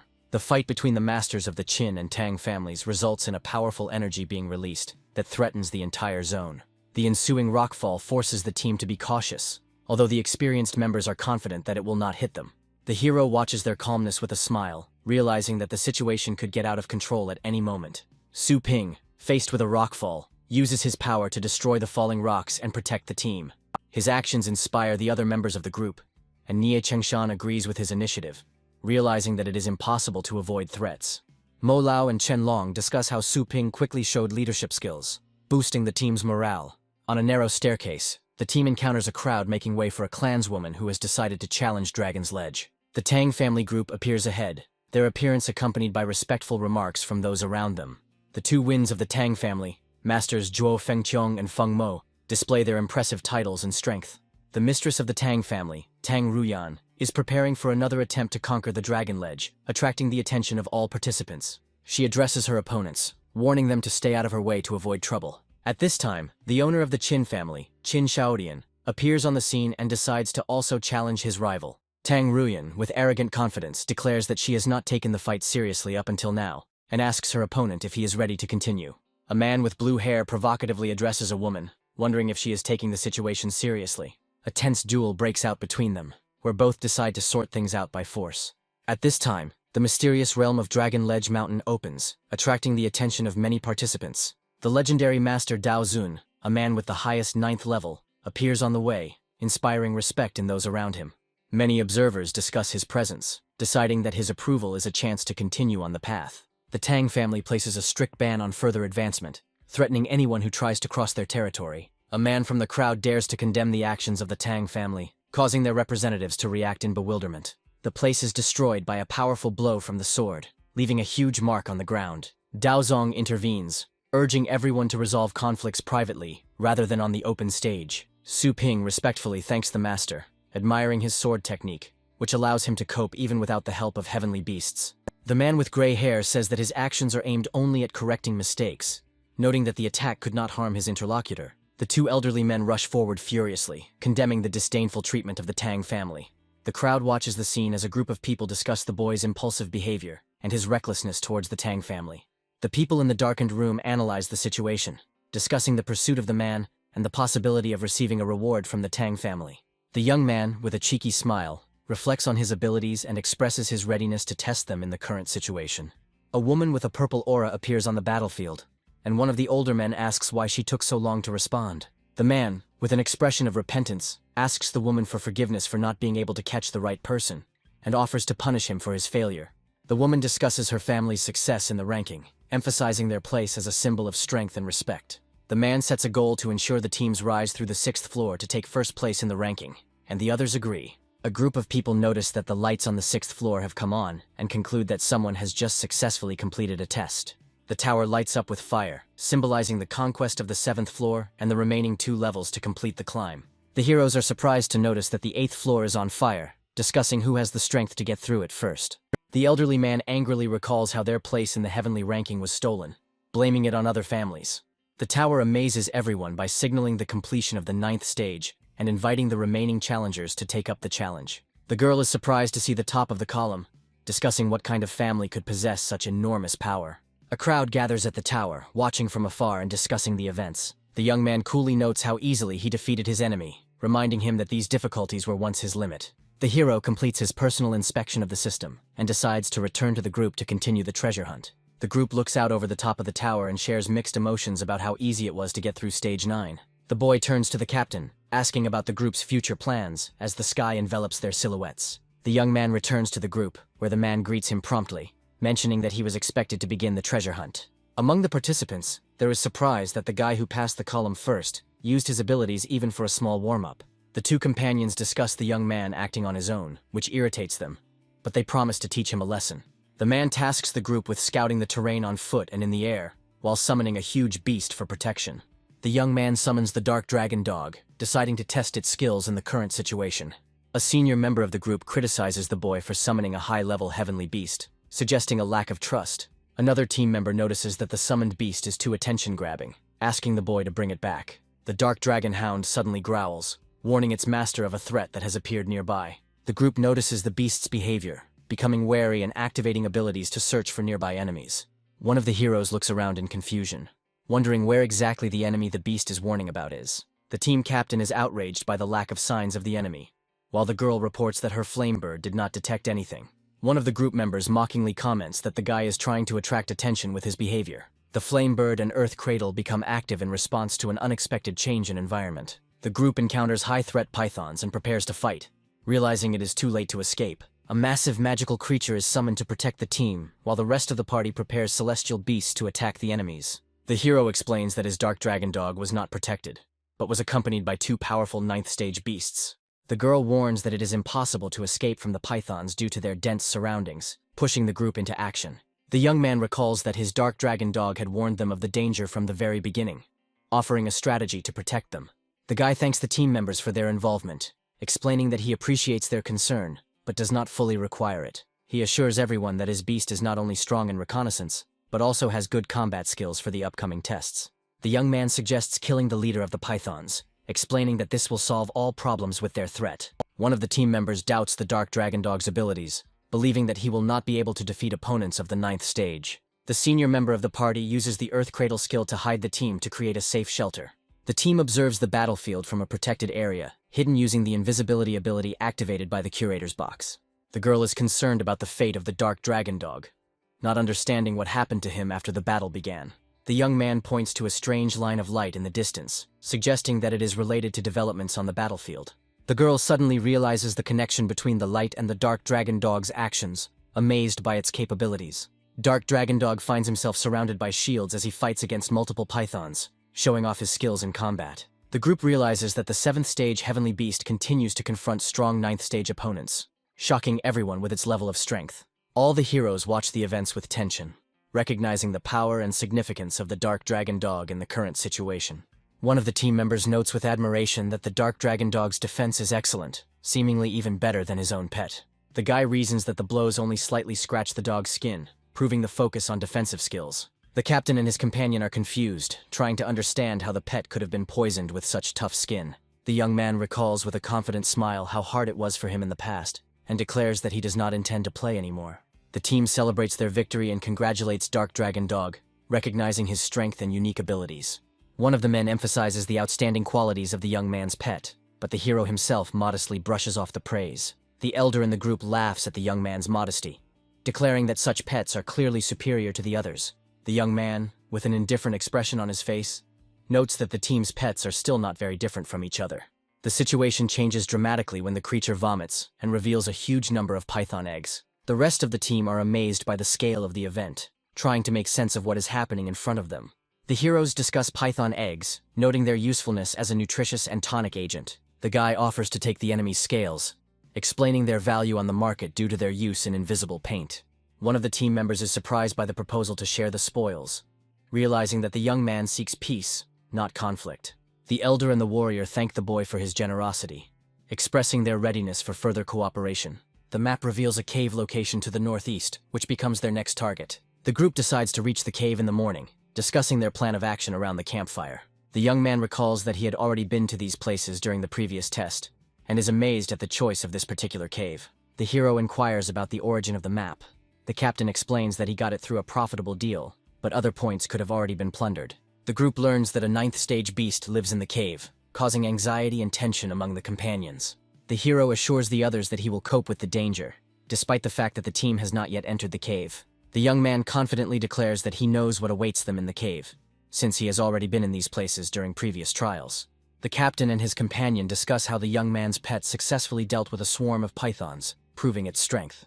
The group realizes that there were powerful pythons with stage 9 combat power living around the cave, making their task more difficult. One of the team members suggests a clever strategy: to lure the beast from the depths of the cave to the surface. The decision to set up an ambush at the entrance to the cave is supported, and pets are activated to prepare for battle. The girl calls upon her flamebird to use a defensive skill to aid the party. Having prepared everything for the ambush, the captain declares that he is not going to wait, and decides to lure the beast out personally. The companions are concerned about his dangerous plan, but the captain confidently explains his strategy and readiness to fight. The young man, noticing the anxiety of his comrades, agrees to go with the captain to support him in case of danger. The young man says that he will also take care of the situation, causing surprise and admiration among his companions.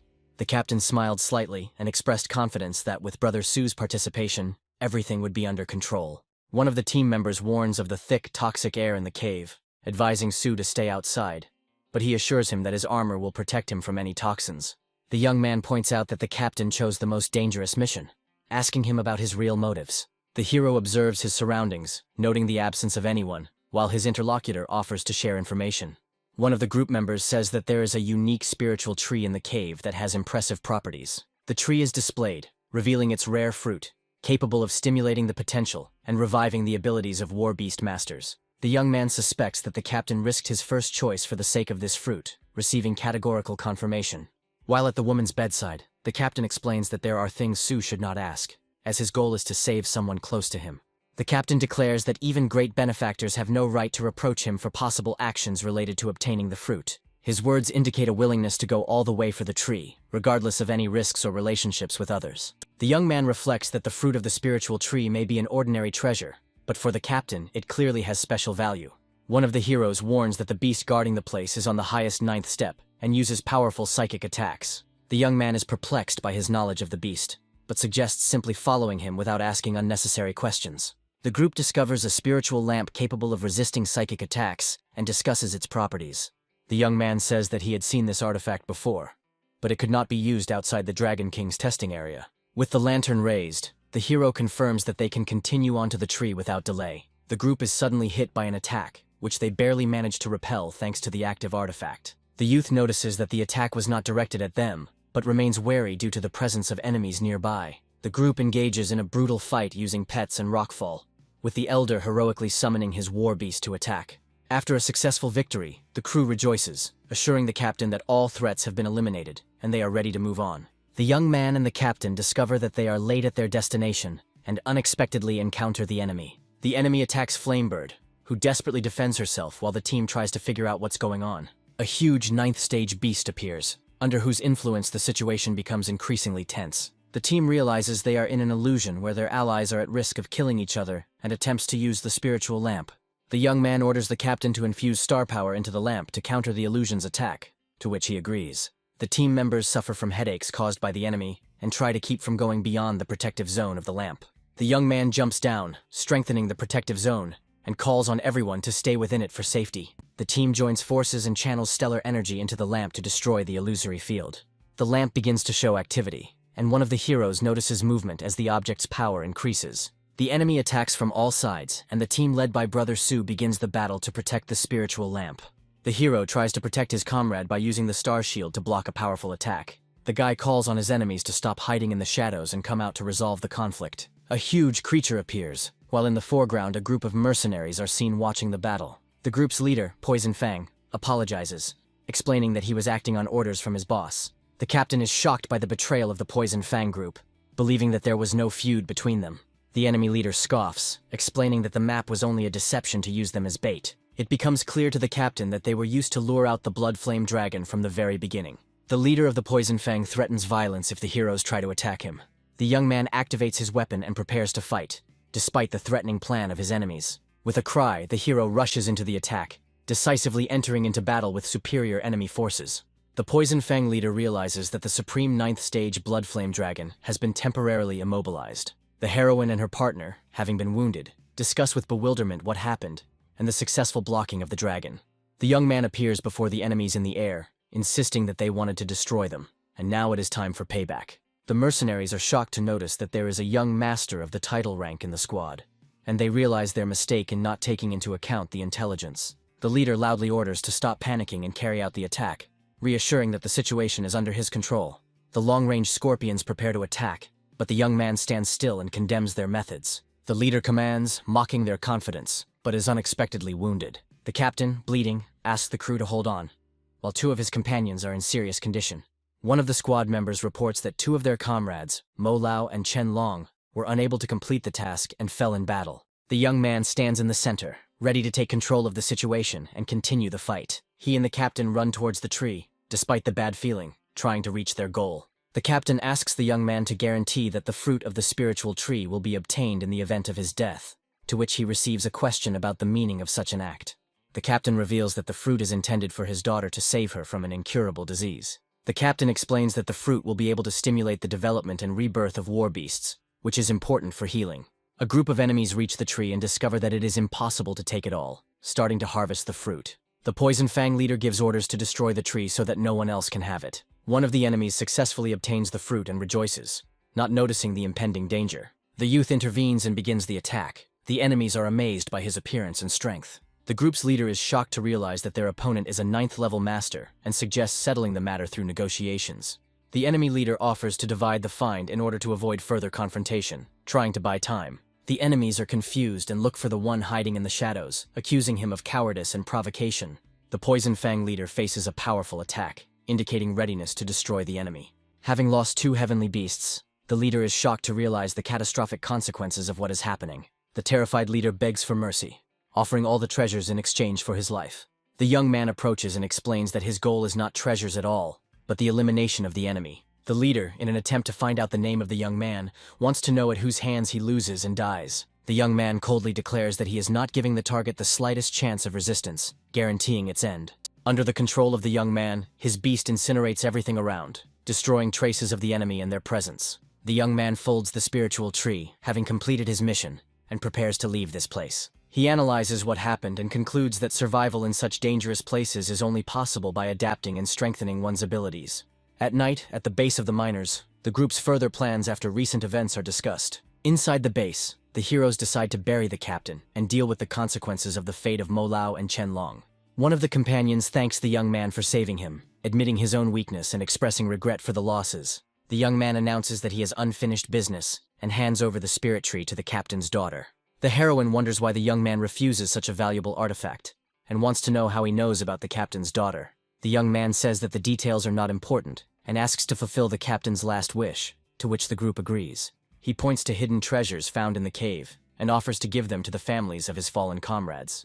The heroine asks in surprise why the young man refuses all the treasures, to which he replies that he has already received the most important one.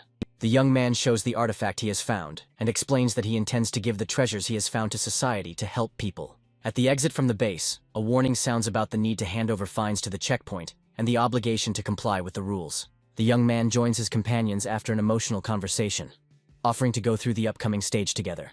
The team passes through a checkpoint where rare finds such as crystals and artifacts are recorded and graded. In the adjacent sector, other groups discuss their findings, including poisonous rocks and orders for rare materials. One of the companions explains to the young man that among the inspectors present, there are high-ranking masters who are ready for any surprises. The participating teams discuss the Star Cloud spiritual tree, admiring its rarity and significance. One of the leaders tries to find out the price of the tree's fruits from the hero's team, clearly showing their interest in buying. One of the young man's companions answers for everyone, firmly declaring that the fruits are not for sale, and suggests discussing other finds. Tensions mount when one of the interested representatives begins to insult his companions, trying to provoke a conflict. Representatives of the other group believe that eating the fruits will give them a huge advantage and increase their rank. The leader of the other group mocks the young man, doubting that he, with his powers, can stop the masters of the highest 8th stage. The young man is outraged by the actions of the federal inspection, suspecting them of exploiting the miners, and decides to complete the inspection. The two opponents react mockingly to the young man's decision to leave, wondering who he thinks he is. They rush at the young man with an attack, declaring that the examination will end only when they say so. The crowd notices the tense situation and wonders why the young man was hit, but he assures them that he is fine. The opponents, referring to the article of the law, believe they have the right to suppress the young man by force and take advantage of the situation for their own strengthening. The crowd begins to discuss what happened, recalling other incidents, and some recognize the young man as the one who had previously challenged the Tang family. A mysterious voice emerges from the shadows, denouncing the pettiness of what is happening and attracting the attention of the crowd. A man is found on the ceiling, who advises the young man to be brave and show his abilities. The mysterious man points out that only the strong will be able to pave their way, leaving a hint of his own strength. The young man considers the advice of the powerful stranger and thanks him, thinking about his future in the new world. Two opponents rush at the young man with threats, full of self-confidence in their strength. The young man uses the ability to knock out opponents with a powerful accumulation of force. Once on the ground, the enemies are horrified to realize that the young man is a master of the title rank. The youth, surrounded by an aura of power, draws the crowd's attention, demonstrating that even a young warrior can reach the highest levels.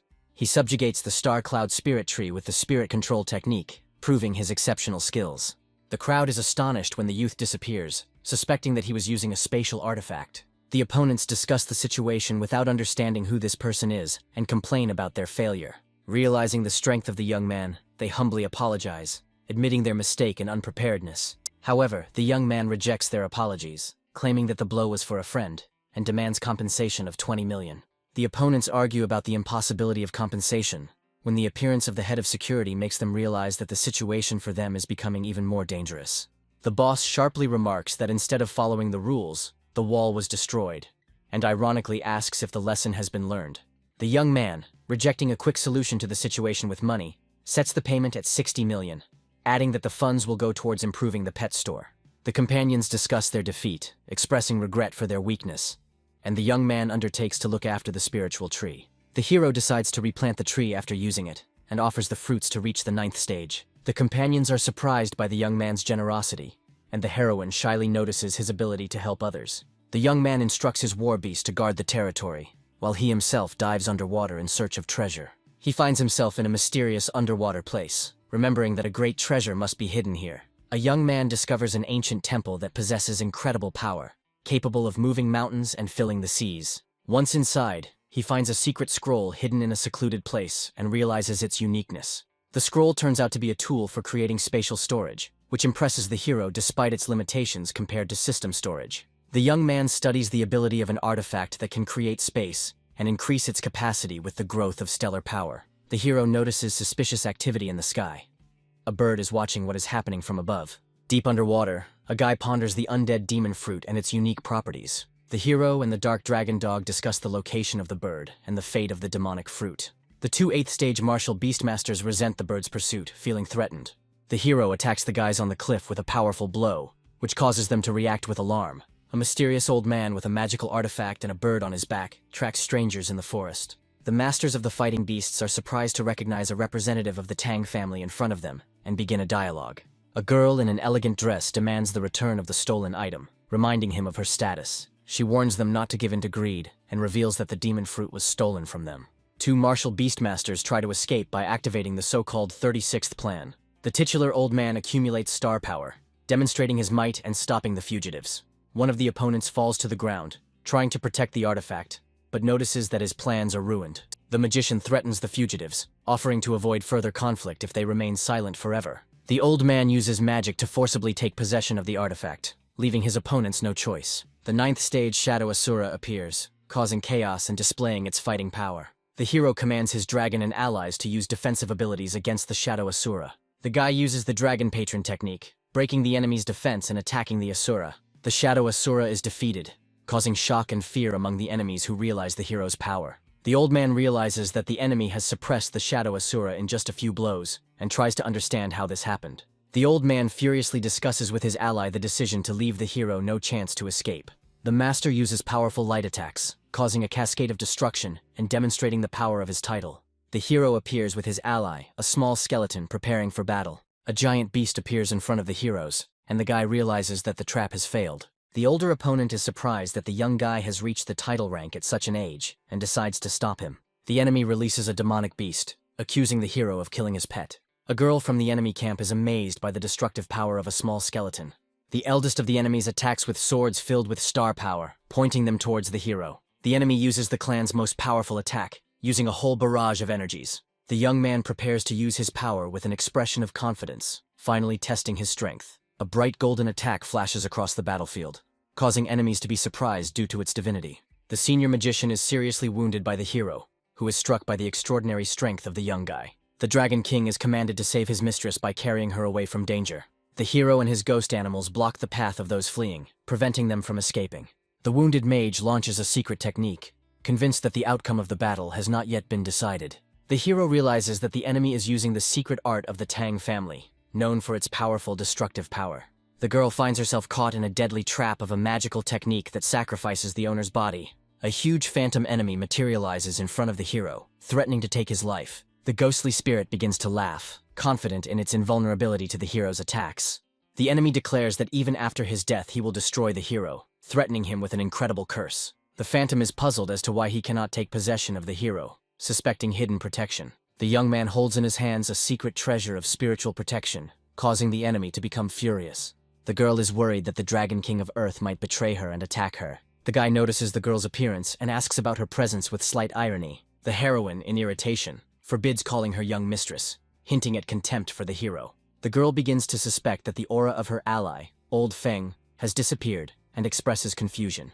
She discovers Old Feng's remains and is shocked at the defeat of a warrior with the strength of the middle 9th stage. The heroine angrily asks the hero about the reason for his attacks on the members of the Tang family. On the battlefield, the bodies of 2 defeated masters of war beasts, who died in the fight, are visible. The girl states that his actions are dictated by the law of the jungle, despite their status. The young man, with a sly smile, hints at the weakness of his opponents, increasing his psychological pressure. The hero stands surrounded by dark energy, preparing to deliver the finishing blow, while his ally raises his weapon. The heroine realizes that the fallen winged king, who possesses the power of the 9th stage, feels threatened. The guy sets a condition for showing sincerity in exchange for negotiations, showing his superiority. The girl is surprised by the actions of the hero, who releases the magical creature from the contract to gain an advantage. The heroine decides to break the connection with the help of her power in order to maintain control over the situation. The fallen winged king and the howling wolf appear on the battlefield with the sole purpose of destroying the hero. The girl is shocked to realize that her plan is falling apart and, disappointed, utters the word curse.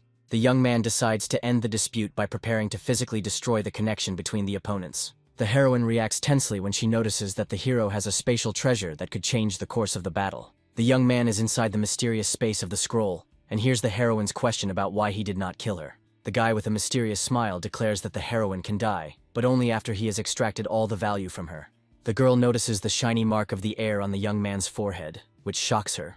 The heroine laughs in disbelief, realizing that the hero was able to overcome 9 floors of the column, contrary to all expectations.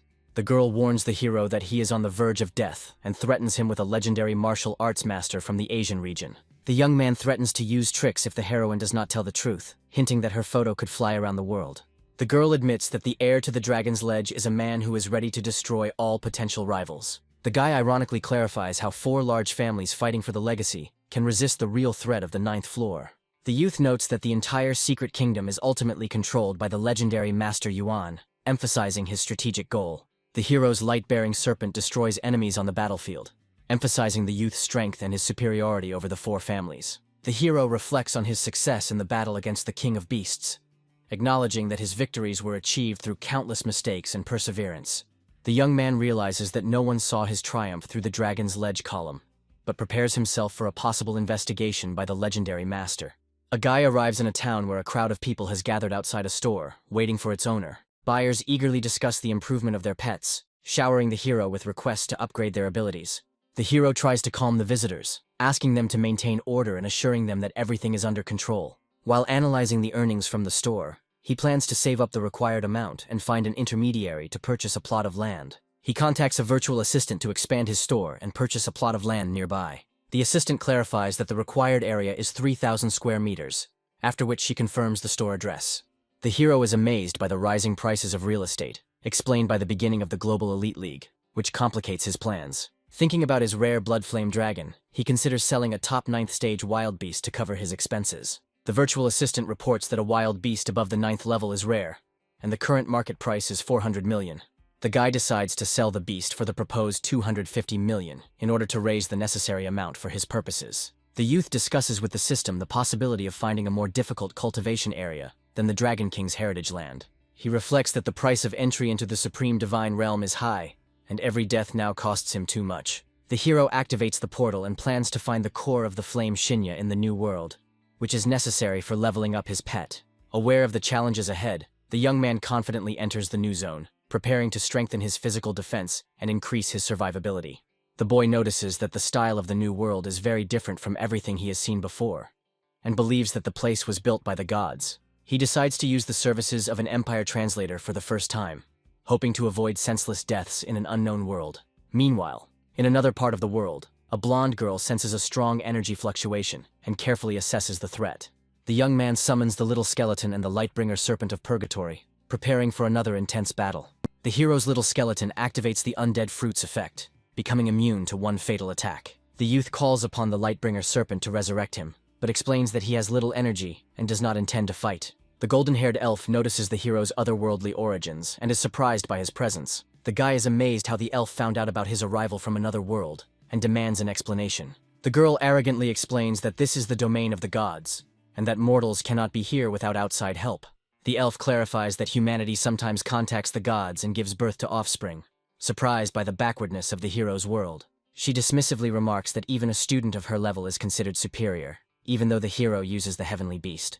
The elf begins to suspect that behind the hero's incredible aura, there is something far superior to ordinary mortals. She bows her courtesy and asks demandingly how the young man got to the central lands of the gods. Appearing in all her power, the girl with wings demands to know who is behind the hero, threatening him with her power. The hero, with a slight grin, asks his interlocutor if she is really talking about the central lands of the gods, and notes that this is a semi-divine kingdom. The young man analyzes the girl's reaction, and notices that the name semi-divine kingdom deeply offends her. The guy decides to put aside thoughts about his interlocutor and focus on his current goal, strengthening his own strength. Finding himself in a new area, the hero notices the strangeness of the ground under his feet, indicating the presence of a mysterious force. Suddenly, he is attacked by a huge monster that tries to swallow the hero, but he keeps his cool. The youth uses Divine Fist, attacking the beast and dealing it a crushing blow. The heroic blow leaves the creature battered, and the boy sarcastically remarks on its missing teeth. The hero summons his allies, Little Skeleton, Lightbringer Serpent, and Dark Dragon Dog, relying on their power. The hero's squad joins forces, preparing for a deadly battle with a powerful enemy. Led by the Lightbringer Serpent of Purgatory, the hero uses the legendary Dragon Patron technique for a powerful final attack. The Lightbringer Serpent of Purgatory unleashes a flame dragon strike, attacking the enemy with devastating force. The hero commands the Little Skeleton and Dark Dragon Dog to deliver the next attack to the monster's eye. The Dark Dragon Hound sacrifices itself in battle and dies, falling into the enemy's mouth. The Little Skeleton rushes at the enemy, activating his powers, and the hero calmly watches, analyzing the situation. The young man orders the skeleton to not give the enemy a chance to catch his breath, continuing the intense offensive. The hero attacks the enemy together with the Lightbringer Serpent, using the Flame Dragon technique, delivering a decisive blow. Finding the divine crystal, the guy discovers that it enhances physical strength and gives the opportunity to master divine skills. The hero decides to give the found crystal to the Dark Dragon Dog, speaking about the importance of strengthening allies. Dark Dragon Dog happily accepts the gift, while Little Skeleton dismissively dismisses its significance. The boy teases Little Skeleton, reminding him of the importance of the Lightbringer Serpent as a powerful ally. The hero notices that the new panel includes a line about divinity, suggesting that it must be completed in order to transform. The boy and his allies hear a sound from below and begin to suspect that someone or something needs their help. They descend to find divine beings fighting giant beasts. A student from the small squad, on the verge of despair, cries out for help, realizing that his own strength is not enough. The young student tries to defend himself from the beast, but his weakness leaves no chance of success. The hero's light-bearing serpent intervenes at the most opportune time and saves the young student from certain death. The young man rises on his dragon with his new allies, asking them how they ended up in such a dangerous place. One of the survivors explains that the star beasts are invading through space-time rifts, which their group is tasked with clearing.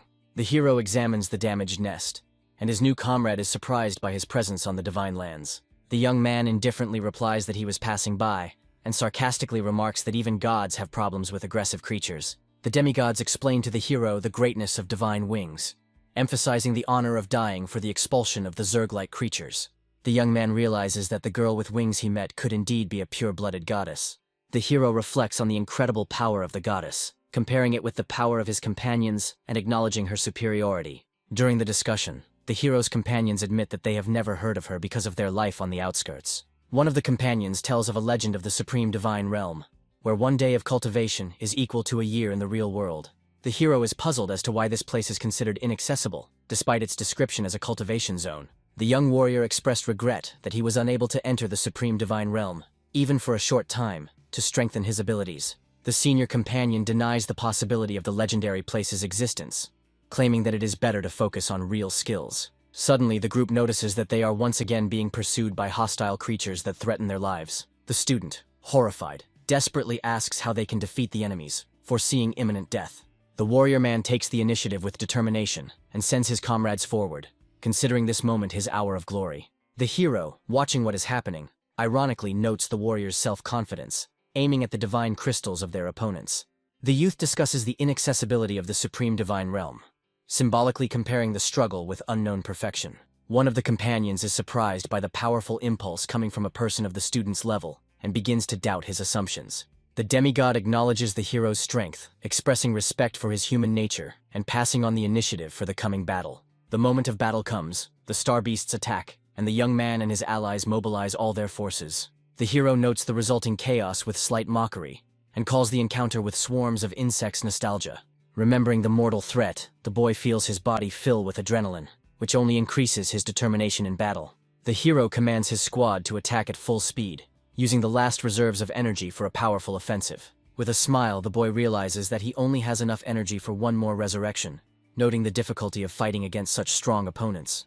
As a giant beast-like creature demonstrates its power, the hero ponders the difficulties of defeating a high-level enemy. The hero is pleased with the number of divine crystals collected, but understands that there is practically no time left for further exploration. Deciding to take a risk, the young man selects the random location option, preparing to explore uncharted territory. A snow-white beast with golden crowns on its head receives affection from an unknown person and demonstrates the cutest reaction. A golden-haired elf lies with a white kitten, declaring that she literally cannot resist his charm. The hero's sudden intrusion into the room causes bewilderment among the elf and her beast, and the guy himself tries to joke about the coincidence. The elf is outraged by the hero's intrusion, flares up in anger and accuses the human race of its abomination.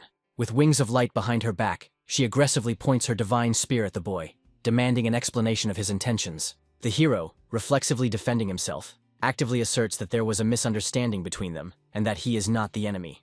The elf, furious and distrustful, wonders how he was able to withstand her divine spear, which is capable of tearing apart even a soul. The hero understands that resurrection is impossible, so he thinks about how to get to the supreme divine realm to strengthen his abilities. The elf is shocked by the mention of the supreme divine realm and says how many gods dream of returning there to destroy the race of beings. With doubt in her voice, the girl asks how an ordinary person can know about a place that even the gods could not penetrate. The youth claims that his strength is proven by the fact that he freely enters and exits the central divine lands, despite her attempts to kill him. The girl begins to hesitate, thinking that the hero's motives may not be as hostile as she assumed. The hero, leaving, ironically declares that now the girl and her comrades will have to figure out the search for the truth themselves. The elf offers the hero a choice between power, gold, or land, and he promises that power will become the basis for his future. She hands him a secret cultivation manual using the divine origin art, which accelerates the learning of skills. The hero, impressed by the manuscript, understands that this is an unexpected turn of his fate and an excellent opportunity to strengthen his abilities. The elf promises to help the hero open the gate to the supreme divine realm if they meet again, which brings him hope for survival. The hero suggests creating a special amulet to avoid space-time chaos on the new journey. The elf agrees with the hero's plan, but slightly sarcastically remarks that she does not have a ladder to sit on to apply the mark. The boy activates the contract and wonders if he can control her by signing a magical agreement with the heavenly beast. The elf is surprised to discover that the hero's contract involves absorbing a pet and underestimates the human's power. She displays a mirror divine sign on her body, emphasizing that she is ready to respond with an equally powerful ritual. A magical surge occurs and both try to seize control by making and breaking contracts. The elf taunts, saying that when the hero becomes her pet, he will have to reveal all his secrets. Suddenly time freezes and the hero finds himself surrounded by chains, which causes surprise and confusion in the elf. The girl notices dark and threatening eyes in space, wondering at what is happening and the sudden tricks. Shocked, the heroine realizes that she is being overwhelmed by the power hidden in the hero's blood, suggesting that he may be a being from a higher dimension. The hero watches in confusion as the elf is weakened after the contract is broken, trying to understand the reason for her depressed state. The guy calls the system to consult about the current situation and possible ways of interacting with the heroine. He ponders why the standard beast contract didn't work, and looks for an alternative way to subjugate her. The hero surprises the elf by handing her an official cooperation contract, which she begins to study with skepticism. The indignant girl scolds the young man for his insolence, but understands that she will have to agree to get out of this situation. Doubts plague her mind, but she decides to trust the hero's strength, assuming that there is something more behind him. The hero realizes that the gap in their powers is too great and tries to find an explanation for the origin of his system. Finding herself in a new place, the elf asks a question about the hero's possessions, looking around in surprise. The young man jokingly draws attention to her short stature, which causes her barely noticeable irritation. The hero warns the elf about the imminent opening of the store and its readiness to receive customers, to which she reacts with bewilderment. The elf asks the hero a question, trying to understand his motivation and intentions in the current situation. A young man notices suspicious movements around his store and assumes that unknown forces are following him. The hero is surprised that the people of Tianchen have tracked his actions so quickly and begins to worry about his safety. As he watches his shop being renovated, the boy realizes that he underestimated the threat posed by the legendary master. Suddenly, a video connection with a mysterious agent is activated, which arouses suspicion and anxiety in the young man.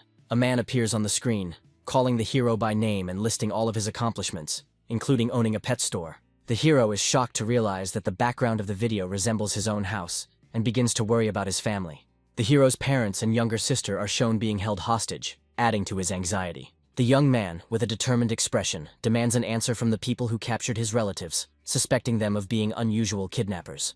The hero makes a confident move, declaring that their real target is himself, while demanding that they free his family first. A man in a suit activates a holographic screen to report the target's location. The man on the holographic screen transmits information to Yuan regarding the location of the object. The legendary Master Yuan decides to find out who dares to claim the dragon legacy. The crowd of people notice the titular masters floating in the sky and discuss their strength. In a remote area of the city, an intense battle begins, shocking passers-by with its scale. 5 servants of the great families discuss the man associated with the column and warn of his possible death. The legendary Master Yuan and the titular warrior Dao Zun prepare for battle without wasting precious time. The young men in yellow uniforms discuss the power of the 2 great masters in awe, feeling their terrifying presence. An adult man orders the young people to leave, emphasizing that it is none of their business. A huge warrior with a crimson aura threatens to destroy the store, challenging the owner to a duel. The masters discuss with surprise why the door does not react to their attacks, assuming the presence of a complex defensive formation. A guy in sports clothes comes out to meet the masters and asks them not to involve his family. The young man confidently asks his opponents who is looking for him and what they want. Dao Zun is surprised that this young man has skills on the level of legendary masters. One of the masters threatens the young man, stating that he is not in a position to set conditions. All the masters present join forces, intending to capture the youth, whom they consider too daring. Suddenly, a powerful burst of energy appears, and someone calls for the fight to be left to high-ranking masters. The legendary Master Yuan emphasizes that the youth's strength is much greater than expected, and suggests that he plan his actions carefully. The girl and the young man are held by spies while the legendary master expresses his admiration for their determination.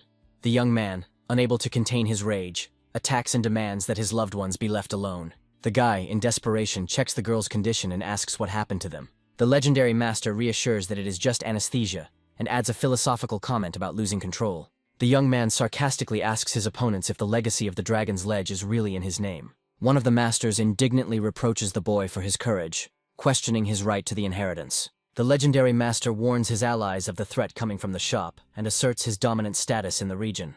Master Yuan comes face to face with the young man, wondering how they can both be in the same room, like two equal legends. Yuan offers the boy to submit to him and promises to provide mentorship to develop his potential. Daozong comments suspiciously on Yuan's intentions, viewing his proposal in terms of power and influence. Yuan emphasizes the need to focus on the most worthy warriors in order to effectively utilize the Secret Realm's resources. The guy remembers with a smile his hatred for people who believed that something rare could only be obtained under certain conditions, including the moments of choosing the best. The legendary master warns that no enemy who dares to go against him will remain unpunished. He creates an energy barrier and reminds the young man that he must make a choice: surrender or die. Outside, the masters are stunned that the girl was able to stop a powerful blow with one hand, discussing her legendary rank. Yen notices the girl's hidden star power and sarcastically asks if she is the boy's mentor. The girl asserts her right to defend the store, emphasizing its position in her duties as an employee. She claims that she will punish anyone who breaks the rules inside the store, even the legendary master. An irritated Yuan accuses the girl of deliberately belittling him, but her confidence baffles him. Enraged, Yuan attacks, demanding to know why he is being ignored, and his reaction causes concern among his allies. People on the street scream in confusion as they watch the events unfolding in front of the store and Yuan's condition. The young man and the girl insist that the opponents should only be neutralized, not killed, maintaining the principle of justice. The girl, with an icy expression, tells her opponent that reducing the number of his limbs would suit her completely. The atmosphere becomes tense when a powerful demonic aura materializes from the store, shocking all witnesses. Yen summons a dark entity to become his weapon, imbued with destructive power. The legendary master uses a spatial rift to summon his most powerful servant. Yuan activates a new level of power, merging with the Shadow Beast King, displaying incredible might. The young man looks at what is happening with disbelief, thinking about the fusion with the heavenly beast and its possibilities. The combined appearance of Yuan and the servant turns into a terrifying warrior with the power of the empty cave realm, ready to destroy anyone. Witnesses, stunned by Yuan's hidden skills, admit that it is impossible to participate in a battle of such a scale. One of Yuan's advisors begs him to calm down, warning that the battle could destroy the entire city of Longjian. Yuan disdainfully states that he will not destroy everything because of two enemies, comparing them to small mice stealing food. The girl mockingly breaks the enemy's attack, asking if this is the limit of his capabilities. The guy stops the heroine from killing the defeated enemy, explaining that it will take him several years to recover. The astonished observers cannot believe that with one blow the devastating attack was neutralized. The young man challenges his opponents with a cheeky smile, asking why they are still hesitating. Returning home, the guy worriedly asks the girl who woke up about her health. At the table, the young man and his sister discuss recovery, while the mother is still resting after a hard day. A master with a thick beard tries to awkwardly talk to a girl, addressing her by name. The girl steps back in fear, and in panic asks the uninvited guests who they are. The group of guests introduce themselves one by one, emphasizing their belonging to the Xiao family, causing her confusion. The sister, outraged by the intrusion, asks her brother why these people are in their house. The guy awkwardly makes excuses to his sister, claiming that he brought the masters as her tutors. He emphasizes that training from such masters will give her knowledge that cannot be obtained even at university. The girl asks skeptically what exactly the invited mentors are going to teach her. One of the masters, Xiao Lu, introduces himself as the King of Poisons and promises to pass on knowledge of poisoning and detoxification. Xiao Qian, a restoration master, offers to teach her healing skills and physical strengthening. The third mentor, Xiao Tang, states that he will teach her how to operate hidden weapons and mechanisms. The last master, Xiao Mu, who calls himself the Beast Emperor, offers her the skills to control celestial beasts and gives her a moon dragon. The girl is stunned by the generosity of the masters and asks in bewilderment if she can really control the dragon. She turns to her brother with a question whether these craftsmen can be trusted and whether they demand anything in return. The mentors, understanding her doubts, ask for forgiveness for their straightforwardness, admitting that they underestimated her. The masters bow before the hero and heroine, begging them to spare their lives and show mercy. The guide jokingly asks the girl if she knows how to use curse magic, to which she strictly rejects such methods. The girl with a sly expression asks the guy if he is afraid of the master's betrayal and if he wants to keep them under control. Activating her energy, The heroine announces that for the sake of points she will perform another miracle to cleanse the masters. The masters, blinded by the light of her energy, fall to their knees, praising her as a goddess and declaring that they have seen the light. An onlooker comments in shock that she is able to control even titled masters as if they were children. When the guy asks what she did, the heroine explains that she used the blessing seal to guide them on the path of truth. The heroine warns that disrespect for her faith will lead to punishment in the form of burning in divine fire. The guy calls the girl cruel, but then solemnly announces that everyone is now obliged to believe in the inviolability of the Su family. He ironically offers the masters, since they are here, to teach him the skills of sword handling, capturing their attention. Dao Zun, a little embarrassed by the request, doubts whether there is any point in teaching a guy with such colossal strength. The young man, with a firm expression on his face, insists on his desire to learn from the master. Daozong agrees, but emphasizes that the sword technique is destructive, and also clarifies important points for starting training. The master notices that the boy's fighting style is more like a fist fight, and asks about his intentions to use the sword. The guy confidently replies that he will take care of organizing the training field, offering to leave contact information. The young man reminds her that learning from the masters is a rare opportunity, and asks her to make the most of it. Having contacted partners via a holographic interface, the guy discusses the sale of a fire dragon and real estate. He thanks the professional team for the speed, and offers to complete the transaction in his store. After looking at the energy interface, the young man plans to upgrade the store to level 3 to expand its capabilities. Thinking about the possibilities, the guy makes plans for additional earnings, discussing them with an invisible ally. The guy decisively raises the level of his store, happily noting that it begins to resemble a full-fledged pet store. Using a holographic interface, he carefully carves out 300 square meters of living space for his family. The girl, impressed by the power of this force, is surprised that the created objects can exist forever, without the need for energy replenishment. The young man continues the planning, distributing part of the space for a reception area and office space. The next step involves dedicating a fifth of the store to a feed storage area to make inventory management easier. He uses the remaining space for growing sections and experimental areas, completing the store's design. Satisfied with the result, the guy confirms all the changes, believing that this will be enough to keep the store running. Outside the store, a mother and daughter wonder if they have the wrong address when they see a familiar name. The large building with the sign catches their attention, emphasizing the grandeur of the new store space. The hero greets them inside with a smile, asking if they managed to take everything and if they are ready for the next steps. The two craftsmen inform the guy that all the things are packed and loaded into the truck, and say goodbye, heading off as he instructs. The guy gives permission for the trucks to leave and begins to prepare for a new organization of space. The sister is surprised to see the store has expanded significantly, and explains that the teachers vacated their house early that morning. The young man calmly replies that it's a long story, but on the way he'll explain everything and offer to go to the store. The first customers appear at the entrance to the store, trying to impress the elf, but receive a cold response for their attempts at flattery. The heroine, holding 3 creatures in her hands, jokingly scolds the young man for calling his clients ants. The guy asks his sister to look after the store, citing his busy schedule with other things. The sister is delighted to discover that they now have their own swimming pool, and her joy lifts everyone's spirits. She is delighted with her new room with a soft bed, noticing how much better the conditions have become. When asked about the cost of the house, the guy explains that the money was received from clients from elite areas of the city. The guy assures the family that the elite clients are happy with his work and pay for it easily, and the house is too big for their convenience. The sister jokingly says that she is taking over the responsibilities of running the house, and then asks who the attractive girl in the store is. The young man recalls the contradictory images of the heroine with confusion, but calls her his new employee. The mother suggests that the boy invite the elf to dinner to get to know her better as part of the team. Joanna greets family members elegantly, showing her respect for them. At the dinner table, the girl's mother asks her name. The sister touches Joanna's hair curiously, noticing its softness and fluffiness, while the boy reacts with slight irritation. In an informal conversation, Joanna's mother asks questions about her background, age, and personal life. Joanna replies that she is from the Outlands, is 18 years old, and has not yet thought about romance. After dinner, the guy asks Joanna ironically why she acts so ordinary with his family, and she jokes about the possibility of raising her rating. The young man sarcastically tells the elf that he will increase her personal rating if she continues to work just as effectively. The mother wonders how the hero and his employee manage to run the store together. Joanna calmly replies that the current flow of visitors is enough for the two of them, but additional tasks could complicate the work. The guy notes that thanks to Joanna's abilities, he can even reduce his participation in the management of the store. The young man, with a sly smile, thinks about plans related to the young mistress of the Tang family, who remains locked up.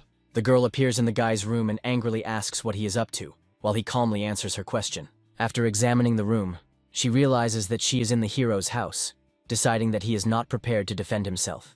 The girl is thinking about an escape plan, planning to break a window and escape, only to return with the support of her family. She soon rushes towards the exit with revenge in mind, and the intention of gathering the Tang family's elite to attack. Promising revenge for her capture, she clenches her fists and speeds away from the hero's house. The girl angrily hits the window, but finds that it is too strong for her to escape. Exhausted, she falls near the barrier, blaming the guy for her current state due to long days locked in without food. In a last-ditch effort, she calls out furiously to the boy, demanding an explanation of his intentions. The guy, with a mysterious smile, replies that his main goal is to understand her value and use her abilities. In response to his remark, the girl points out his strange intentions with apprehension, suspecting a perverted plan. Gathering her strength, the heroine asserts that she will not allow him to do with her what he wants. She states that the Tang family has prepared her for any hardship, but adds that hunger still weakens her. In a furious and mixed state, the girl eats the offered buns, while simultaneously threatening the guy for her fate. The young man, with a sly smile, offers her to sign a temporary contract, adding that she will have to pay for the food. The next day, the store attracts many customers who admire the beautiful employees, thinking it is a fashion show. Joanna and the elf greet visitors, offering to split into 2 lines, for service and section rental. Joanna notices a door in the room and decides to escape, claiming that she cannot be stopped. The guy reminds her of the contract she signed, which prohibits her from leaving the store for a year. The girl, ignoring his words, furiously rushes to the exit with the thought of breaking through at any cost. Realizing that she can't break either the door or the window, Joanna angrily calls the store magical and capitulates. The guy asks the elf to teach Joanna everything so that she can get used to the job faster, which she accepts calmly. Reporters appear at the door, asking which of those present is Mr. Su. The guy confirms his identity and discusses ordering a video shoot to promote the store. During the filming, he demonstrates his power by summoning a 7th-level dragon, which leaves the assembled spectators in shock.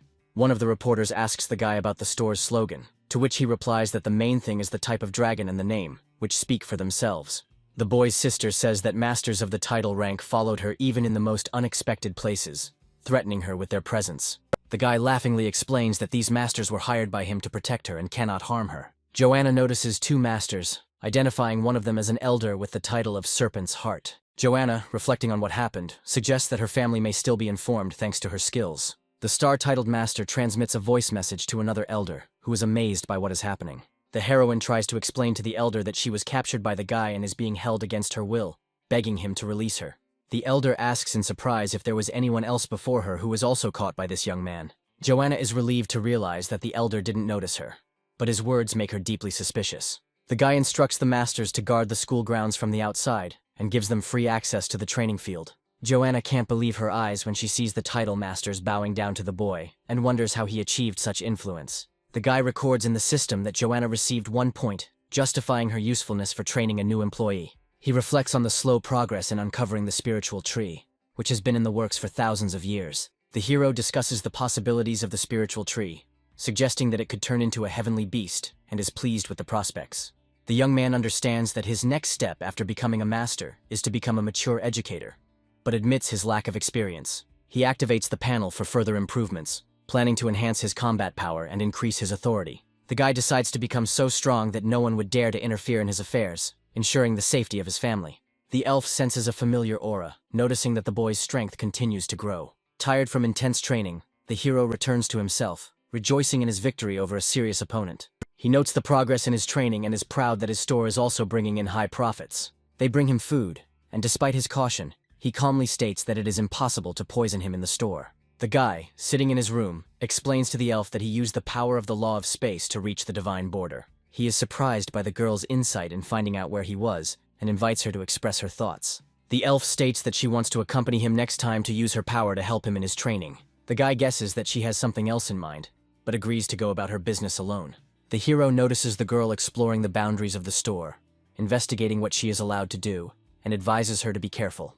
The elf is surprised by the guy's decision to take her with him, against which he jokes about her possible antics. Joanna, tired after a hard day, falls asleep in a chair, and the goddess casts a sleeping spell on her. The guy jokes that even the apocalypse shouldn't interrupt her sleep when she's completely exhausted. The hero suddenly activates the portal and calls the girl to follow him in order to use the moment for important matters. They find themselves at the World Tree, and the elf is amazed by its ability to easily move between dimensions. The guy points out that the elf is not a good employee, and asks her to show him the way to improve his level. He asks in which kingdom the main god is located, and the elf explains how their structure is arranged. The girl talks about the 5 levels of divine realms, and mentions that no one has been able to reach the highest level for a long time. Suddenly, a winged guest of the goddess appears and greets her, and the guy asks who he is. The guest asks them to hold his hand to transport him to another world, which causes the hero slight bewilderment. They arrive at a majestic hall where the divine source is prepared, to which the guest leads them. The guy notes that the elf takes preparation seriously, even changing clothes before the procedure. The divine source activates, creating a grand spectacle, and the hero notes its incredible effectiveness. The elf explains that only the best can take a dip in the spring, and points to a specially prepared arena for training. The girl offers a deal.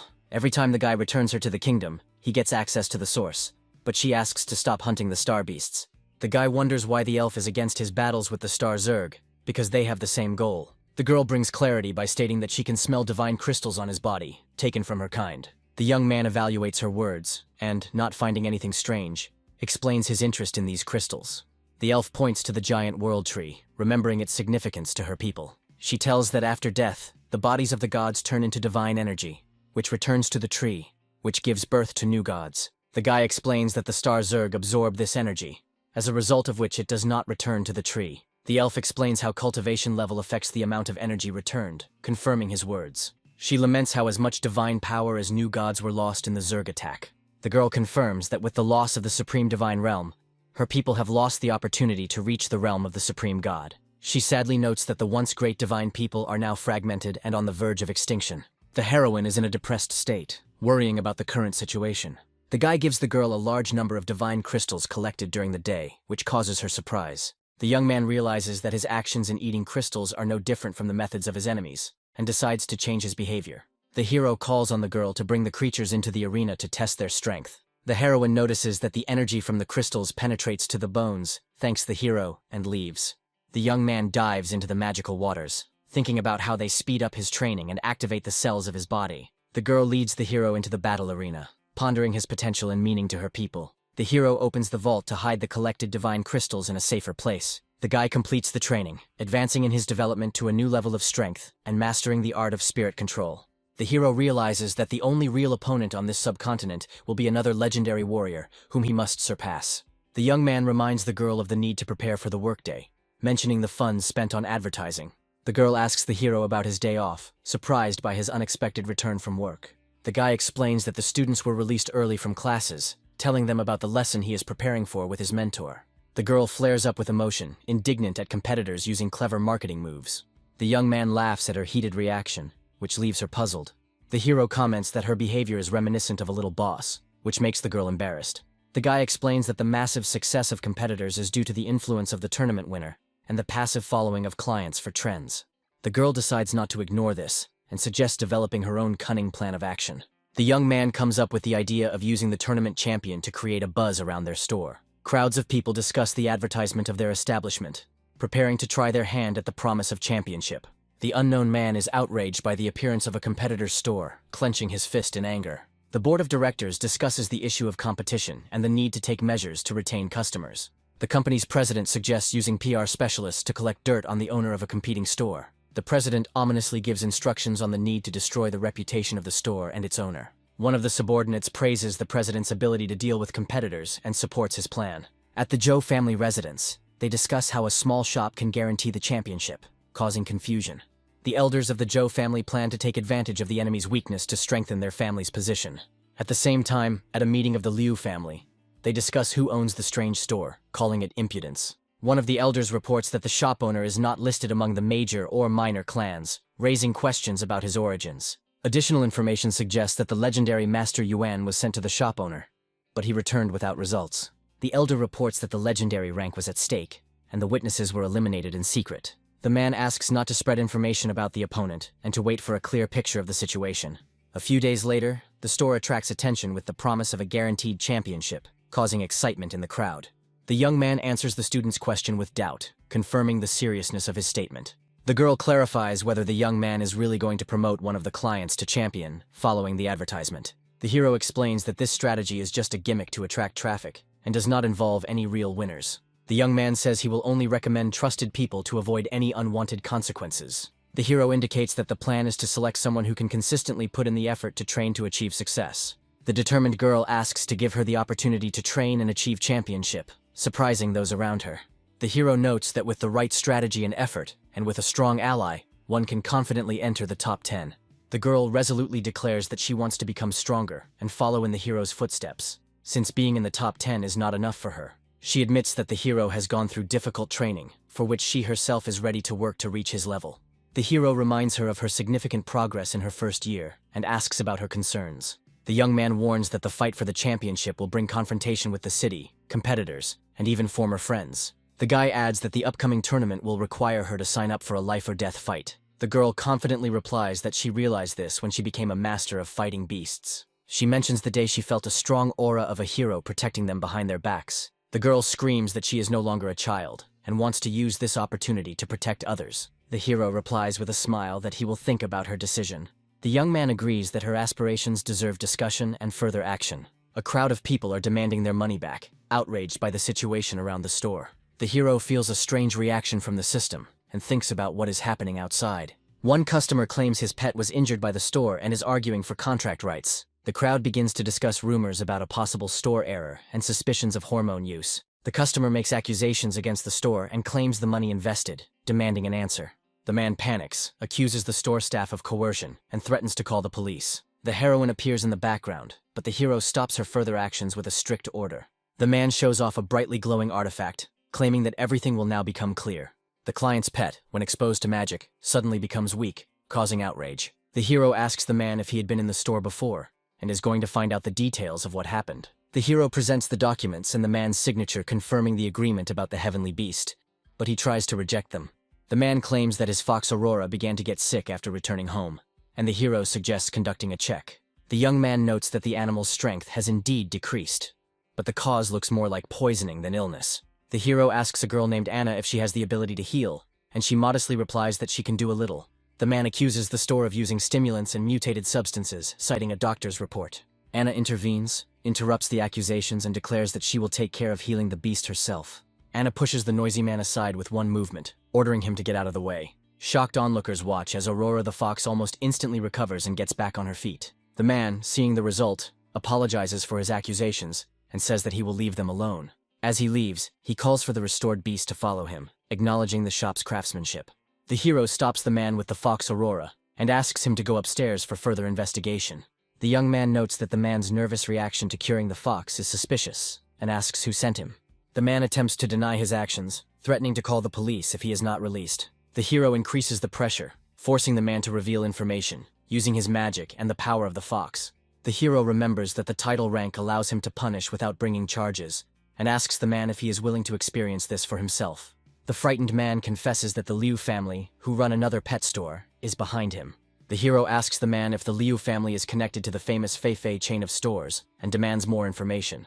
The man reveals that the heavenly beast was seriously injured, and the Liu family offered free treatment in exchange for placing the blame on the hero's shop. The boy tries to find out the identity of the man from the Liu family, but the man claims that he does not know his face because he was wearing a mask. Anna, with a cold look, answers the heroes that the gods do not use disgusting methods like mind-reading, rejecting such a possibility. The hero notices that the man speaks too easily and precisely in his explanations, as if he had prepared everything in advance. Anna suddenly intervenes, approaching the man, which frightens him and causes him to call the fox Aurora for help. Anna casts a soul search spell, revealing the man's memories and the reason for his actions. In the flashbacks that surfaced, it was shown that the man received threats from the Zhou family and was forced to carry out their plan with the heavenly beast. The man remembers that he was promised a level 8 bloodline if he betrayed the hero's shop, but at the same time he realizes his guilt before the fox Aurora. The hero angrily grabs the man and declares that he is an undead for his actions, scaring him to the point of trembling. The man begs for his life, promising to take better care of the fox and correct his actions. The hero demands that his contract with the fox Aurora be cancelled, while Anna watches what is happening. The fox does not respond to her former master's order to return, confirming that the man is no longer worthy of her trust. The frightened man finally surrenders, asking the hero not to kill him, and acknowledges his submission. The hero, holding the man, throws himself from a height, emphasizing that he does not like to get his hands dirty. Against the backdrop of the hero's titular rank, a group of accompanying creatures appears, striking the witnesses with their strength. The hero demands to call the head of the clan, noting his arrival as the owner of the Azornik store. The servants of the Zhou clan ask the hero to wait, stating that the leader has already been notified of his visit. The hero, demonstrating the power of the luminous purgatory, warns that he does not have much patience. The elite Joe army emerges from the clan's courtyard, blocking the hero's path and promising to prevent his advancement. The hero coldly states that he needs a leader, adding that he will not wait long. The commander of the elite army, who possesses the combat power of the 9th level, warns against entry without permission. The hero decides that if the head of the clan does not come out himself, he will have to knock on the door. The hero's secret techniques have a stunning effect on the Joe army soldiers, who recognize the unusualness of his fighting style. The commander of the Joe family's elite army orders all might to be used to repel the hero's attack, claiming that the outsider will be killed. The soldiers unite into a powerful defensive barrier, but the hero manages to break their formation, which shocks the army. The army commander is confused by the hero's unabated strength and accuses him of planning to destroy the Joe family. The Joe family protectors enter the fray, declaring that they would rather die standing than live on their knees. The hero uses the Xuanwu burst-style technique, crushing the Joe family's defenders with a powerful blow. The commander, defeated along with his soldiers, thanks the protectors for their attempt at resistance. The head of the Joe clan comes out, notes the strength of his elite army, but reproachfully asks how they became so useless. The clan leader, who possesses the combat power of the highest 9th stage, admits that he had to intervene due to the incompetence of his subordinates. The army commander falls before the clan leader, begging for a second chance to correct his mistakes and catch the hero. The hero, appearing against the backdrop of his powerful beasts, directly addresses the head of the Joe clan, asking if it is true that he is the boss here. The hero demands that the head of the Joe clan hand over the culprits who plan to harm his store. The clan protectors, who possess the combat power of the 9th stage, are outraged by the hero's demands and try to threaten him. The elite Joe army fully mobilizes and begins its attack, intending to crush the hero. The hero contemptuously compares the army to useless creatures, saying that they are of no use. One of the protectors uses a powerful spell, forming a giant energy creature. The hero mockingly comments on the unexpected appearance of the monster, and continues to accuse the head of the clan of harboring criminals. The clan leader sarcastically remarks that the hero is still arrogant in the face of a threat, and highlights the difference between their power levels. He mentions the divine punishment of Qinglong, which is at the limit of the 9th stage, which is insurmountable for the title rank.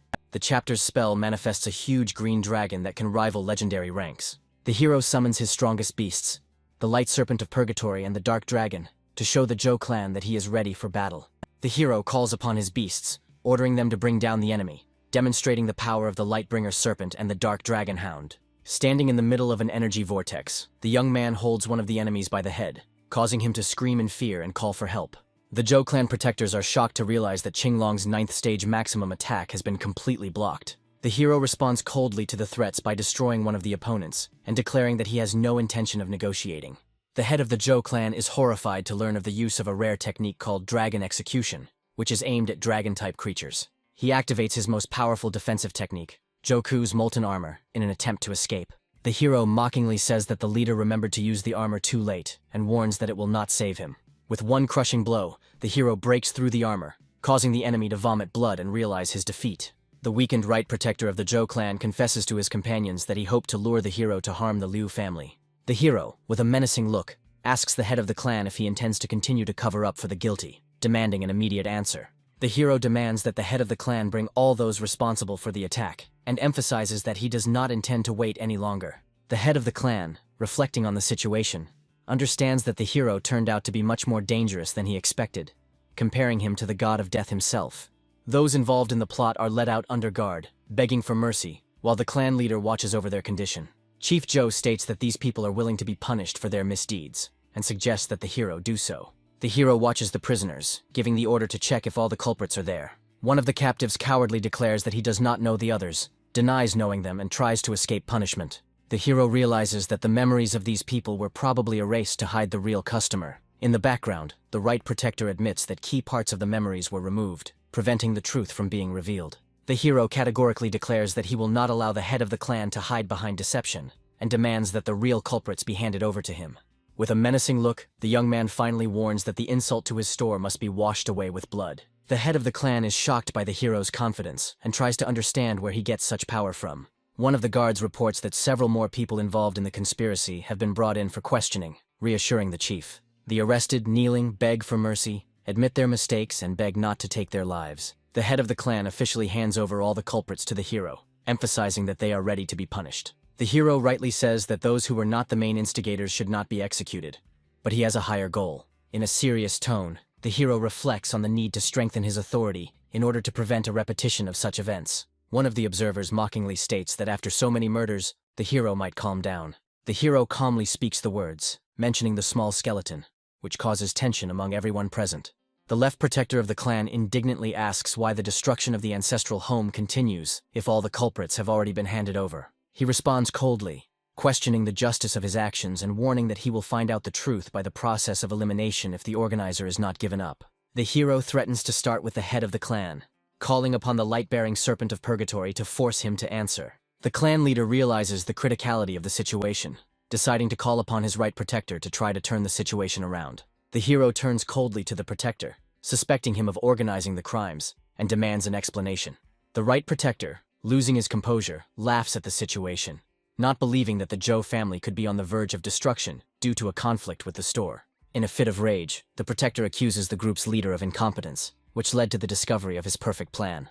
The protector declares that if he dies, he will take with him the one who exposed his plans, launching a desperate attack. The hero orders his beast to deal with the remaining aftermath of the battle, restoring order. The left protector watches the horror of what happened and admits that he is glad that he was not involved in this conspiracy. The clan leader, shocked by the destruction, decides to forbid his family from approaching the hero's store in order to avoid further conflicts. Bowing before the hero, the head of Joe hands over all the culprits to him, begging him to spare his family and not to be angry anymore. The hero explains that eliminating the villains is not the end, and demands a public apology and compensation from the Joe family for the damage caused. The clan leader agrees, promising to personally handle the announcements while rumors about the store owner's strength are already circulating in society. The youth clarifies the terms of compensation, asking what kind of resources the Joe family lacks, but states that he needs a certain set of heavenly treasures to train the martial beastmasters. The hero demands a set of treasures of the same level that are taught to the most important heirs of the Joe family. The head of the family is shocked, because the transfer of these resources will deprive Joe of the opportunity to ever become stronger, and sees this as a threat to the future of the clan. The hero calmly replies that even if he compares them to lesser creatures, he is able to make a worthy opponent out of anyone. The hero confidently adds that even a pig can be brought to the level of a real clan leader if he has real talent. The clan members are outraged by the comparison of the patriarch to a pig, and are ready to start a fight to defend the honor of the family. The head of the family wonders if the hero is really capable of raising anyone to the top, recalling the past development of the little skeleton. The clan leader is frightened, realizing that the hero's words are not a metaphor, because the skeleton was once a beast with the lowest pedigree, and now has become incredibly strong. The hero notes that the leader of Joe is worthy of his position, and offers cooperation for the benefit of both parties, promising rare food and the cultivation of super-strong beasts at low prices. The young man reminds the leader that the Joe family has long dreamed of entering the Major League, and hints that his help could become a nuclear weapon in their confrontation with the 4 major clans. The head of the clan is surprised by the scale of the hero's plans, and suspects that he also intends to subjugate all the strongest families. The hero advises to look at the situation more broadly, hinting to the elder about new strategies for the sake of the family's survival. The city is discussing the latest events, surprised by Joe's exposure, and now praising the owner Sue's store. Shoppers inside the store share the news with each other, noting that the rumors about the amazing store turned out to be true. The hero unexpectedly receives a mysterious reward, a bright energy core, and wonders about its purpose. He is surprised to discover that this artifact allows him to obtain the ability of fusion, a rare gift available only to legendary beastmasters. The young man is puzzled about which of his pets to entrust with such a powerful skill book, because it is truly dangerous. In his imagination, the hero tries on the power of merging with the dragon, imagining how he will breathe fire and fly on the wings of the light-bearing serpent of purgatory. The guy thinks that using a dragon to merge is too banal and familiar, because he likes spirit control more. The hero considers the option of merging with the dark dragon dog, and, imagining its abilities, notes that it would be useful to see souls at a great distance. The dark dragon dog reacts happily, but the idea of becoming a dog warrior seems too ridiculous to the hero. The boy decides that the only one truly worthy of the legendary fusion skill is a small skeleton. The young man summons a miniature skeletal warrior, warning that he is not needed for battle this time. The little skeleton grabs the skill book. The hero encourages him, convincing him to accept the power quickly. The hero is surprised to notice that after receiving the fusion skill, the skeleton's combat power has increased almost 1.5 times. After absorbing the bloodstone, the appearance of the small skeleton changes. It becomes stronger and much more frightening. The guy realizes that for a long time, battles and experience did not give a noticeable increase in strength, but now even a small increase is significantly valuable. The young man rejoices that after many battles with divine beasts and obtaining a new skill, the little skeleton's combat power has finally reached 11, confirming the effectiveness of the fusion. The hero's shop finally finds peace, and he decides to start training newcomers for the sake of future victories. The girl and the boy discuss the unexpected appearance of a strong fighter who is now in contact with Su's boss. The hero greets the elder Dao Zun, a swordmaster who can kill 9th stage beasts with his own power. The swordmaster is surprised by the changes in the store, and offers the hero to finally begin training in the art of the sword, specifying his wishes regarding the location of the training. The young man chooses an open and safe area with mountains and sea for training, emphasizing the danger of the master's art. The elder was amazed at the realism of the chosen hologram, and the hero assures him of its reliability for a training duel. Dao Zun agrees to reveal the secret techniques and asks the hero to show himself in action, expecting a real sword fight. A tense duel begins. The guy announces the beginning of the battle with the senior swordsman. The hero warns that learning the sword will come at a price, and shows his opponent a mysterious shining fruit. Senior Dao Zun is astonished to recognize the legendary spiritual tree fruit, which can develop the strength of a beastmaster to the next level. The hero looks with delight at a rare artifact that could shorten his years of training. The man activates the blade, explaining that its uniqueness is not available without exceptional skill. The guy notices the devastating attack and exclaims in surprise about the appearance of a mysterious creature. The senior master discusses the hero's pet's power level and shares his impressions of its potential. The heroine reflects on how destructive this little skeleton is. The master is determined to teach his pet the art of weapon handling at any level. The hero, full of determination, actively prepares for training, sparing neither effort nor time. On the battlefield, 2 blades clashed, causing surprise among those watching the clash. The hero gathers his allies, claiming that he is now ready to go to the dangerous region. In a combat vehicle, a young man and woman discuss its power and exceptionality in light of their current mission. The hero informs his companions that he has agreed on a free place for temporary stay, including the preparation of transport. The girl is surprised by the mention of combat armor and asks about yesterday's incident. The young man explains that a clash with an influential family was inevitable, but he managed to defend justice. The guy reports that he eliminated the leadership involved in the attack, causing surprise among those around him. The girl assumes that recent events are connected with her success in the tournament, but she is assured otherwise. The hero philosophizes about the power and inevitability of confrontation, emphasizing that the problems are not her fault. The guy admits that he doesn't strive to be a champion, but emphasizes the value of training for his companions. The group discusses plans to prepare for the tournament, where the leader confirms that he has sufficient strength. A devilish creature appears on the field, and the allies decide to postpone the battle for a while. The girl releases a fire beast that attacks enemies, creating a fiery whirlwind. The girl warns her sister about an approaching enemy, offering to block his next attack. A young warrior summons the moon dragon to face a powerful foe. By combining her power with the summoned creature, she attacks the enemy using the moonclaw technique. The group rejoices in their victory over the enemy, finally easing the tension. A girl protects her comrade from a surprise attack by a creature with spiritual power. The enemy uses toxic fumes to hide from the team's attacks. The young heroine uses a treatment method to cope with the poison. The girl reacts to her comrade's joke, and the team realizes that the enemy is calling for reinforcements. The hero decides to unite the forces of his creatures for a final attack on the enemy. The young man solemnly assures that their coordinated actions will allow the battle to be completed in their favor. The girl suggests that the guy coordinate for the attack, confirming his ability to work in a team. The hero decides to contain the hostile couples and builds a strategy for the future, thinking about his plans. The young man gives the girl an expensive drug, emphasizing her contribution to their survival. The master announces the end of the training day and suggests that everyone rest, but the heroine wants to continue fighting. The girl shares her enthusiasm for the battle, and the guy explains that he is raising money to promote his dragon. Based on the merit calculation, the operator announces the results, registering the achievements in the system. The man happily accepts the challenge of counting his merits and asks about his results. The hero is explained the scoring system, detailing the difference in value of killed animals of different levels. The base workers remind us of previous records and joke about the hunter's gradual progress. A group of competitors called the Night Wolves demonstrate their results with an impressive amount of points. The Night Wolves group discusses the distribution of over 1 million merits among the members, causing envy among those around them. The boy is outraged by the low credit for his efforts in solo hunting and decides to join a group.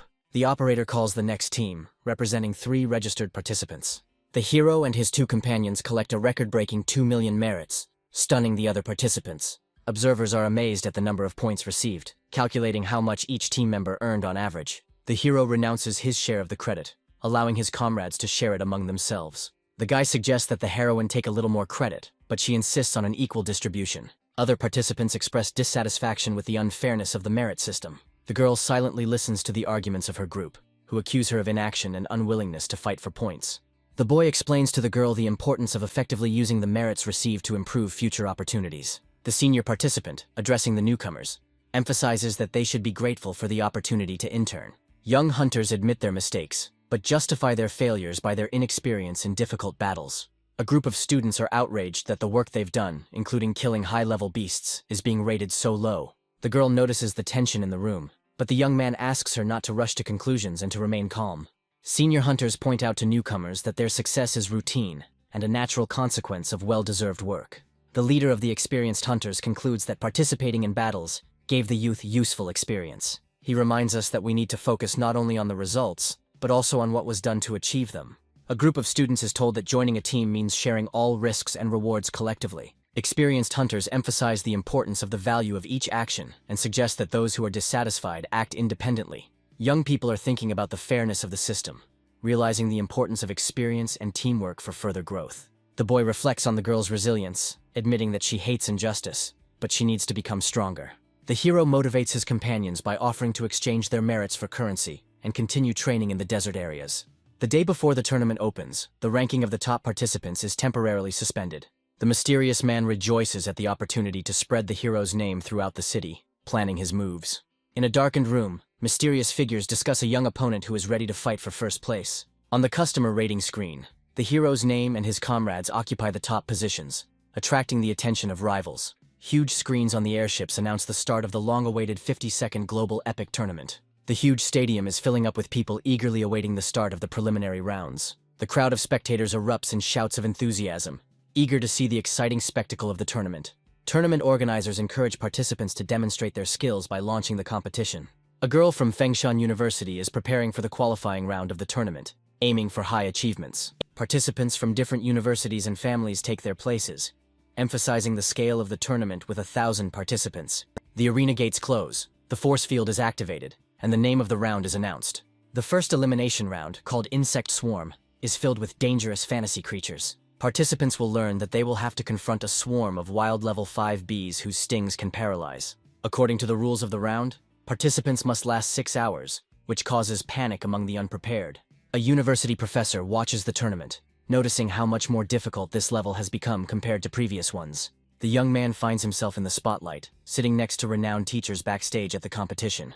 One of the mentors offers the hero to become a golden teacher at the university, promising great privileges. 2 professors begin a dispute over the right to recruit the hero, competing for his attention and talents. The young man discusses with the professor his recent successes and opportunities for continuing to work at the university. The teacher praises the hero for suppressing the influential family, and notes how his store influences the development of the students. He is offered to head a new department of the university related to the cultivation of heavenly beasts, which provides enormous resources. The hero jokingly refuses the offer, saying that now he is only interested in participating in the tournament. The second professor expresses dissatisfaction with his colleague's treachery, but admits that he would like to suggest something similar himself. The tournament host reminds the participants of the rules, as well as the need to take care of the arena environment.